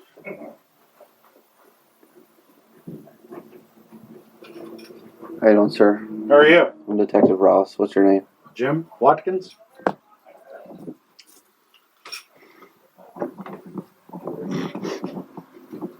Whoa, that's a sank. What's your birthday? If you want legal, it's James, but Jim's fine, but the system, our RMS, our reporting system requires birthdays, and before we would just put in fake birthdays for staff, fire EMS and stuff like that, and then they told us to quit doing that, so that's why I was. it's okay. What department are you with? Pierce Township Pierce. Fire. And what did you see at the? So, myself and Chief Wright, when the calls started coming in, kind of knew how haywire it was going to be. So we just drove into the scene. When by the time we had got there, you guys had established your perimeter. Mm-hmm. You had caution tape up. We So, went up. okay, so you didn't see anything of the actual incident. No, we went forward just to offer assistance to Chief Lang and the personnel that were at the scene, and we just kind of staged up by their EMS and fire units. That was it. All right, didn't treat anybody. Didn't treat anybody. Okay. We walked with a stretcher up to the scene that picked up, but we didn't actually do any treatment. We just brought equipment to the scene that, and then our EMS crew went. Did you hear say anything? No. Did you hear this? Did you hear the suspect make any comments? Nope. Okay. What's that phone number I can call you at? Thank you. I appreciate you talking to me. No problem. I figured it'd be relatively easy for us. Yeah, that's an easy. We were on the list. That's an easy interview. Will you just send the next one in? Yeah, sure. Whoever wants to get out next. The guy who's supposed to be telling people to come in here can't find him. You could just pick somebody. Sure. Hey. Morning. Morning. How you doing? Good. I'm Mike Ross. Close it? No, it's fine. Unless you want it closed. No, Dave Stigler. Good to see you. Dave. Stigler? Dave, spell your last name. Stigler. What? Yeah. Who are you with? Assistant Chief with the Richmond Fire.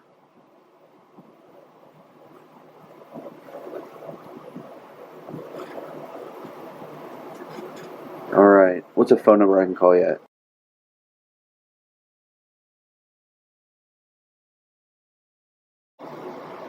And were you there? Correct, yes. And what did you do there? We were on Medic 36 from New Richmond, and we transported. Yep. And yeah. Transported them to University Hospital. So you were there before the perimeter was established, or not? We were arriving just as the perimeter was being established on Claremontsville Door. Okay, so unlikely you saw any of the shooting or anything. No. You didn't witness any homicides, and did make any comments to you about what happened? Absolutely. What? They. Let's say first. What? Okay, obviously, basically telling me that Mr. Yeah. And I'm not acknowledging any of that. what do you say to that? Mm-hmm. You know, and I just, you know, kept trying to sympathize with her.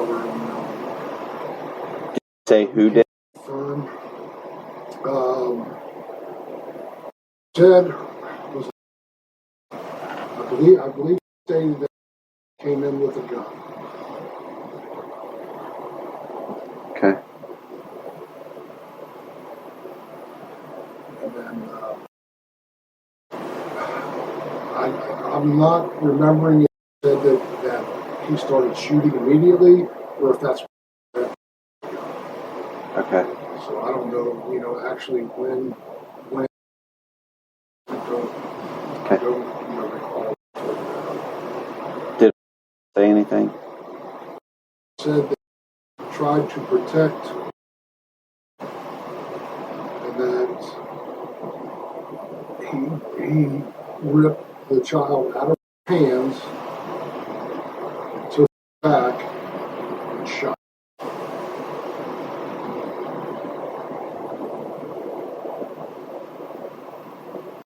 Did not say where on the body was shot. Okay. Ripped out of her hands, took it back up, and shot. All right.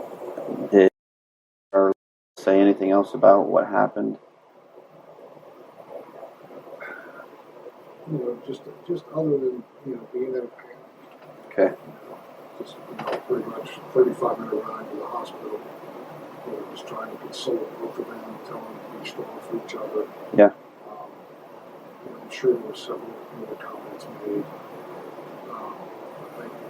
I think pretty much everything that was said was when you and the other detective was in the ambulance with us before we left. Yeah. You know, I think pretty much, you know, those are the type of things repeated all the way down. All right. Well, thanks for talking to me. I appreciate it. Absolutely. If you want to send the next one in. Yes, absolutely. All right. Thank you, sir. You guys doing okay? Yeah, it's tough for sure. I know none of us are okay about it. Luckily, I've had so much to do that I haven't even had time to just kind of think about it. Yeah. Well, keep doing that. Yeah. All right. Thanks, Mike. Yep.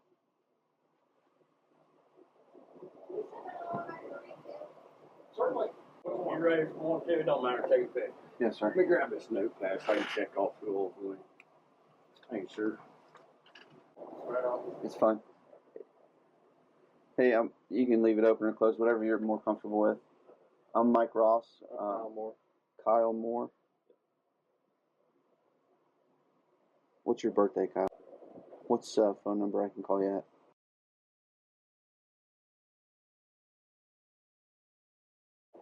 And what fire department are you with, Bethel? With Bethel, but I also work here. So. Nice. I'm from Bethel too. So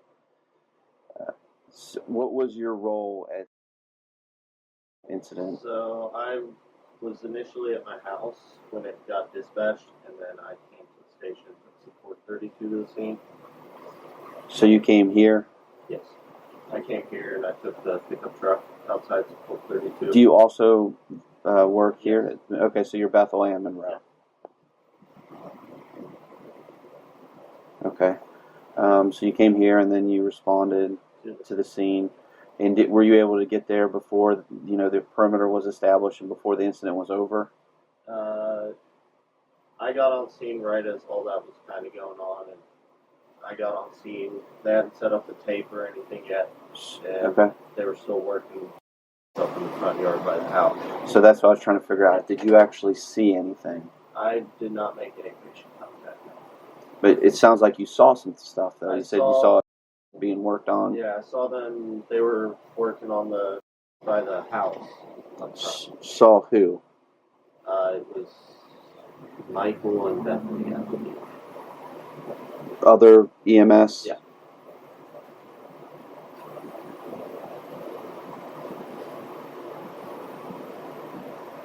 Yeah, I never saw the suspect or anything like that. They already. In front yard, near the road? It was by the house. It was up towards the front of the driveway. Working on it. Right? You probably don't know which Yeah. No, I don't. Probably couldn't describe what they look like or wearing or anything. From the distance. It's okay. Other than seeing them working on the, you remember like what else like was going on at the scene?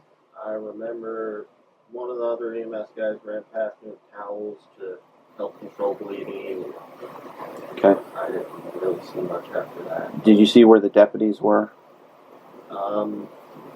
I pulled in behind the deputy, so the deputy had just arrived when I was pulling up as well. Yeah. I knew most of them were towards cruisers, so I came in from Claremontville Laurel Road, and I was parked next to the auto shop there. Yeah. And all the deputies' cruisers were kind of lined up Mm-hmm. on the other side, and I saw some deputies over there. Did you see the suspect? I didn't. Did you see that survived? I did. And Where were they? it was just kind of running around screaming. What? Around where? By the ambulances. It was Okay. kind of in front of the auto shop, and they were trying to keep over there, so they go running back towards the scene.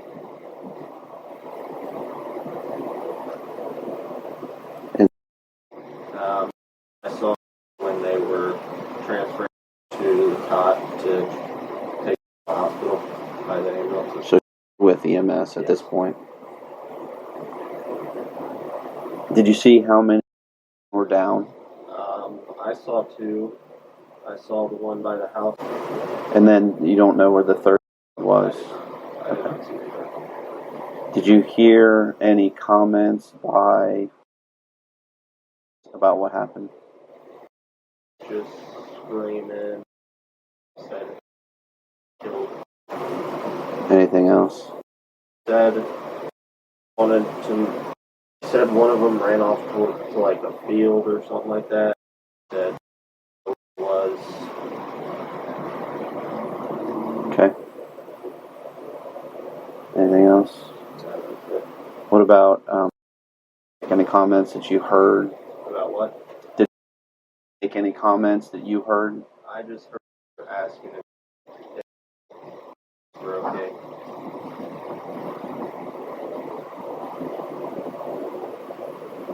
Anything else? And you said you never saw the suspect, so you wouldn't have heard him make any comments or anything? I didn't see that at all. All right. You doing all right? Okay. Well, I appreciate you talking to me. If you don't mind, send whoever's next. And all right, thanks. Hey, good. I'm Mike Ross, Camp. Chief. Yep.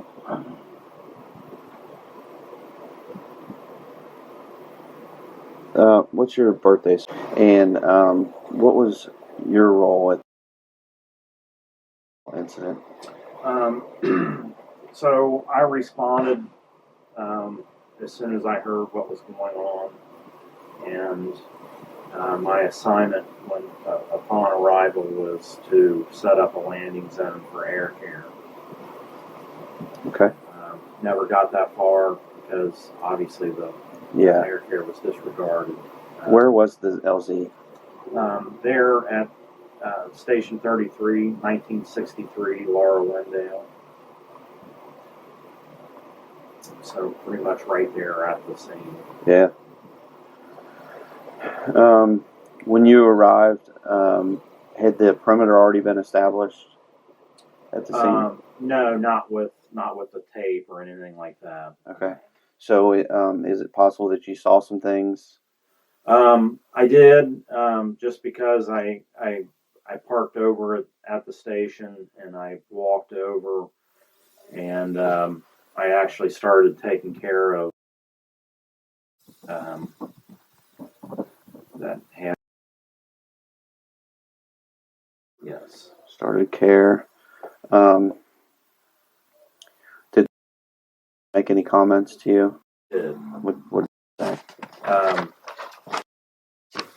Kept on saying that felt like seen this on the news before and never thought it would happen to them, and then repeated multiple times that he is kept on saying he is normal. He's normally not like this, and that he was acting weird all day, and that he just snapped. Did you say what he did? No. Did you say he shot there? No, didn't go any further than just repeating that he's usually normal. Today he's just acting different, and Did you say that he shot? no. All right. Did you talk to us at all? That's or hear anything said? no. Was just distraught the whole time. I couldn't make heads or tails out of what he was. You couldn't understand. He was just crying the whole time. Wasn't in the back of the ambulance at first. Right, never was in the back of the ambulance that we had, and trying to take care of.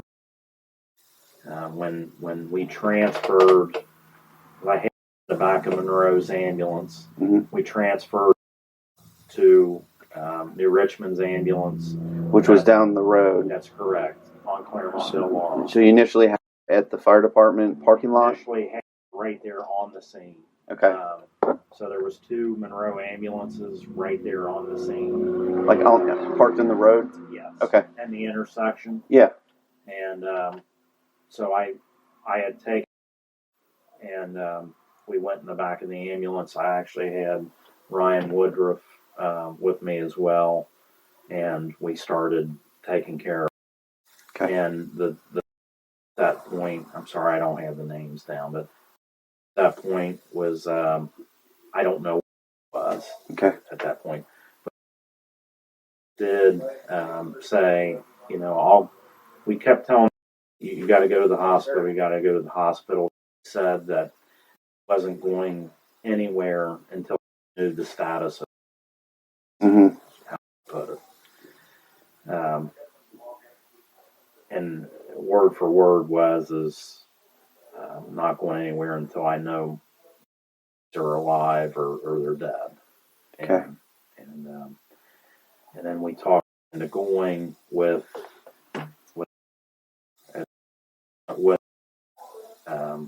willing to go. Willing to go at that point. So we made that happen. Did you see any victims at the residence in the yard? I never approached, never went straight into that part of the scene. Obviously, Chief Lang and myself stuck around until you guys released fire and EMS. Mm-hmm. We had released the crews that initially were there to come back to here to do a debriefing here, and so Chief Lang and I stayed on the scene there until basically the coroner had picked up the bodies, and then at that point we were released from the scene. So what you saw is likely what we have photographs of? Because we would have photographed the scene as is before any... Yes. So that's probably... Yeah, like I said, I never stepped over into the yard, but I was out on the street and was able to look into the scene. Yes. And how many victims were in the front yard, deceased? There was 2. Okay. And we had one in the back of the ambulance. And one was close to the house? One was up, close to the house, just a little bit away from the door. And then the other one was out near like the bush by the driveway. Yeah. And you said the third one was where? In the back of the ambulance. Monroe Township's ambulance, Medic 32 to be exact.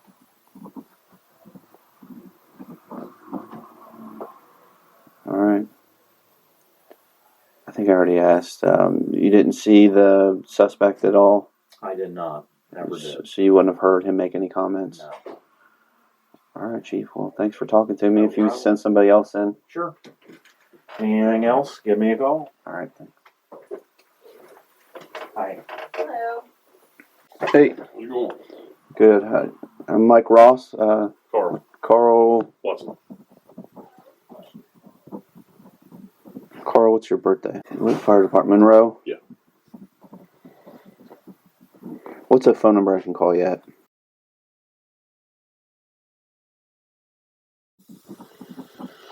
And then, what was your role at the incident? I was at Station 33 when everything started happening. And I'm guessing you responded there. Mm-hmm. And if you don't mind, just like tell me what you saw when you got there. I mean, a whole lot of fucked up stuff. Yeah, I'm assuming that you probably saw things as they were unfolding. Unfortunately, yeah. Yeah, so you're kind of very important to me as a witness to what happened. So, you want me to shut this? If you feel more comfortable shutting it, then please. Yeah. If you feel better leaving it open. But I definitely need to get in depth into what you saw because. So it started out. We got toned for an unknown problem, and as my partner and I was coming out to the bay, there was a running across the apron of the front of the firehouse, yelling and screaming. Okay, so that would have been a little blonde. Yeah. So he's running, screaming, and we were trying to figure out what was going on. Yeah. And kept yelling that somebody was retired. Okay. And begging for help. And I was, again, trying to, see what was going on because when they dispatched us, they said it was across the street of Franklin Laurel, mm-hmm. which is down by the school. When we went out on the front apron, standing out in front of the building, is when I heard gunfire. And do you know how many shots you heard? Honestly, I don't even know. And that's normal because when shit's hitting the fan, traumatic things. Yeah, you get tunnel vision. I remember getting on the radio and telling them that there was there and that advising somebody was shooting retired. And when I went outside, I remember hearing the gunshots, and I was trying to tell me where it was at, and pointed, mm-hmm. and it was, yeah, and I could see people out there moving around, and I remember telling dispatch that there was somebody actively shooting next to the firehouse. And so you said that because you saw somebody shooting. They were out there, and there was, active gunfire. Who did you see was shooting, or who did you see have a gun? I honestly couldn't tell. I could just see. Not sure if it was a man or a woman. No, I honestly can't. I couldn't make it out. That's fair. And where were they at? 0 to 100. In relation to the house, the yard, So were they out by the road? Were they close to the house? When I first saw him, he was kind of in the middle. I don't want to say he, but the person was kind of in the middle. Well, you know now that it's a he, but I understand that at the time you were still trying to figure out who. It was just, and I looked across the street over to the auto body shop or whatever the hell that is, and there was a guy standing out there, and I realized it was happening right there. And he took off to try to go back over. And I was trying to get back in the firehouse, me and my partner. Mm-hmm. And when we got to the dumpster, I remember seeing him shoot, or I heard gunshots and I saw fall.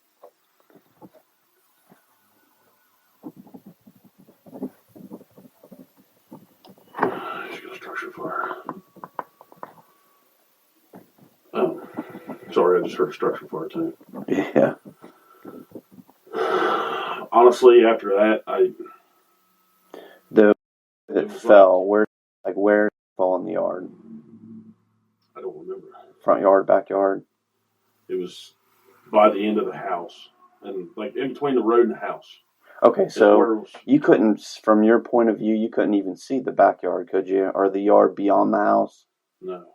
You probably could see the house and everything to the front of it? Yes. Between the house and you? Yes. And off to where the road is, to the end of the house.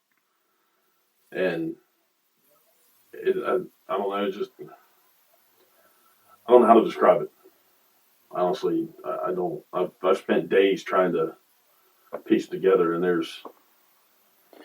When you saw heard the gunshots and saw it go down in the front yard, was there anybody else already down? I don't know. Did you see a? I don't know. Okay. And at any point did you see additional people down in the yard? Not until the end. I'll be honest. I don't know how to put it. It's like my brain snapped. Yeah. I don't remember. I remember we got back in the firehouse, was trying to get the bay door shut, and because I didn't know what the hell was going to happen. Mm-hmm. And we got and my partner back in the firehouse, and I was going to go back out and try to go back across because he just kept screaming that he was getting killed, begging for help. Mm-hmm. And I made it between the dumpster and the bay door for the engine, and I froze. I don't know.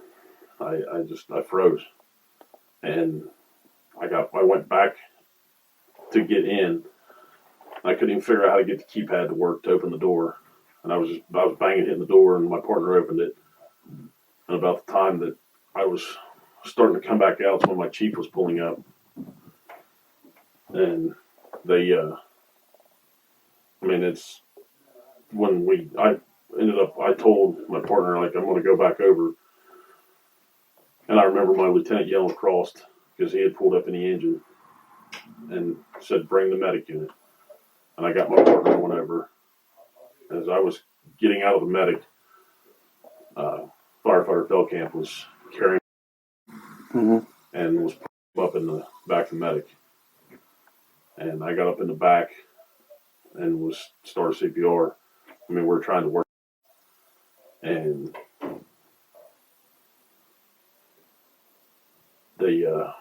my lieutenant was trying to stop us. And it just, I don't know. Again, it sounds stupid, but I couldn't hear. I couldn't think.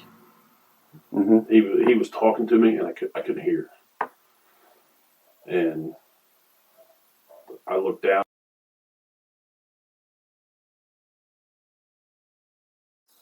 Okay. And it's just, it's just, and we got out, and I was standing there, and I looked up, and Seth Sparks was bringing across, and I could see he was bleeding. Mm-hmm. So I took the other medic unit and was trying to fix, stop to get the bleeding stopped. And Chief Feldkamp was in there, and again he was talking to me, and I couldn't hear him. I could see his mouth was moving. Seth was talking to you, or the other medic? Chief Feldkamp. Chief. He did make any comments that you can remember? Honestly, I don't know. Okay. Chief was talking to me, and I couldn't even hear him. I couldn't. I can't tell you what he said. I can't. I don't. and this is going to sound, I mean, it's very politically incorrect, but I'm telling you, I went retarded. I couldn't think. I couldn't hear. That's normal. I couldn't talk. I don't know. And when, I mean,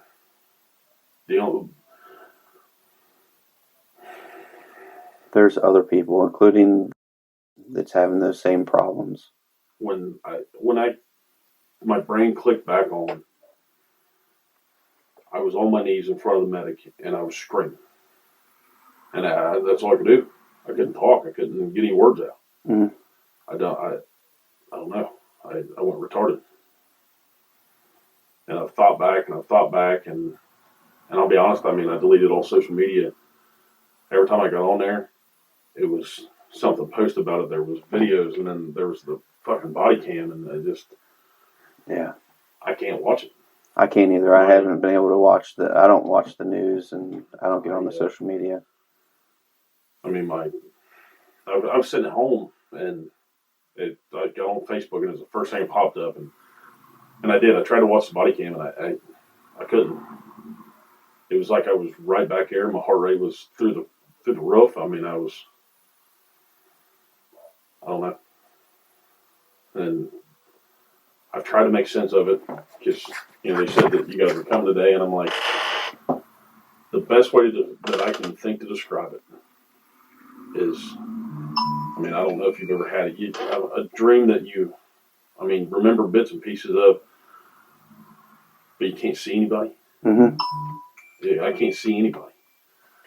All I can hear is that screaming. You said you screaming. You heard different volleys of gunshots. Yes. And then you said you saw it go down in the front yard.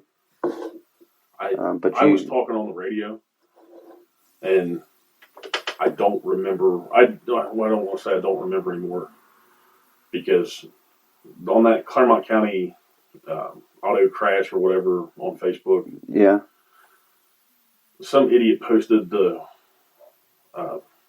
radio footage or the radio recordings. Really? And the biggest mistake I did was I went back. I listened to it.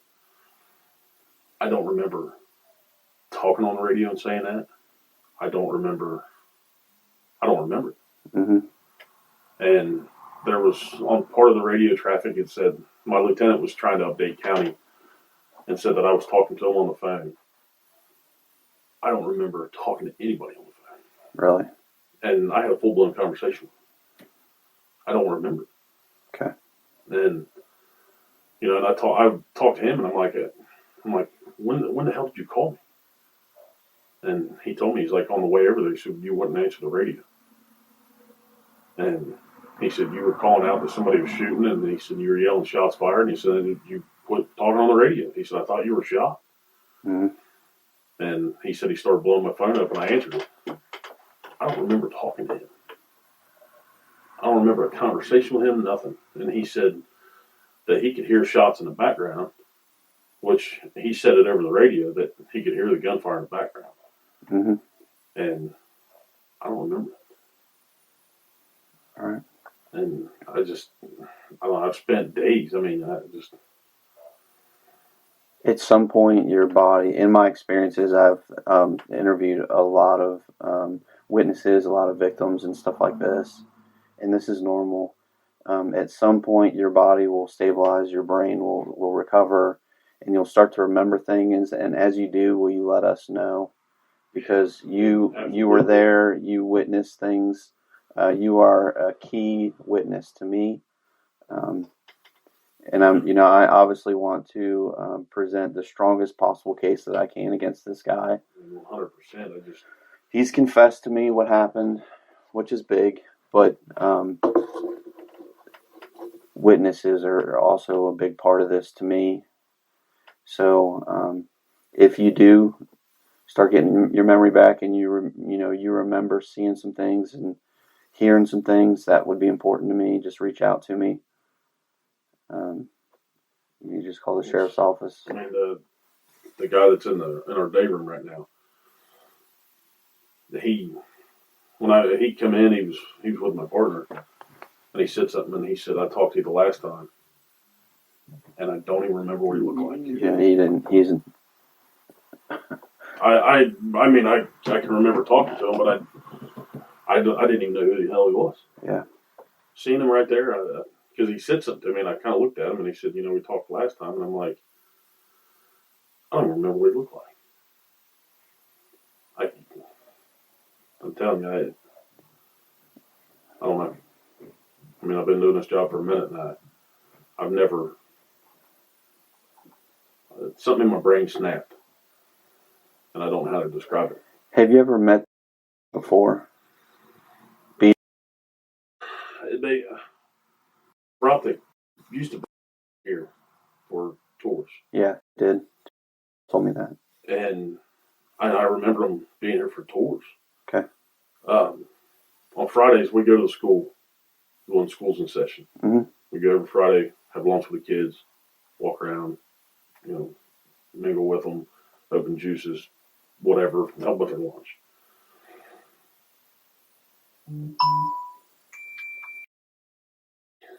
And I was talking to one of the guys that was out there with us, and he's like, the last Friday we were at the school, he said, he was talking about, I'd asked him if he was ready for summer. Mm-hmm.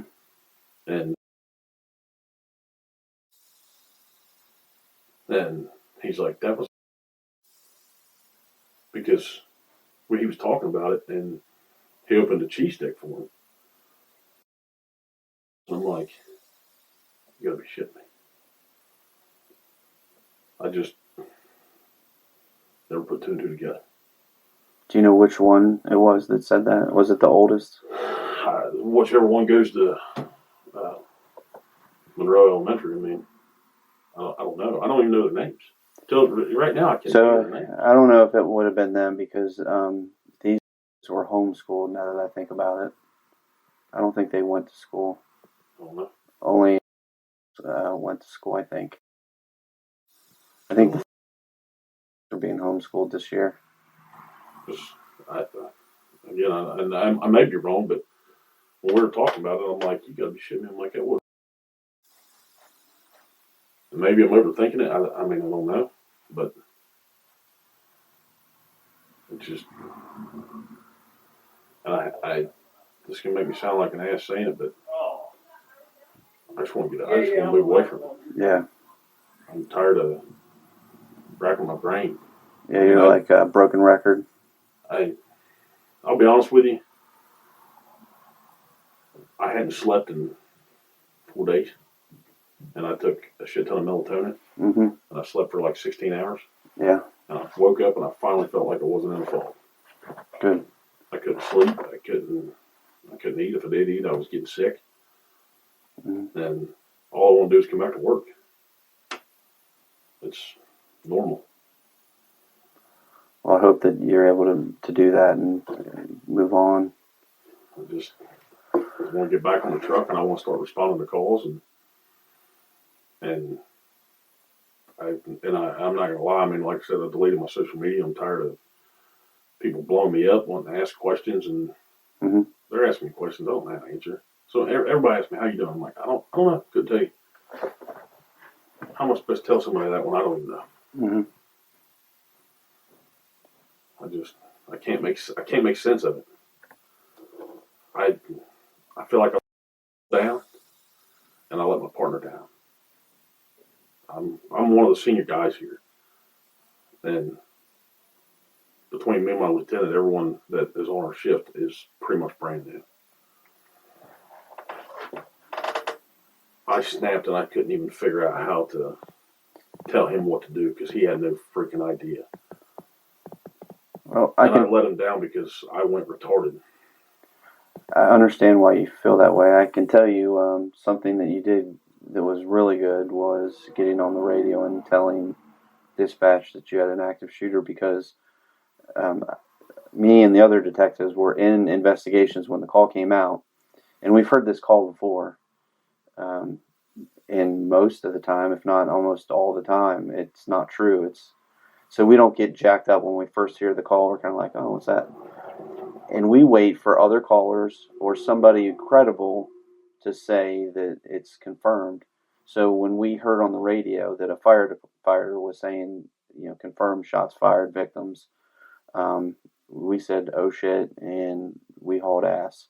So that was something that you did really good by immediately getting on the radio and confirming it for us. That was a huge benefit for our response. I feel like I fucked up a lot that day. Whole lot. That's ridiculous. You said that you did see the deputy bringing. Did you see any of the victims being moved from the residence into EMS? Just the one Cody was carried over. Okay. I think I wrote that down.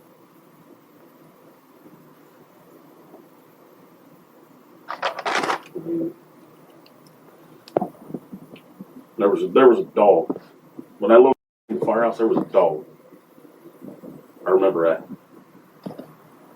You did have a dog that was kind of aggressive. Black dog. Because it came to the firehouse. Yeah. But I can't. I don't know. But they kept trying to go back. Hell bent. I mean, I've still got bruises on me, whipping my ass trying to go back. Mm-hmm. And we're trying to rip back inside and back.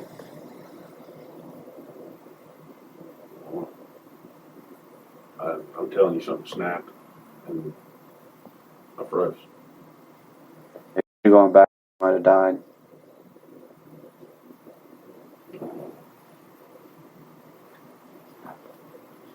And I'll be honest. I mean, I'm still out of that station. I can't stand going there. I don't even want to be around. Yeah. I pull in and they got a big memorial and I know it's good, but I don't want to see it.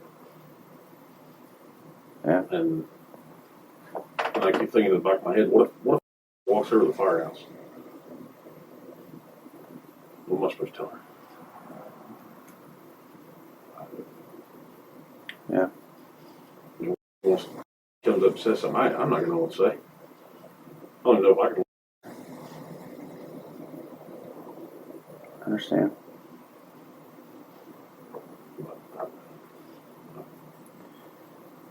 Has the fire department offered you guys peer support? There's been most people in All right, good. most people. And every day. And I got a lot of people that's been blowing up my phone, and honestly, I haven't talked to anybody because I don't want to answer their questions. There's a couple of them that I talk to on a regular basis. I talk to my crew. Mm-hmm. Everyone on my crew, I talk to them every day. Because I won't be there for them. And at the same time, it makes me feel a little better knowing that they're okay. Mm-hmm. I mean, my guy that I keep at the station with, he's a brand new EMT firefighter. He's brand new. I've been doing this job for 13 years. And yeah, I mean, I've seen all kinds of fucked up shit. And that broke me. And I know they had to destroy him.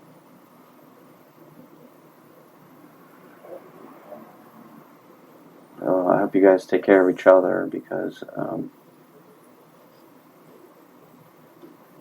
this can really mess you up mentally. Well, I agree. I don't like to share too much about myself, but I was involved when my good friend Bill Brewer was shot, and I struggled.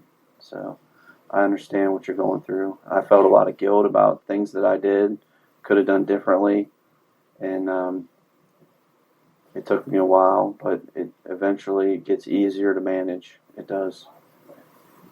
Here we are several years later, and I still think about them every day. I still wear the morning band, and but the pain is manageable. So hopefully that gives you some comfort that knowing that at some point it will get easier for you. Just scared the shit out of me. I don't know why.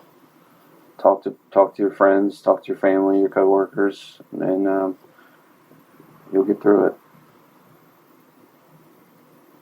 The worst thing you can do is bottle it up. You don't have to talk to your friends about what happened, but talk to your friends about how you're feeling. Yes. And Every people day. care about you. I promise you that. I told myself I was never coming back to work. Here I am. Because it got better. But I appreciate you talking to me. And I'm here if you ever want to talk about anything. I'm not going to lie, I feel like a dick because I can't remember. I think that you will be able to remember at some point when things start stabilizing better. I wish somebody could kick the shit out of him. That's what I'm like. Yeah. What's my understanding that I'm going to indict him on Thursday, and we're going to be looking for the death penalty. I don't think I'd let that son of a bitch suffer. Every bit that he deserves. I'm not gonna lie. I mean, I watched the body cam because he's retarded. And you see on his face, he didn't even give a shit. No. None.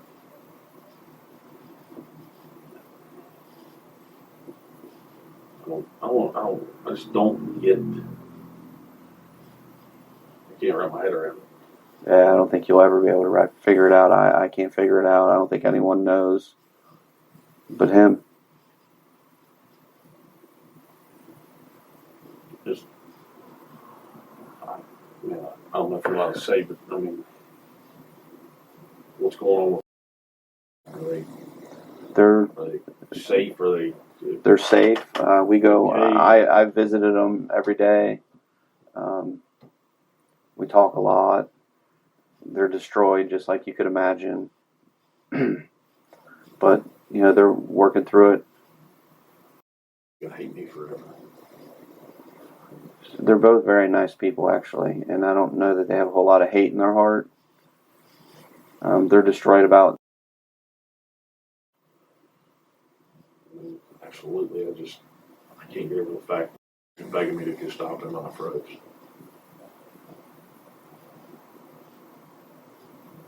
I've never froze. I've been in the worst fires I could ever think of being in bad situations. I mean, I worked at the sheriff's office, or I worked in the jail, and I went toe to toe with the meanest, nastiest people you can think of, and I never thought twice about it. And that day I froze. Mm-hmm. I would freeze if I was in a fire. I wouldn't know what to do. I wouldn't know the first thing to do. Similar that you don't know what to do for an active shooter. I'm sure your training would have kicked in if it had been like a medical emergency or a fire or something like that. You just would have done it and not even thought about it. But this was different. This was the worst in 20. I've been 25 years now. This is the worst case that I've ever seen. So I'm not surprised that you didn't know what to do. I'm telling you, I went forward. It's retard. Something snapped, and I don't know. I couldn't hear, I couldn't think, I couldn't talk. I don't know how to explain it. Yeah. I've never been on a run and not remember. Right. And I've been on the shitty runs. They happen. Mm-hmm. But I've never been able to not remember. Yeah. And I can't figure out why. I snapped. And, I know you guys are looking for everything, and I don't know. Yeah, there's most people know about the two responses that the body has, fight or flight. There's actually a third that some people, you may know, but a lot of people don't know. There's freeze too. There's fight, flight, and freeze. Yeah, it's a natural response. and you don't know how your body will respond until it actually happens. And like I said, I listened to the radio track because that ass clown posted it. I was stupid and wanted to hear it because I didn't know what it said. It doesn't even sound like me. I can hear it, and it don't even sound like me. Mm-hmm. It don't even sound like my voice. There was, people in the county, because I was on primary channel that's known me for years and didn't even know it was me. Really? It didn't sound like me. I don't know who the hell it was talking, but if I didn't know it was me, I would tell you that ain't me. Really?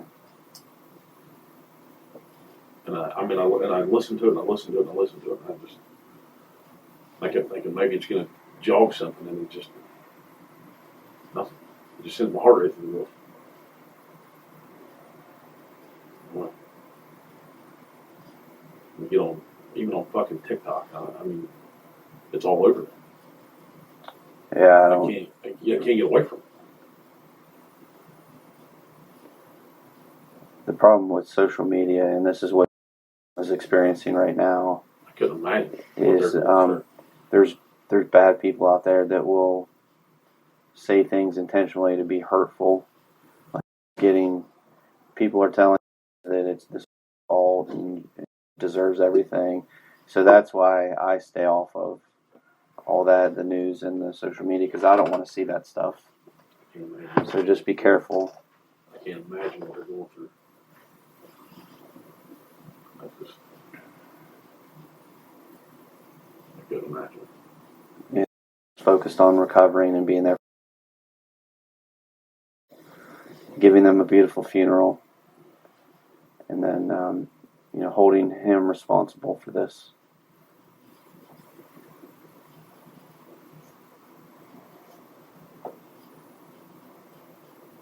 I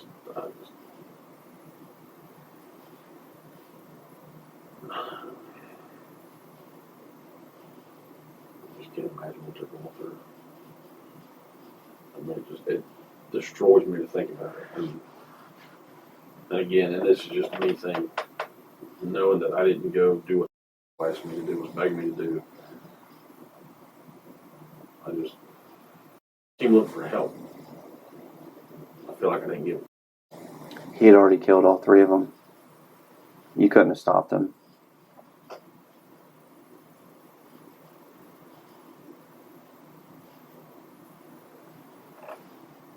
By the time you heard those gunshots, he had already done what he did. I couldn't get past the dumpster.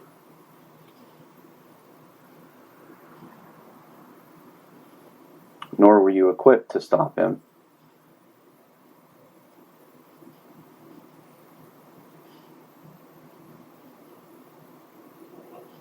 I ran a million what ifs through my head.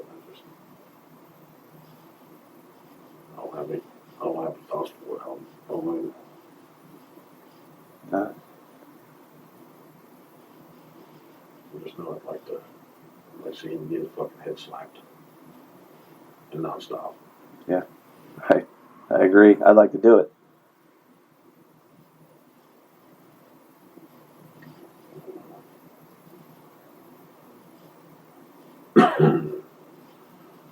So if you're going to indict him, what's the process? The prosecutors has prepared a number of charges that we're going to indict him on. It's 20 plus charges, and he's going to be indicted, to my understanding, as a capital murder case, which carries a death specification. So the process is we'll get him indicted, then he'll go in front of a judge and be arraigned, where they read the charges to him and possible penalties and things like that, and that kind of kicks off the process. And then there's going to be a number of hearings and motions and all the rest, where his defense team is going to try and minimize this, and we're obviously going to try and prove it. And my hope is eventually that he'll be found guilty and sentenced by the judge.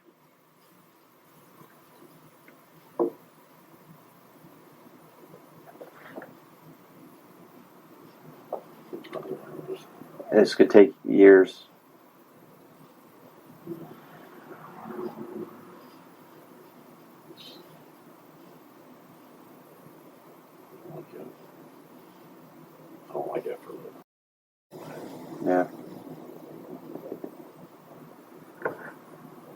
it'd be nice, at that point, if he is found guilty and is sentenced, it'd be nice to have lots of support there.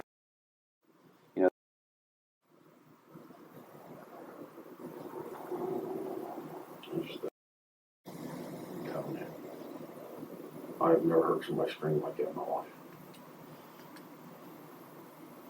Ever. And that's about all I can remember hearing is screaming, begging.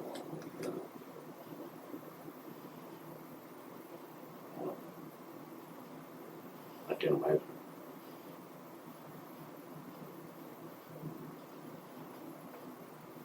What happened that day? After. Why was he killed? No, the God's hand didn't. I think. We left the firehouse. Yeah, I went to the hospital for the. Was safe. Was never shot. Was never injured.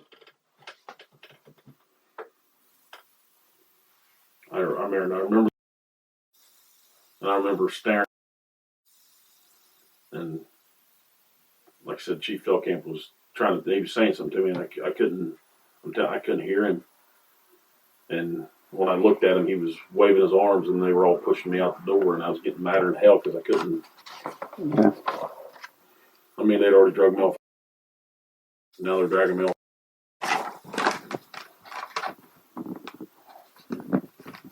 I don't know. This is the.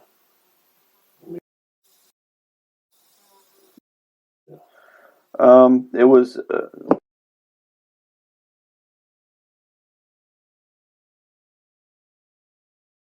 Just got like bandage over it right now. I remember fucked up. It was, I think, released that night, if not the very next morning. But it'll be all right.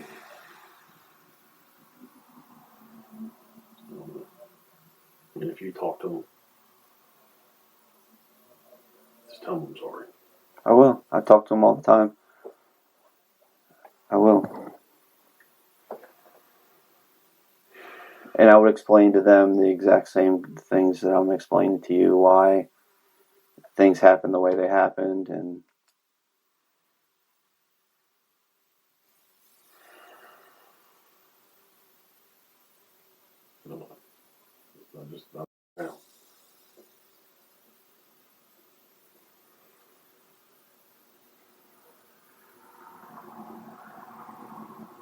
I'm not sure that you guys did anything wrong.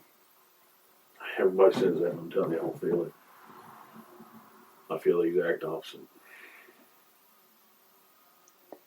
You wouldn't let me run into a structure fire with no equipment on and no training, and I wouldn't let you run into an active shooter with no equipment or training.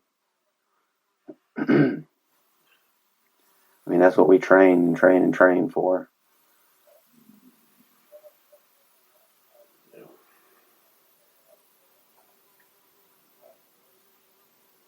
So don't beat yourself up. I know that's easy to say, don't beat yourself up, because you're going to do it anyway, but hopefully at some point you'll realize that it would have been unreasonable for you to go over there and confront a shooter with no weapons, no equipment, no vest. You can't run into a death sentence. They tell us that on SWAT. I'm on the SRT team. We don't run to our death. We do things specifically and tactfully and stuff like that.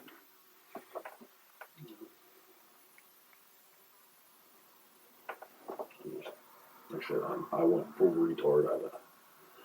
I know it's not politically correct, but it's the only thing I can think to make sense. Something snapped. I don't know what it was. I didn't. It was like when it snapped, I didn't hear anything. Mm-hmm. It was pure silence. There was no ringing. There was no nothing. It was just silence. And I'm telling you, people were talking to me, and all I could see was their mouth moving. That was it. Mm-hmm. I believe it. I don't know. It was like I said, the best way to describe it is a dream. I mean, there's bits I can remember, and then the others just like, I don't know. I can't make sense of it. Mm-hmm. I couldn't tell you nothing around me. I could only tell you exactly what I was looking at that second. And that was it.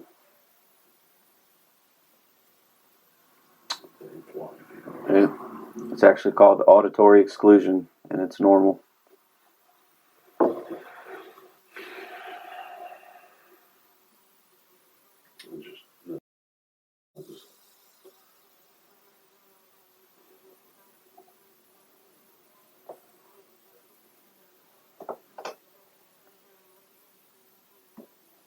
I just don't want them thinking that I didn't want to help try anything. I mean, I swear to God I did. I froze. When the time is right, I'll have that conversation with. I mean, today's not the day. No. They're focused on their funeral at this point, and that's all they want to talk about and focus on. But at some point, the time is right. I'll have that conversation with them. Yeah, no, don't.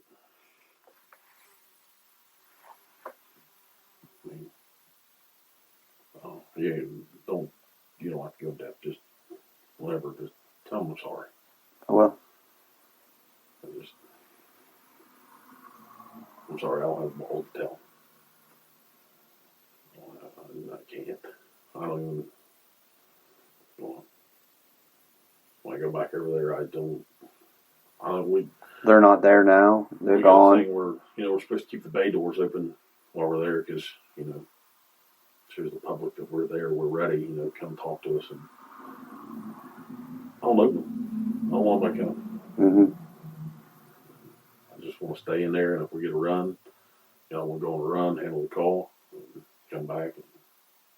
I did the same thing. I want to sit in there, and I was on the patrol when Bill was killed, and when I eventually went back to work, I didn't pull cars over.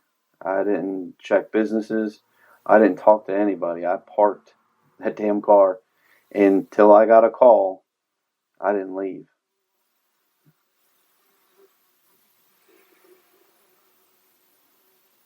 But it does get better.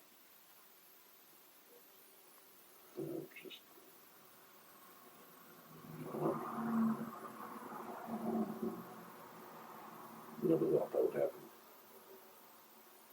especially in Monroe Township. I mean, like Chicago or something like that. I mean, yeah, fucker used to that, but not in Claremont County. Yeah. Man, I live in Adams County. We got backwoods fucking retards that do stupid shit, and I run volunteer out there, and I've never seen anything that stupid. Mm-hmm. I don't know. Everybody in Adams County has a fucking gun. You can walk into Walmart and turn around with a freaking 45 long Colt hanging off their hip. Mm-hmm. I don't know. Like I said, I worked in the jail for years,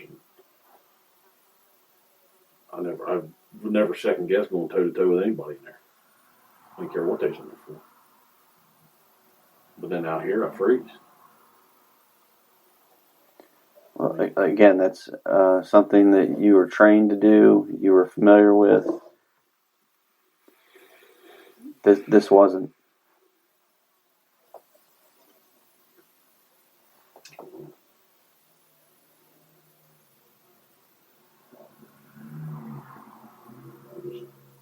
So I still can't make sense of it.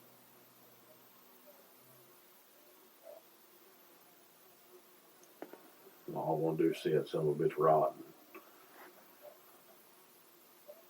And I'll be honest, I sat down with Greg, my assistant chief, and I asked him, I said, what the fuck am I supposed to tell him? Half of it I don't even remember. I couldn't even Couldn't even think. Yeah. I mean, I won't see him rot in fucking jail, and I can't even tell you who he was, what he looked like. I don't know. How the hell am I supposed to see somebody go to jail and I can't even, I was there, I can't even pinpoint. I think it'll come to you. It just takes time.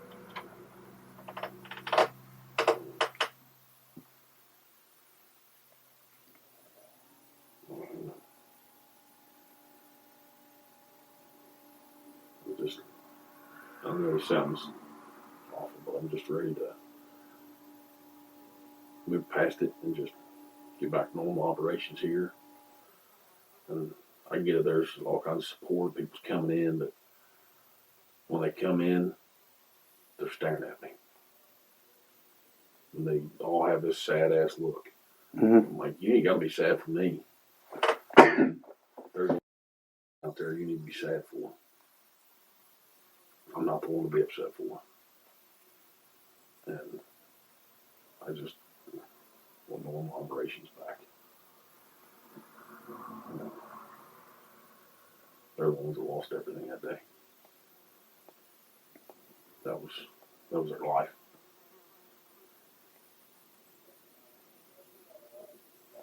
And like I said, I get support. It's appreciated from everybody, but I'll tell you what, it's on my chief. I'm ready for him to get the hell out of the firehouse. Yeah. I just want to get back with my crew, respond to calls, like fuck around and make fun of each other. Mm-hmm. That's what we do on a daily basis, and it's not been that. Yeah. And people come in and like I said, they give you the sad looks, and I'm like, what the hell are you looking at me sad for? I didn't lose everything that day. That was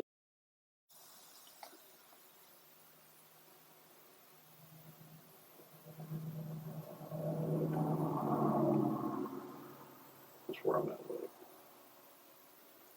Well, I appreciate you talking to me and opening up to me. If you ever need to give me a call, I'm there. Or if you start remembering things, definitely call me. Yeah, the one guy gave me a card. I've still got it in my wallet. I just feel like a dick because I couldn't even tell you what he looked like. It's okay. I feel like an asshole about a lot of shit that day. Can't tell you half people was there talking to me. I remember sitting down with a guy, and I can't even tell you what he looked like.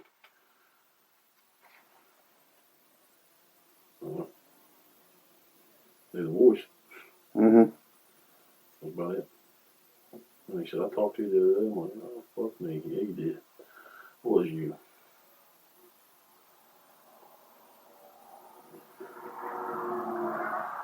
Let me send another one in to you. Yeah, if you don't mind. If there's anybody out there, send them in and we'll keep plugging away. I should apologize. I wish I could help you more. I just Don't apologize. It's all right. feel like a dick. We'll put it all together. Throw that son of a bitch in hell. That's my plan. Let him know I'll see him when I get there. It's about the best thing I can wish for.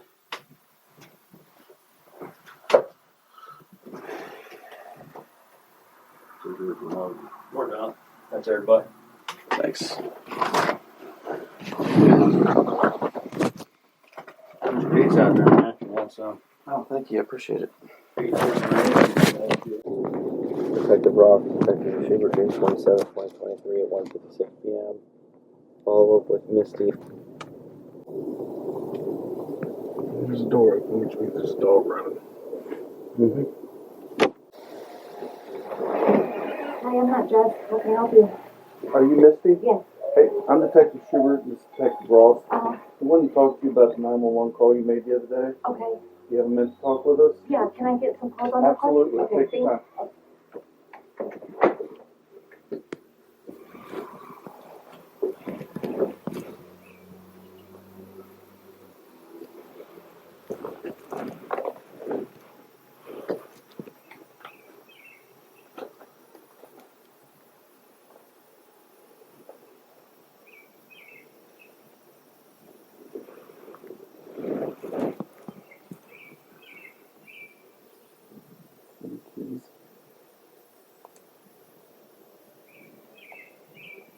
I think it's in evidence.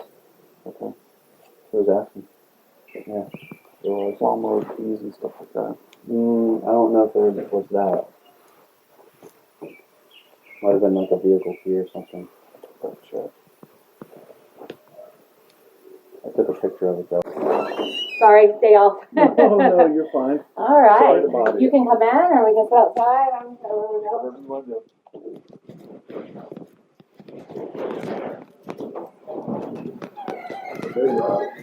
Yeah, he's my baby. He was actually in the car. Yeah. And sitting on the back porch watching some Netflix, just not a care in the world. So yeah, you can see. This is a huge couch, sorry. Yeah, yeah, no problem. We appreciate you talking with us. Yes.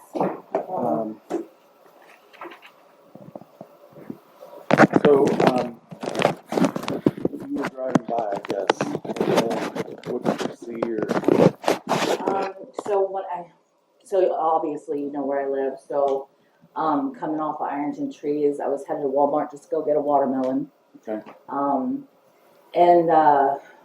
So I made that right, and I saw a black dog chasing, and saying, please help, call 911.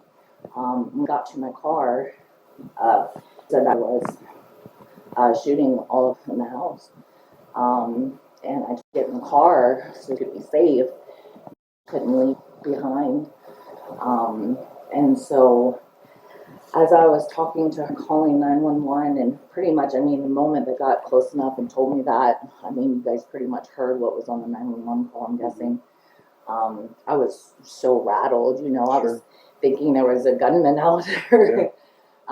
But then there was another car, like a van of some sort, like a work van, had some writing on it. I don't remember who it was, but I told him to stop, that there was a live shooting going on. And I kind of remember like scooting down away from the house, like trying to draw like further down. And I remember stopping, and there was, I guess, a neighbor. They came out. I just remember him having red hair. And I was telling them, and he had gotten on 911 call, I guess, as well. So, and then, so while I was talking with them, kind of just ran behind my car and went towards, I guess, I was assuming going to the fire department. And then, but then when I saw later on, on TV where they apprehended him, I saw that the dog was back at the house. So the dog made it back to the house. I didn't know he had or not, but Okay. it's good. That's the one that's all over the news. Right. Yeah, they didn't make it. Yeah, it's so sad. I've trying to been keeping up. I'm working and trying to take care of this house on my own right now. So. I was very thankful that you stopped. Awesome. Said, I wasn't scared about getting in the car with you. Just felt couldn't leave. Right. Appreciated you stopping. And, awesome. Did you hear any gunfire? No. Okay. Did you notice anybody in the front yard or anything? Anybody else screaming or? No, just the way that I had turned and was still going. Still kind of just trying to figure out what was happening. I was hearing someone screaming and trying to figure out where that location was, kind of brought me down further past the house. Okay. So I didn't get to see anything that happened. Okay. No. And you said tell you where was you? Definitely. Okay. And then, we had the 911 call. I think Mike Green tried to reach out to you, one of our detectives, if you get a message or something. I think, did you send her a message? Yeah, I sent you an email and a message. Credit card debts that, if I don't see it on my phone. That's why my phone was just ringing. I'm not going to answer it. You know what? If they're not programmed in my phone, I'm not answering it. It's just how it is right now. It's fun of me. Yeah. You said you staged out. Where did you stage at? I'm sorry. After you stopped, and there was another white van and stuff like that. Where were you at, staged at? So I pretty close, like kind of offset of their front, like driveway, I guess, of Okay. the neighbors. So I mean, I pretty much remember seeing them on their front porch. So I had to be pretty close to their house. I mean, I could see the neighbor's yard. So this is the firehouse. Mm-hmm. This is their house, Okay, and so then whoever's this is house the this driveway. is. Okay. Okay. Yeah. That's the neighbor who came out. Okay. Yeah. What's a good number for you? This. I'll program you guys in my phone, so I'll know it's you guys. I think you sent an email. Yeah, I sent you an email and Just on the way. Yeah. Oh, okay. yeah, I think it was like a Gmail account. Yeah. Okay. Well, we appreciate you Yeah. talking with us, and we just wanted to make contact with you to see if you did hear anything else. Or, Yeah. No, I so wanted just to protect, grab and take my car, but I did have my dogs, had her dog, and that's at first is what I had thought was like it was a dog attack, at first, because that dog was like right on heels. Mm-hmm. But my dog knew what was happening, so yeah. Okay. You doing okay with everything? Yeah, I was kind of shooken up, and as soon as I saw you guys, I was like, ooh. But yeah, definitely. Okay. Right. I just been kind of worried, just wondering what's happening, and just wondering why he would do something like that. It's beyond me. I can't imagine. I can imagine killing Dr. Ramlin, but I can't imagine killing. That's just something that you just don't ever see. Yeah, he better stay in isolation, right? I think everybody in our world hates him right now. yeah, I think so. Yeah. I think some inmates in the jail are yelling at him. Oh yeah. He walks by, but yeah, they have capability of watching TV, right? News, they know what's happening. Yeah, they always know what's going on. Right. They always know what's going on. Was thankful to. Yeah. But we talked to him yesterday. I think, it's more of a broken heart than anything. Right. Doing better than I thought would be, or that I could have ever imagined, but struggling. Did he have any intentions on harming Mom as well? Do you think? Nope, not for Wow. Yeah. Wow. Well, it kind of gives me some relief that, that he didn't just come out and start shooting every single person and shoot himself, like he had an agenda, I guess. He did. He had a plan. Yeah. He followed through on it. So. Is it because of his mental illness, do you think? What do you think? I don't know. Do you think that he might use that? I think he would try, but I'm not buying it. Right. I don't know, but I mean something has to be wrong to get you to do something like that. Exactly. Yeah. And to plan it is what they're saying, right? Like he had a plan for it. He like you said, he had an agenda, and that's. Right. He stuck with it. He stuck with it. Cute. Yeah. Cute. Yeah. We thank you for your time. Yes. If you need anything, please let us know. You can get it first. I think my cell phone's on here. Okay. I think Mike's is on the back. Okay.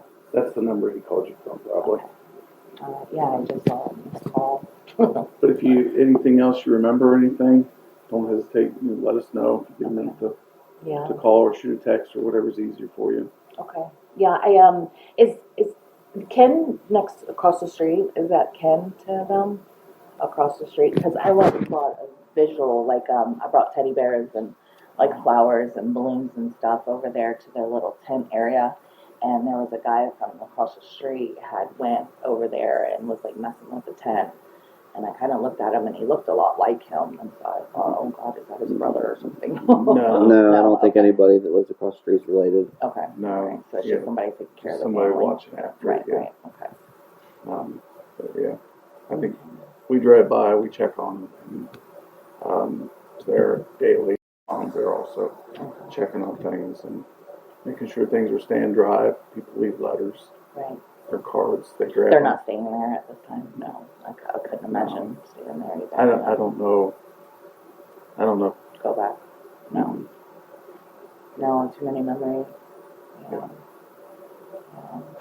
Yeah, I just left something under the tent. I didn't want to bother them. I was thinking about a casserole or something like that, but I know that it's time to just self-reflect and just, take care of yourself at that time, or take care of the only left, right? Yeah.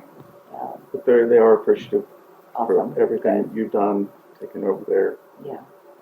It's the biggest fear is that people will forget. Right. That's the biggest fear right now. So.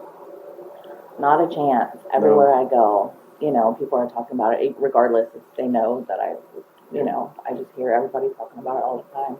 I work at Ace Hardware in Bethel, so it's just a constant, talk to everybody. Every time everybody comes into the community, they're like, "What about that?" I'm just like, "Oh, I know." But yeah, it's definitely shaken up this community. That's for sure. Yeah. Well, your phone call got us there sooner. Yes, So we awesome. appreciate that. Yes, when I went by, those guys are going 120 miles an hour, yeah. And then when I came back, they blocked off the road, so I couldn't even, see it was okay. And that's like when I was like, oh my God, what if I left too soon, Like I was really, and I came here and was glued to the news the whole night. Ran to the firehouse. Good. And they kept it until we got there. Awesome. I need that, when I went over there, I was like, okay. And then I heard the sirens coming, so I was like, I need to get out of the way. Oh yeah, but well, thank you, ma'am. Yes, you're welcome. Yeah. Anything, let us know. Don't hesitate. Yeah. No. Well, I'm glad I didn't see anything else. I don't know how long I would have been with that one. Honestly, I'm kind of glad you didn't need it. Right. Yeah. So. All right. Well, thank you. Okay. Have a good day. See you at 8. All right. Okay. Bye-bye.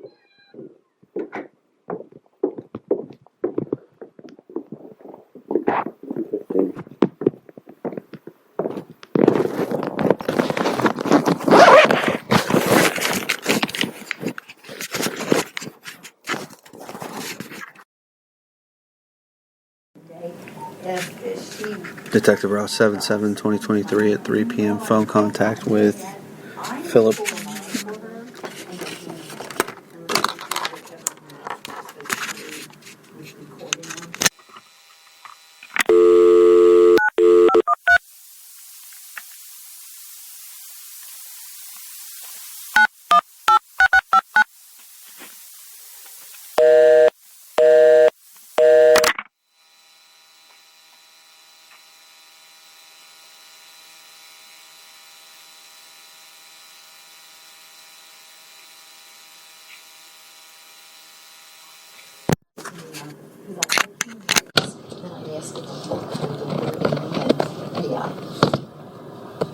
And then you need those instant e-effects, don't you? Because I think at first I was only saying needed the defense reports also. Hello? Hey, is this Philip? Yeah. Hey, this is Detective Ross. You got a quick minute? Yes, sir. I wanted to call and find out any how you knew Chad Doerman and any contacts you had with him. Well, we worked together. I've known him since middle school. Okay. I was the last person to work with him out of our company, I'm pretty sure. I worked with him the last week before he did all this shit. With what's your boss's name? Or Corey. Yeah, Corey. Yeah. So tell me a little. You do know what we do for a living, right? We're insulators. We work with knives every day. I know he's always done this trade. I remember Chad cutting himself on a job site a long time ago, and I had some intimate conversations with him before all this happened, and it kind of blew my mind that he did it, really. But I do know what we do. You work with knives every day, so, it's kind of like a violent trade.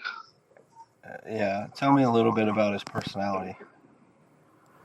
Nobody really wanted to work with him just because he was always like, I'm better than you at work type of thing. Like, act like he was a better worker than everybody else, or he was faster. So I was one of the last people that would actually even want to work with him. Because I knew him, and I just know how he was, and I would tolerate him.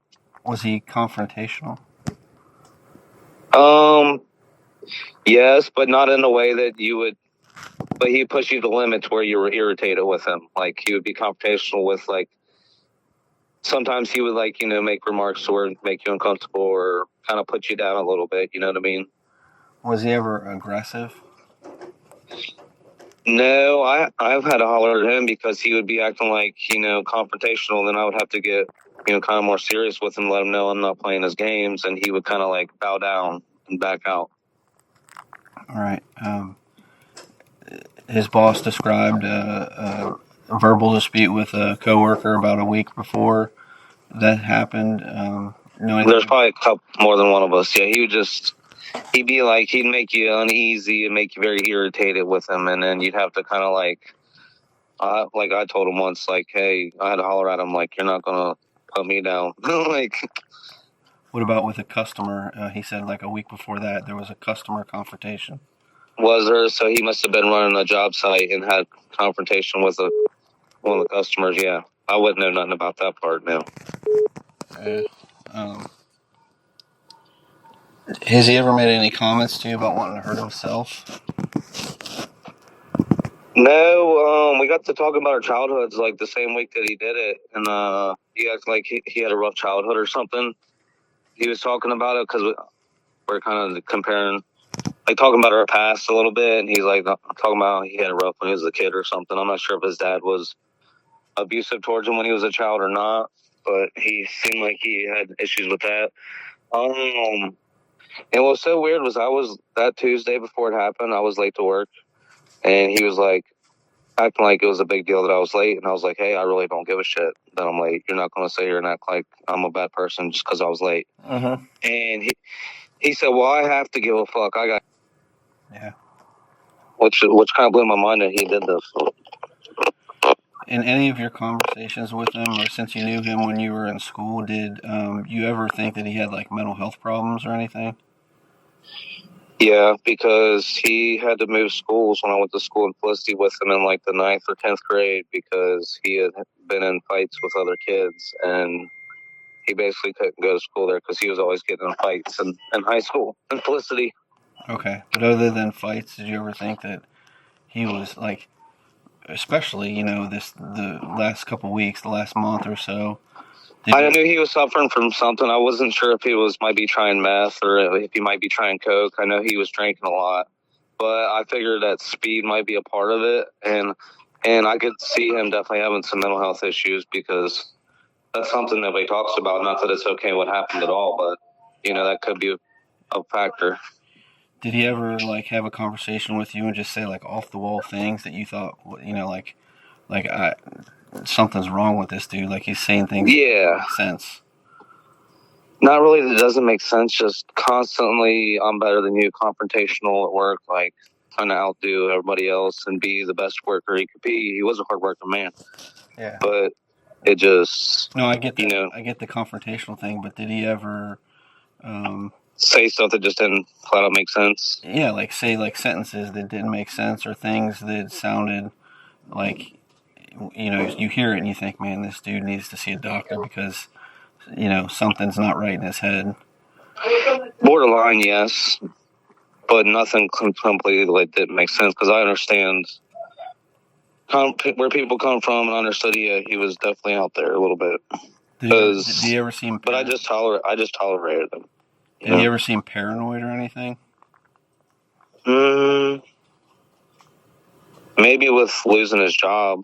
See it like he had got in trouble that day that he did it because he didn't go to his second job. I guess he only worked a few hours that morning, and he didn't show up. And I'm not sure. I don't know what the boss texted him and told him, but the boss was pretty upset with him for him not coming to his second job. And there's not many more places for him to work in our union anymore because he's had a lot of issues with people. So I don't know if he was told that he was going to be fired or something, or if he's going to be laid off, that might have made him snap even more because he really work was all he had because he had to feed that stuff. Yeah. So I think that's like normal behavior, like to be worried about losing your job because you're doing Yeah. Okay. Yeah. you're doing things wrong. So you're like Yeah. you understand that Yeah. you're screwing up. that. I mean Yeah. paranoid, like people are watching me, I'm being followed. No, I've had a lot of family members with mental health issues like that, and I cannot say that I've seen any of that. Kind of like almost like, and I'm not schizophrenia. Yeah, so I was gonna say I'm not a doctor, but like Yeah. paranoid schizophrenia or anything like that. Yeah, I don't even know if he could plead insanity because I can't say that he come off as that type of person. He come off more normal than insane to me. Right, and you know him probably just as well as anybody because you work with him every day. Yeah, I don't feel like he should. I feel like he was probably in the right mind state when he did it, but I feel like also from my beliefs and being a Christian, I believe like demons entered his soul or something. Yeah. But that was not. No one would expect that out of him. But he never come off as schizophrenic or mentally challenged to me. He come off as like a dude that just liked to work hard. All right. He pretended like he cared about his family. Nice. All right. So I have his cell phone, and I'm looking at some messages. And I've seen them. I know what you're talking about. You're not in any trouble, but I need to explore absolutely everything. Was he using any drugs? He asked me if I could get him a joint, and I said, yeah. Because I wasn't like Chad. I'd never known him to smoke weed. Okay. And the manner he did it was the day before all this happened, and it's like he was trying, like he knew he needed to chill out and smoke a joint or something. Okay. That's what I got from that. Did he actually ever get the joint? No, he did not. He never called me or anything beyond that. Or I would let you know for sure. Yeah, he said I need the last message he sent. A penner. Yeah, penner. What the hell is that? Yeah, just a really small joint. Oh, okay, nothing big. He just wanted something. No. And you've never known him. You've never known him to use marijuana before. No, sure didn't. You made a comment earlier that you thought maybe he was on some drugs, though, like you said, meth or something. Yeah, because he would sometimes coming to work, from being up all night, drinking all night with his neighbor, he said. And I'm not sure which neighbor it is, but it would seem like to stay up all night drinking, you probably have to be doing some coke or meth with it or something like that, because it's real prevalent out in Claremont County, you know what I mean? Oh, yeah. And apparently the White House, especially the meth. All my sisters just smoked meth. And are you Cheyenne's brother? Yeah. Yeah, I talked to Cheyenne. She's doing really good right now. It's crazy. That's good because I need her. I got her on another case that I'm working, and I need her to stay clean. Yep, she is. So, do you think that Chad was an alcoholic? Oh, 100%. Did he ever hide alcohol from his drink at work or drink after work, but before he got home? Not that I know of. He was the kind of guy that didn't really let nobody know his business because he was scared you talk about him or something. Yeah. He's always trying to be the best worker ever, so we didn't hang out outside of work at all. I have a store in Richmond on Front Street. He did stop by one time about 2 weeks ago, but I wasn't there. But I never hung out with him outside of work because he was always busy with sports and stuff. And I just dealt with him at work because I had to. He never had any lunch beers or anything like that? Not that I know of. But there's a lot of times I wasn't around him when he was working also. All right. Well, I really appreciate your talking to me. Is there anything else I need to know about him?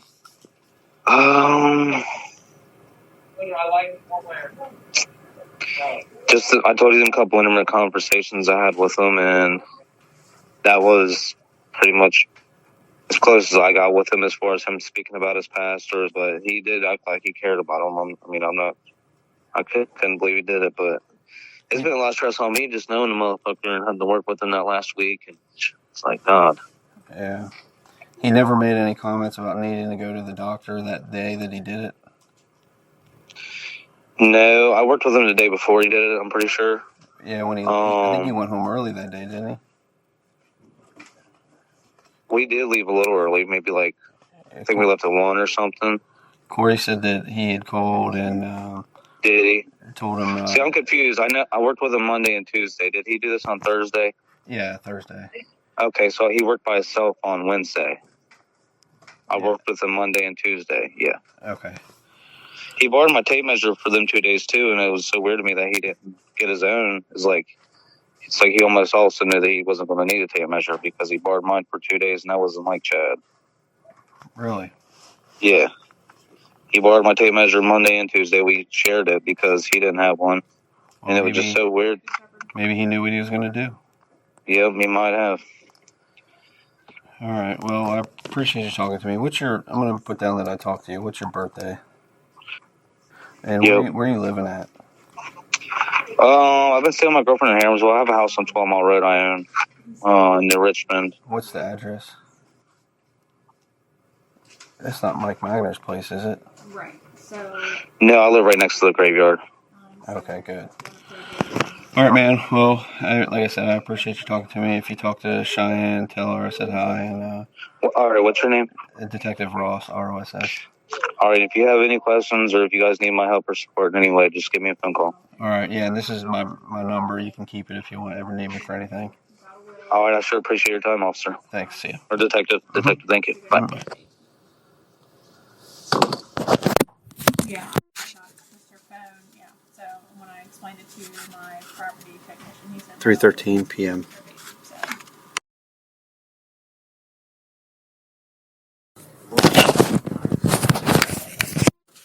7/11/2024 at 3:02 p.m. Phone contact with Samantha.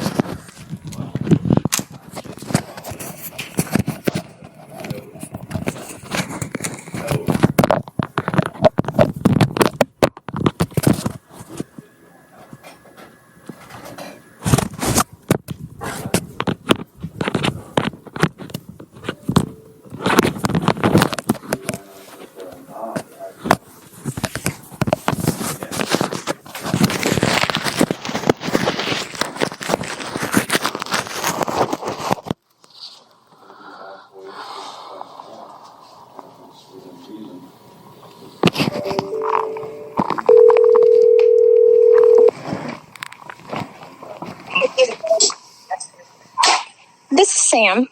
Hey, Sam, it's Detective Ross. Sorry I missed your call. I was on the other line with somebody. Oh, you're okay. I was calling you. The prosecutor had told me that I guess you had some background information on Chad Doerman. The prosecutor. Oh, Mark? Yes. Yeah, hold on one second. I'm at work. Give me just a second. Okay.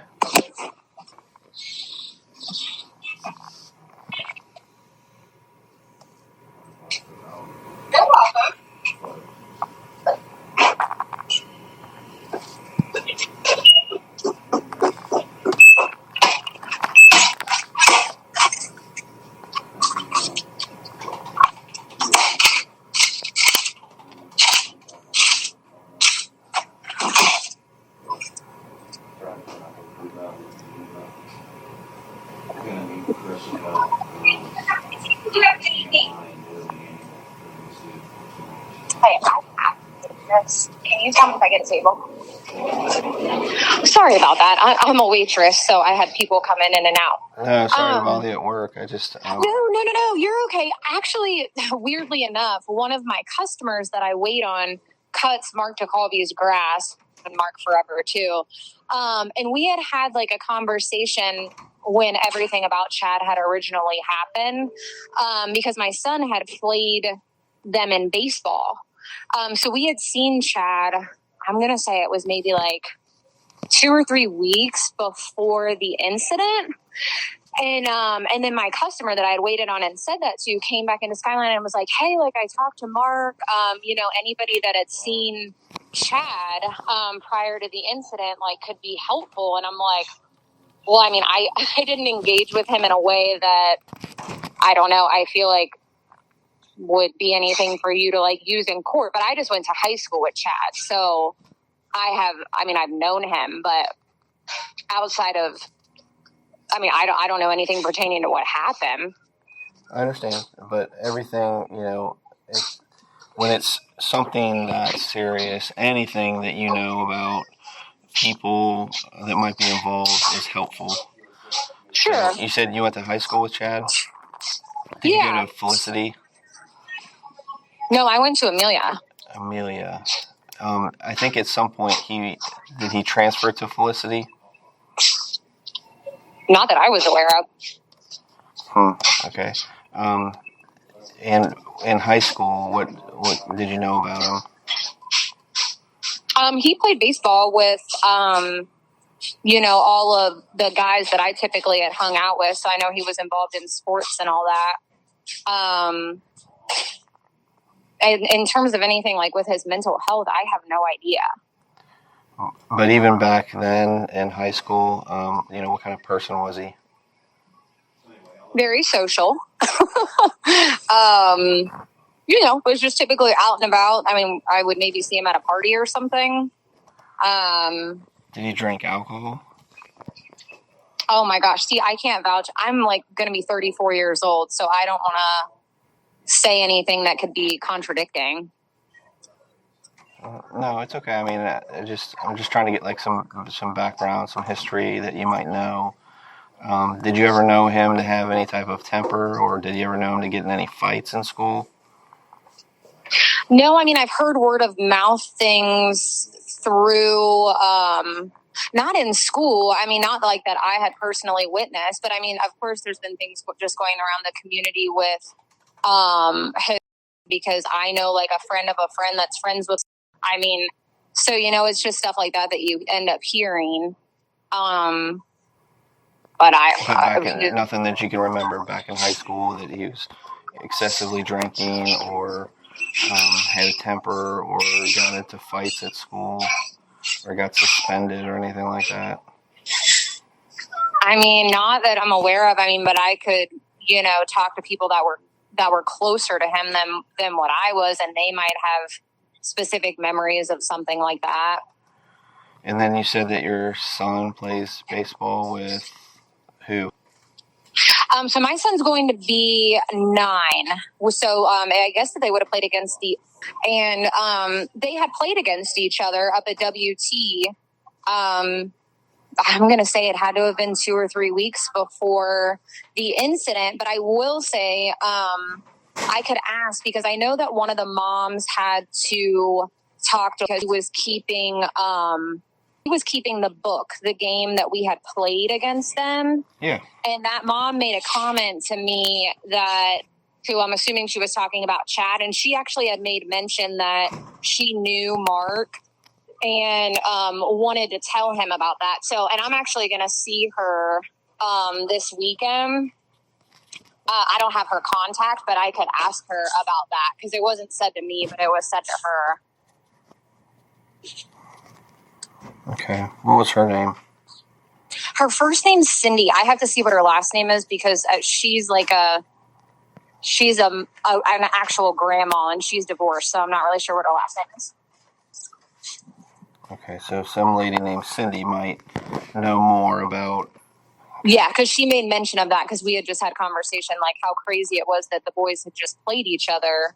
And then she had brought that up when we were just talking about all the court stuff coming up. And she was like, I would like to tell Mark, that was our conversation. So that might be another person.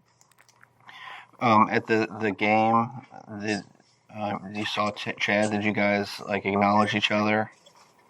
I didn't acknowledge him. I mean, I knew immediately who he was from high school. You recognized him? Mm-hmm. Yeah. And what was his behavior as a coach? Well, it was crazy because I didn't think anything out of the norm. So it was just kind of like, oh my God, we just saw him and he's out there with us. And then the next thing you know, you hear a story like that. So nothing struck you that he might have had any type of issues going on? He seemed very normal. Yes. Okay. Hold on one second. Sure.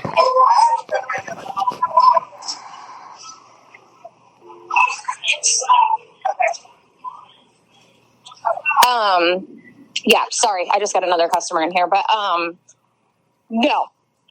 And I mean, I could, ask the team if anybody else had noticed anything out of the norm. I think that it was more so just shocking that, oh my God, we just played this. And next thing you know, this had happened. Okay. So Just to clarify, you didn't notice any mental health issues. He seemed like a very normal coach. Nothing happened out of the ordinary. No. Okay. And did you have any other contact with him other than watching the game that he was coaching? No. So the only really two things that, you went to school with him, nothing out of the ordinary, knew of him but wasn't very close with him, and then a couple weeks, 2 to 3 weeks before the incident, your son played his team, and you observed him coaching, and that's about it, right? Yeah, and outside of just that comment that it's our coach's mom, Cindy, and I can ask her, to reach out to you if you wanted.